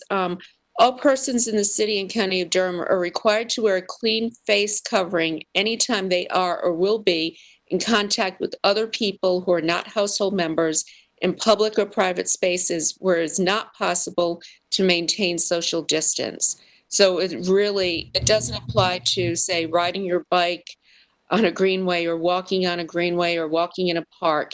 It really addresses more instances where you can't social distance, such as what happened on Glenwood South on Friday night. And then it specifies as well that these spaces include grocery stores, pharmacies, business locations, and public transit. And then Orange County also has some exceptions where that's not needed. And as I said, those were for people whose religious beliefs prevent them from wearing a mask or who have health conditions. So I'd like the city attorney to look at both languages when forming a recommendation, both Orange and Durham. But to answer your question, Councilor Cox, no, it does not apply if you're can socially distance, it does not apply. Okay, thank you. Councilor Stewart. Just a quick question, because I think we're going to get a lot of questions about this. What would be our timeline for implementing such a rule? That remains to be seen. Obviously, we want to give people notice and not spring this on them. And also, we're trying to work with the county. So it depends on where the county lands on this and how quickly they can act as well, if they choose to. So we don't have a defined time frame yet. But I would certainly urge people this weekend to please wear a face mask if you can't social distance.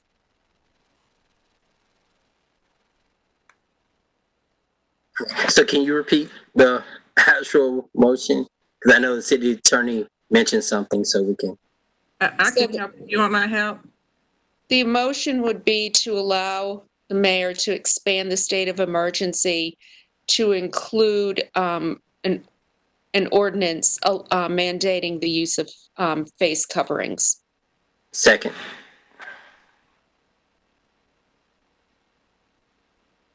Okay. Any other questions or comments? Okay, all in favor? Anyone opposed? Clerk, that motion was passed unanimously. Thank you. Let's see.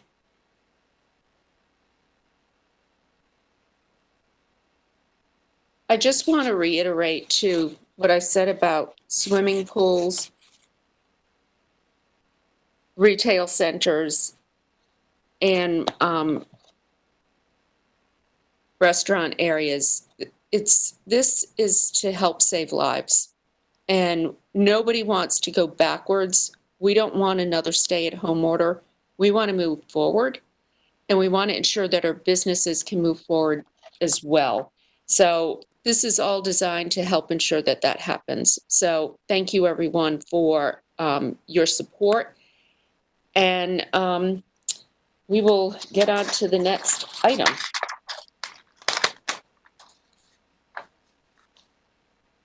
We are now on appointments.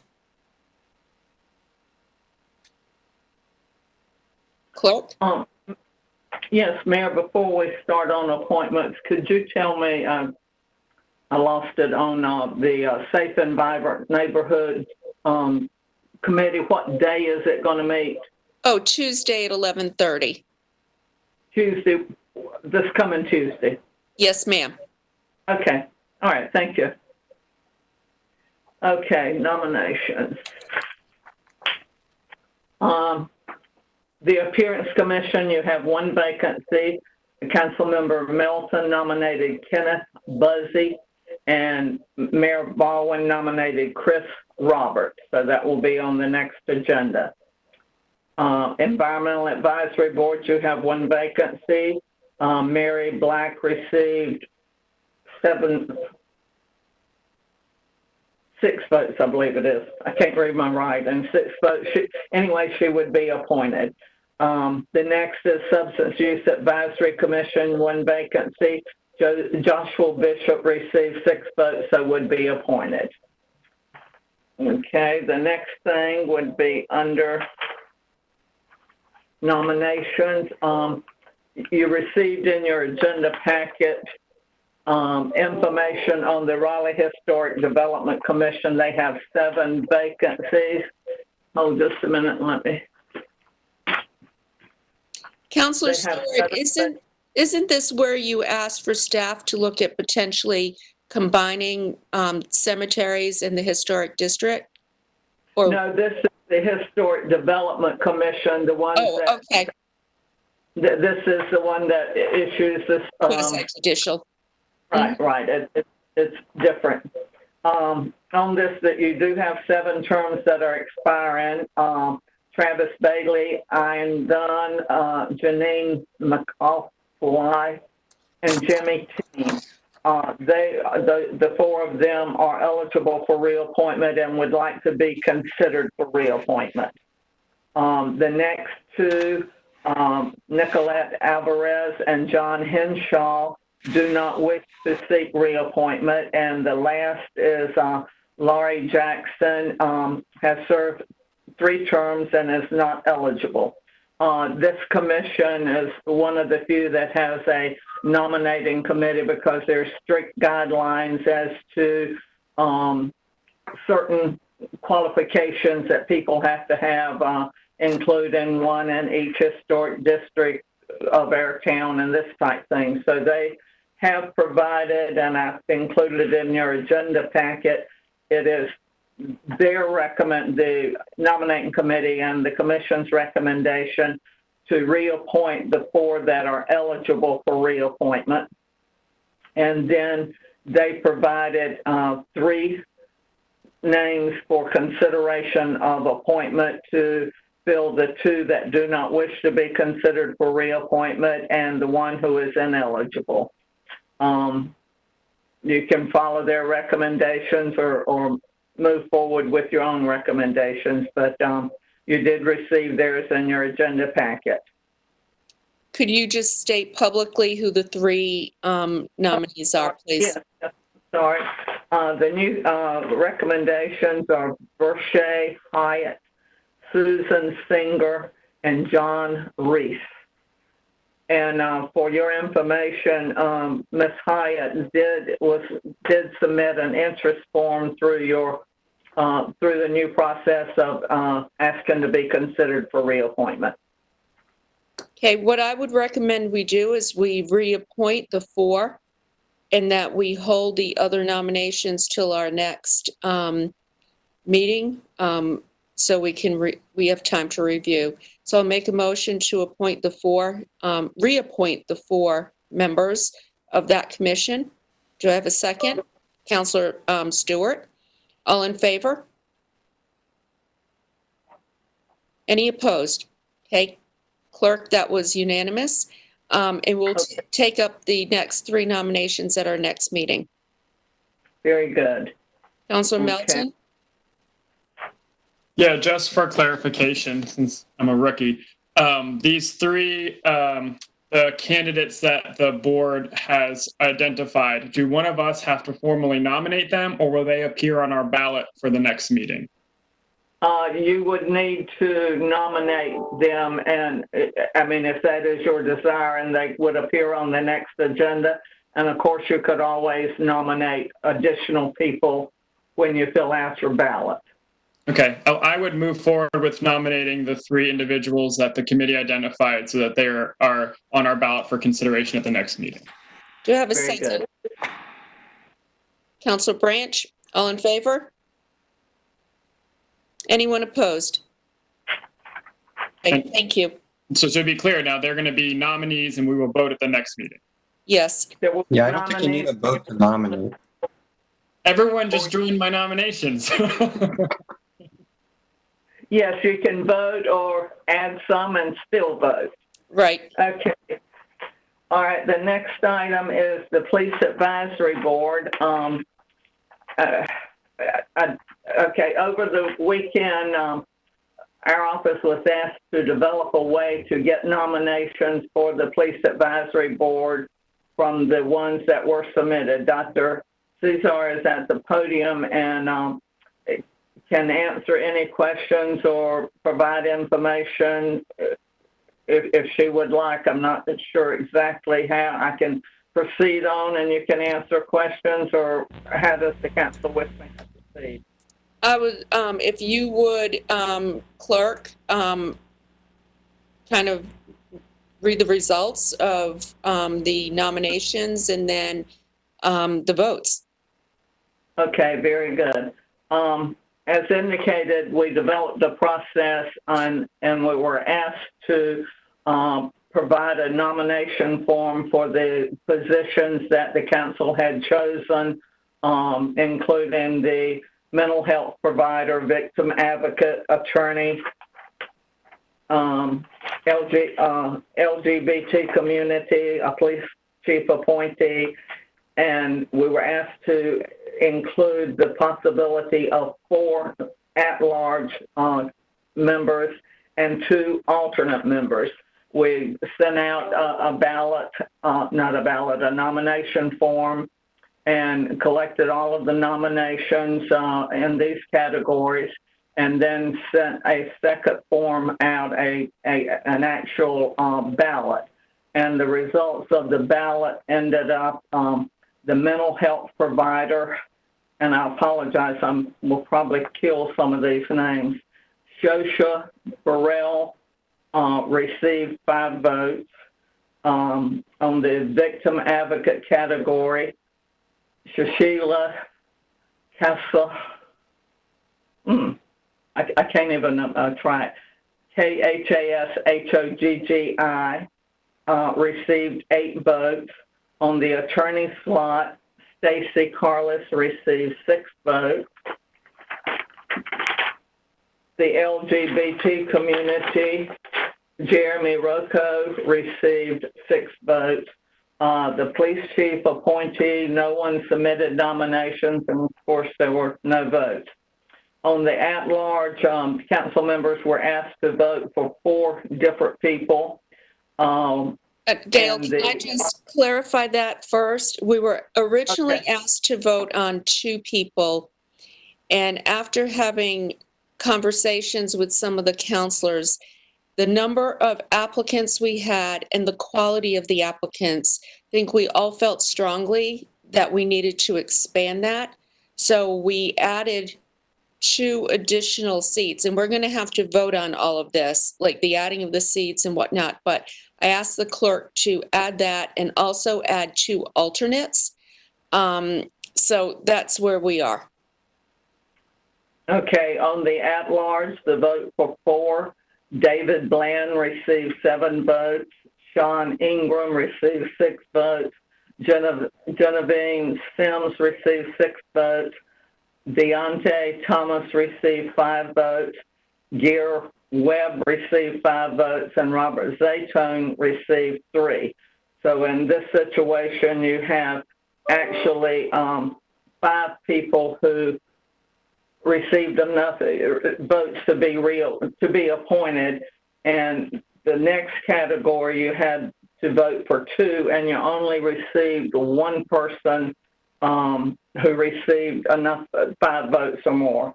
And so if you would want to move forward with that, you could move one of the at-large persons to be the second person to fill an alternate seat if you so chose. On the alternates, Christopher Matt-Cozy received 3 votes. Leslie Ann Davis received 2. Eric Handy 1. Lewis Hudson 2. And Johnny Thomas received 6 votes. And we had 2 write-in candidates here. Genevieve Sims received 1 vote, and Robert Zaytone received 1 vote. So it's up to you how you want to proceed. As the mayor said, I think your first action would be if you want to enlarge the committee to include the 4 at-large members and 2 alternate members. That would be your first motion, I would assume. I'm going to ask the city attorney for guidance on this. Yeah, I think Gail's right. You have to decide on the size of it. And do you have consensus on enlarging the size of the group? Yes, this came at the request of council members. Okay. So then, Gail, which ones are you talking about that still have an issue? Can we do this first? Can we just increase the size of the group? I'll make the motion to increase the size of the Police Advisory Board from 7 members to 9 members, adding 2 additional at-large members and additionally 2 alternates. So moved. Yes, Councilor Branch. Is that a second? Okay, second. All in favor? Anyone opposed? Okay. Okay. So Gail, where does that leave us now? If you want to proceed, you would have the positions filled for the mental health provider. 1 person received 5 votes, which is required to be appointed. Victim advocate, 1 person received 8 votes, which is required, so that person could be appointed. On the attorney, 1 person received 6 votes, so could be appointed. The representative of the LGBT community received 6 votes, so it could be appointed. You have to decide what to do with the police chief appointee. That comes from the police chief, Gail. And okay. Yes. Okay, so she would actually make that appointee. Yes. Okay. On the at large, I would suggest that you take the 3 top vote getters, which received 7, 6, and 6, and then for your 4th one, one of the 5, and I would suggest it be alphabetical. Mr. Thomas received 5 votes, so he could be the 4th one for the at-large. And then... Gail, I'm confused. Mr. Thomas was an alternate, wasn't he? There's two Mr. Thomases. The at-large was Deontay Thomas was the Okay, at-large. Deontay. All right. Okay, and then you could move Webb down to one of your alternates because that was 5 votes, and that would give you your 2 alternates to be Johnny Thomas and Gira Webb. And so that would fill your slots if you wanted to move that way. And I think that's fine. So the at-large 3 top vote getters all had a majority, correct, Gail? Yes, yes. You had 5 at-large that had 5 or more votes. Okay. All right. So that's the 9, correct? Correct. Okay. So then you go to the alternates. The alternates, you had 1 that received 6 votes, and then you could take Mr. Webb. I'm sorry, I'm not sure whether it's Mr. or Miss Webb, who also received 5 votes, and move that down to alternate to fill your 2 alternate positions. That way, everybody who is appointed would have received 5 or more votes and would be the only people that received 5 or more votes. I think what she's saying, and Jonathan, I think what you're saying is you're pulling them out of the at-large category and making them alternates because they have 5 votes, if that makes any sense. Okay. Yes, that's what you're recommending. That's yes, and that would make everyone who received 5 or more votes to be appointed and in a slot. It wouldn't increase the number more than you had already increased, but it would just allow for all that received 5 or more votes to be appointed. So hold on. I have a number of people lined up here. Councilor Melton first, Councilor Martin, then Councilor Branch. Yeah, I just want to make sure I understand. So I have 2 questions. It sounded like we had 1 at-large spot remaining after the 3 who got 7. I'm not comfortable filling that at-large spot based on the alphabet by last name, because it sounds like the 2 individuals up for consideration received the same number of votes. So I would like to vote on the at-large spot. Again, I think it's arbitrary to do it by last name. The second question I have is, what is the difference between an alternate member and a member on the board? I guess that is my second. That's just a follow-up question, because if we're going to vote for the at-large spot and one of those individuals will fall to the alternate spot, I think that's appropriate for us to understand the distinction. And I cannot answer that. That was direction I received from you guys. Dr. Caesar, if you could come to the podium, please. How did you envision the alternates working? So what I envisioned, Raleigh Transit Authority has alternates that participate in the meetings, whatnot, but they're alternate non-voting members. But they are participants and have a voice. So that's kind of what I saw as the alternates, and that would also enable you to fill a role if somebody had to drop off. Yes, so can you all hear me? Yes, we can.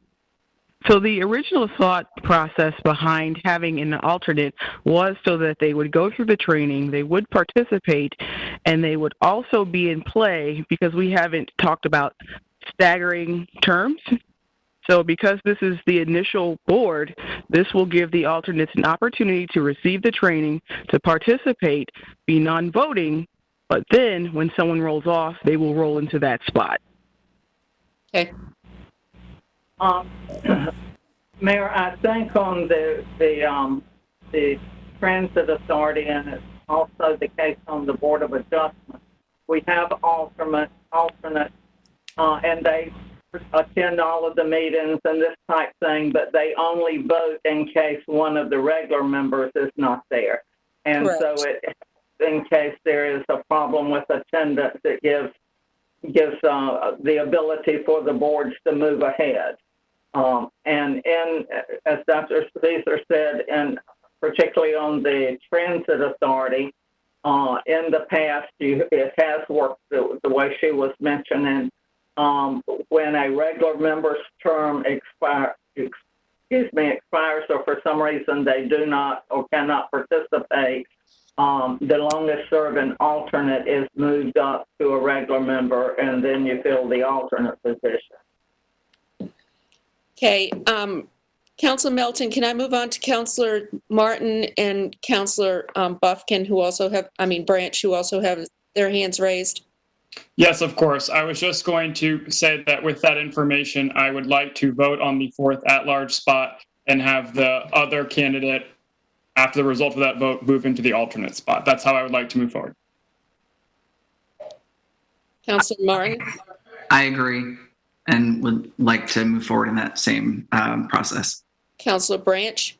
Yeah, that's fine. It sounds like we have a tie for the 4th spot, so maybe we just vote for that part and then go from there. Do you want to do that by ballot, or do you want to do that right now?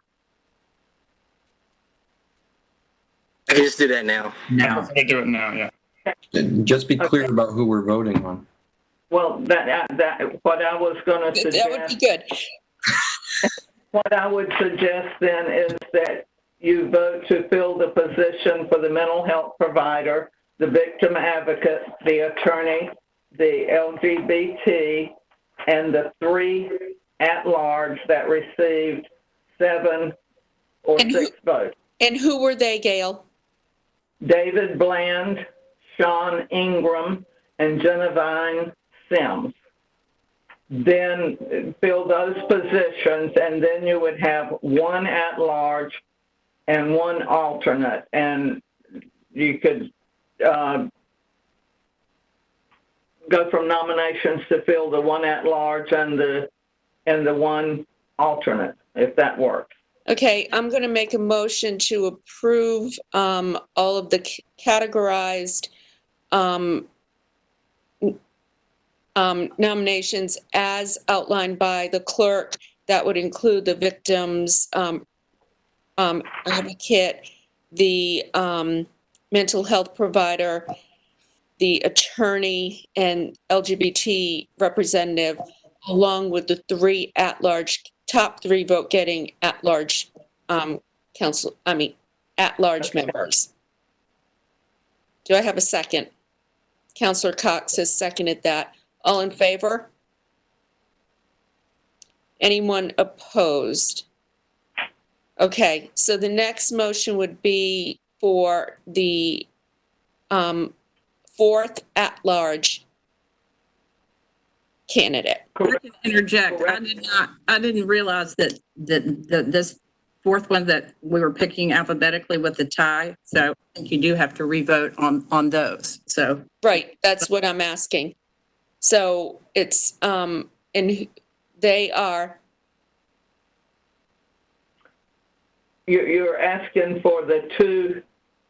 It's Deontay and Greer Webb, correct? They are tied. Yes, they got 5 votes each, and that would be Deontay, I'm sure I'm pronouncing the name wrong, Thomas, and Greer Webb. They both received 5 votes, so you would be voting for one of them. I guess we could call for the vote, Mr. Thomas, and then whoever gets the most votes would be the 4th at-large. Is that what we're doing? It appears that way, yes. Vote for the 4th at-large, and whoever gets the most would go in that, and then the other one would default to the other spot. Yes. Correct. Okay, Mr. Thomas then. So I guess we do it by a show of hands, or Yep. Mayor, do you want me to be the caller of it? Okay, so we're nominating, the first vote is for Deontay Thomas, and this would be for the 4th at-large position. Councilor Cox, you have your hand raised. Okay, you're voting for Deontay. So the other choice is Greer Webb. So, Webb. whoever wants to vote for Deontay needs to raise their hand now. If that's your first choice, raise your hand. So we had Councilor Cox and Councilor Buffkin. Okay. Right. And Webb is the second. And the second person is Greer Webb. If that is your first choice, please raise your hand. Okay, that is a 7, wait a minute, let me see.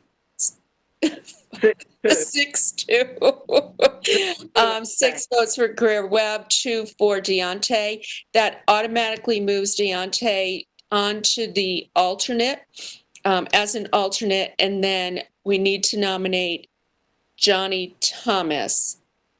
So we have the 2 Thomases as alternates. So I will make a motion to nominate Johnny Thomas as the second alternate. No, wait a minute. He had 6 votes. Johnny Thomas had 6 votes for an alternate, so you need to fill another alternate. Right. Greer Webb was the second. No. Okay. No. You need to nominate a second alternate then. Right, and that's what I just did, Clerk. I nominated Johnny Thomas as the second alternate. So, Madam Mayor, if I may, I think where the confusion is, Madam Clerk, when we just voted, Greer Webb is appointed, and we said that Dante Thomas would go as an alternate. So he would fill the alternate spot, and then we have one person, Johnny Thomas, who's left, who has 6 votes. So this is the nomination for Johnny Thomas that we're going to vote on now. Okay, I've made the motion on Johnny Thomas. Would anyone like to second that? Second by Councilor Branch. All in favor? Is he the only one running? He got 6 votes already. Okay. Yes. So there's no other choice. He was the one who received 6 votes. He was the only alternate who received more than 5 votes. So it's just to approve the nomination. I got you. Yeah. Okay. Okay. All right. And so he has been approved then to serve as the alternate. Okay. So I'm looking at the city attorney here. Yes, the alternate, if you want to clean it up, you could say that you would make a motion for Greer Webb to be the final at-large, and for the 2 Thomases, Deontay and the other one, to be the at-large members, and make that motion, and that will clean up those 3. Okay, I think we already did that. I think Gail did. Okay, you voted on the at-large. You were appointing the 3. Then you were voting between Deontay Thomas and Webb for the 4th position.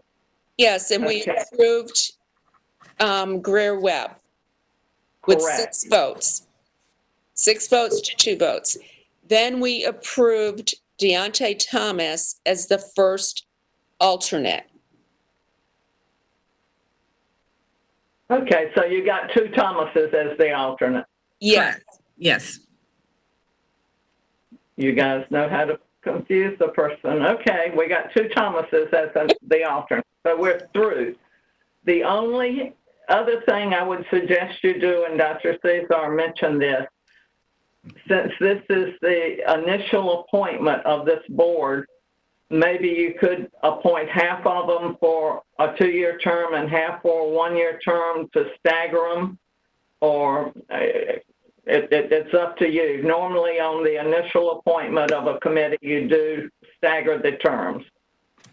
That would be the council making that call, though. That's right. It's up to you. Branch. Can we just think about that and bring that up at the next meeting? Yes, good idea. Councilor Melton? Yes, 2 things. 1, I think it would be helpful for the clerk to read the final list of members appointed to the Police Advisory Board, including the 2 alternates, in case there's any public confusion. I am sure there is. And second, my question is, can we give the authority to determine the terms to the board itself? Like, can they figure out themselves who's the staggered schedule? Because that would be my preference, is to let them do it themselves and also give them some autonomy on deciding when terms come up, what they want the requirements to look like. Councilor Melton, I think that puts them in a very awkward position of picking and choosing who gets what. I don't think I'm comfortable with that. I think that's within our authority, and we need to kind of make that decision. And, I don't know that we need to decide who is what, but I think we probably need to decide, should we stagger the terms or not? I was going to mention that under the statutes, if you were to all go to 4-year terms and stagger them, that they would decide the staggering based on who were the highest vote getters. So that's a method you could use. Okay. Regardless, can we go ahead and just read the final list so at least we have that?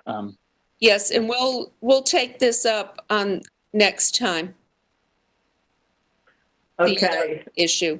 Okay, clerk, if you could read the final list. Okay, your final list and your appointees to the Police Advisory Board. The mental health provider would be Shosha Burrell. The victim advocate would be Sushila Alaman. I'm sorry, I can't even try. Kalashop, Khashoggi.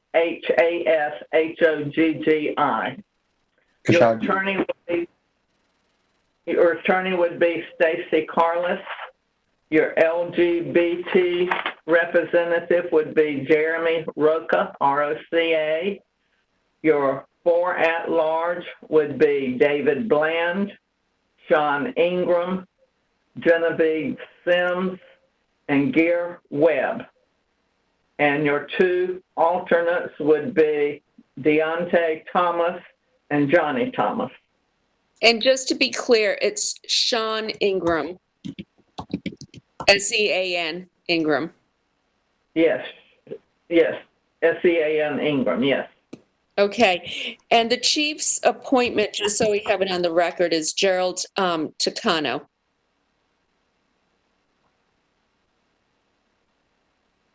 And that We're last not name required to vote on that, are we? Okay, so the chief's appointment is Gerald Tucano.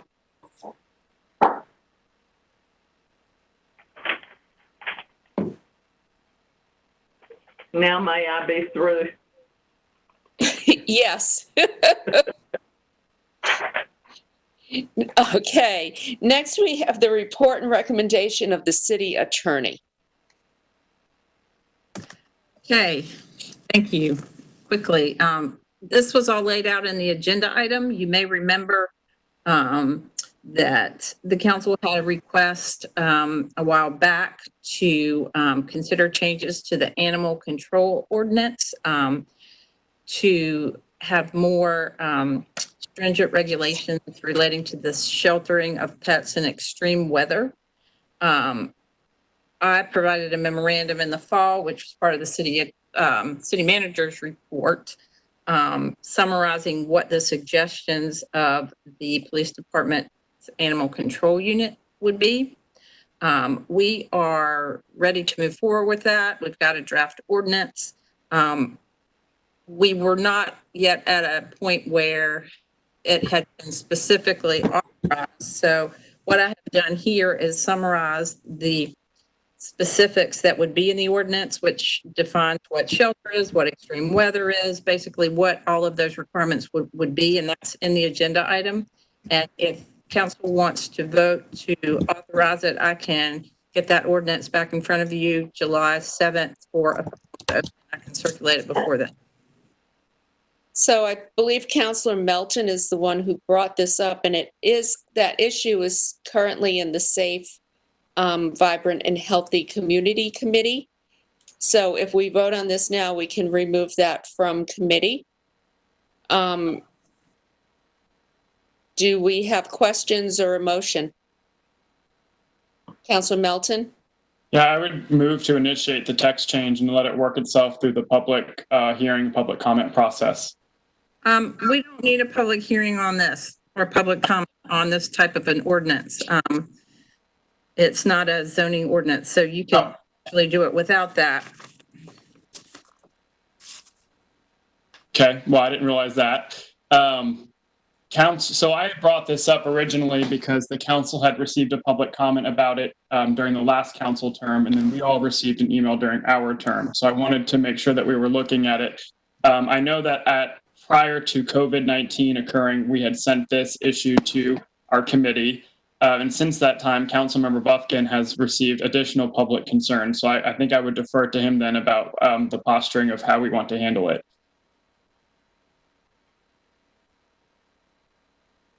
Mayor, if I may. Yes, please. Thank you. And I appreciate that, Councilmember Melton, although I'm still giving you the credit for getting this started, and I do appreciate it. We got lots of animal lovers on council and a lot more in the city. And I haven't received any negative feedback about this proposal. It's been out there for a while. Mayor McFarland, I believe, asked for it before this council term began. So I think what I'm going to suggest, Mayor, is that we authorize the city attorney to draft the ordinance and bring it back for council's consideration on July 7th. Okay. And if you're ready for a motion, I'll make that motion. Okay, you'll make that motion? So moved. Okay, do we have a second? Councilor Melton. Okay, all in favor? Is anyone opposed? Okay, clerk, that passes unanimously. Mayor, does that mean you want to remove it from the committee agenda? Yes, please. Okay, thank you. All right, next we have the report and recommendation of the city clerk. This will not be as difficult as your last go-around, clerk.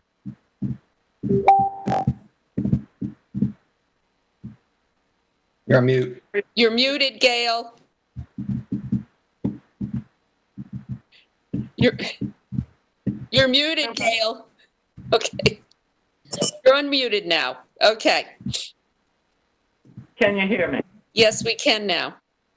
Okay. You received minutes of the June 2 regular session and June 8 budget work session for consideration of approval. I move for approval of minutes. We have second. Councilor Martin, all in favor? Aye.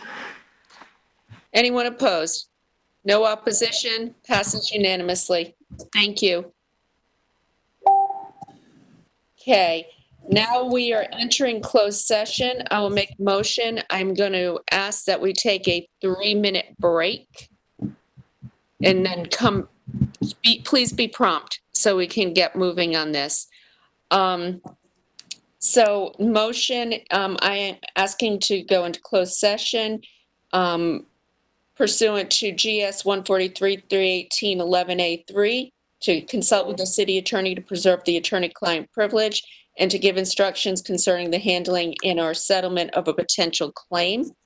And GS 143-318-11A4 to discuss matters relating to the location or expansion of industries or other businesses within the city. Wait a minute, is this right? Is the one I sent you? The one I sent to you? Hold on, please. You should have a hard copy.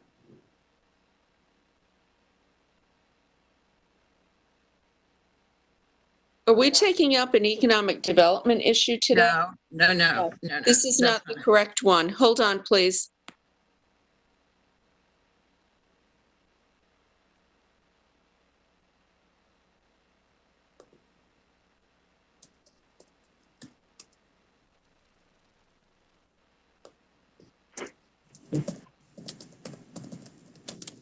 Okay, that was the one in my notes here.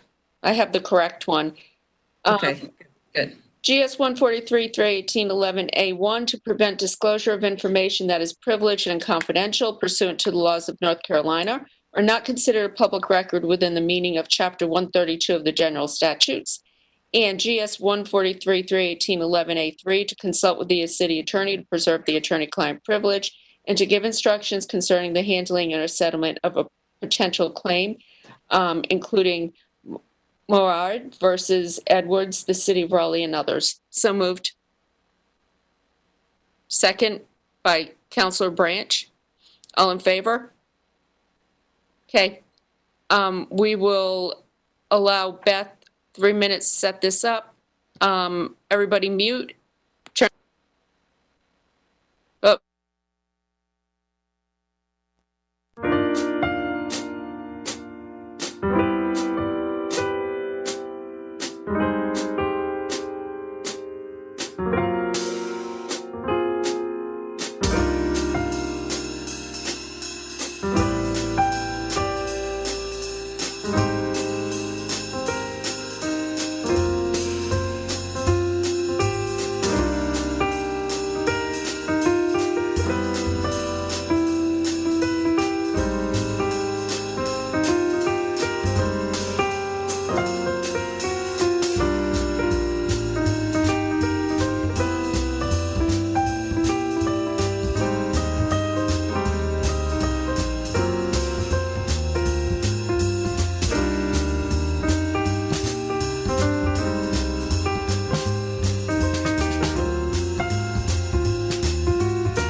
refer to closed session.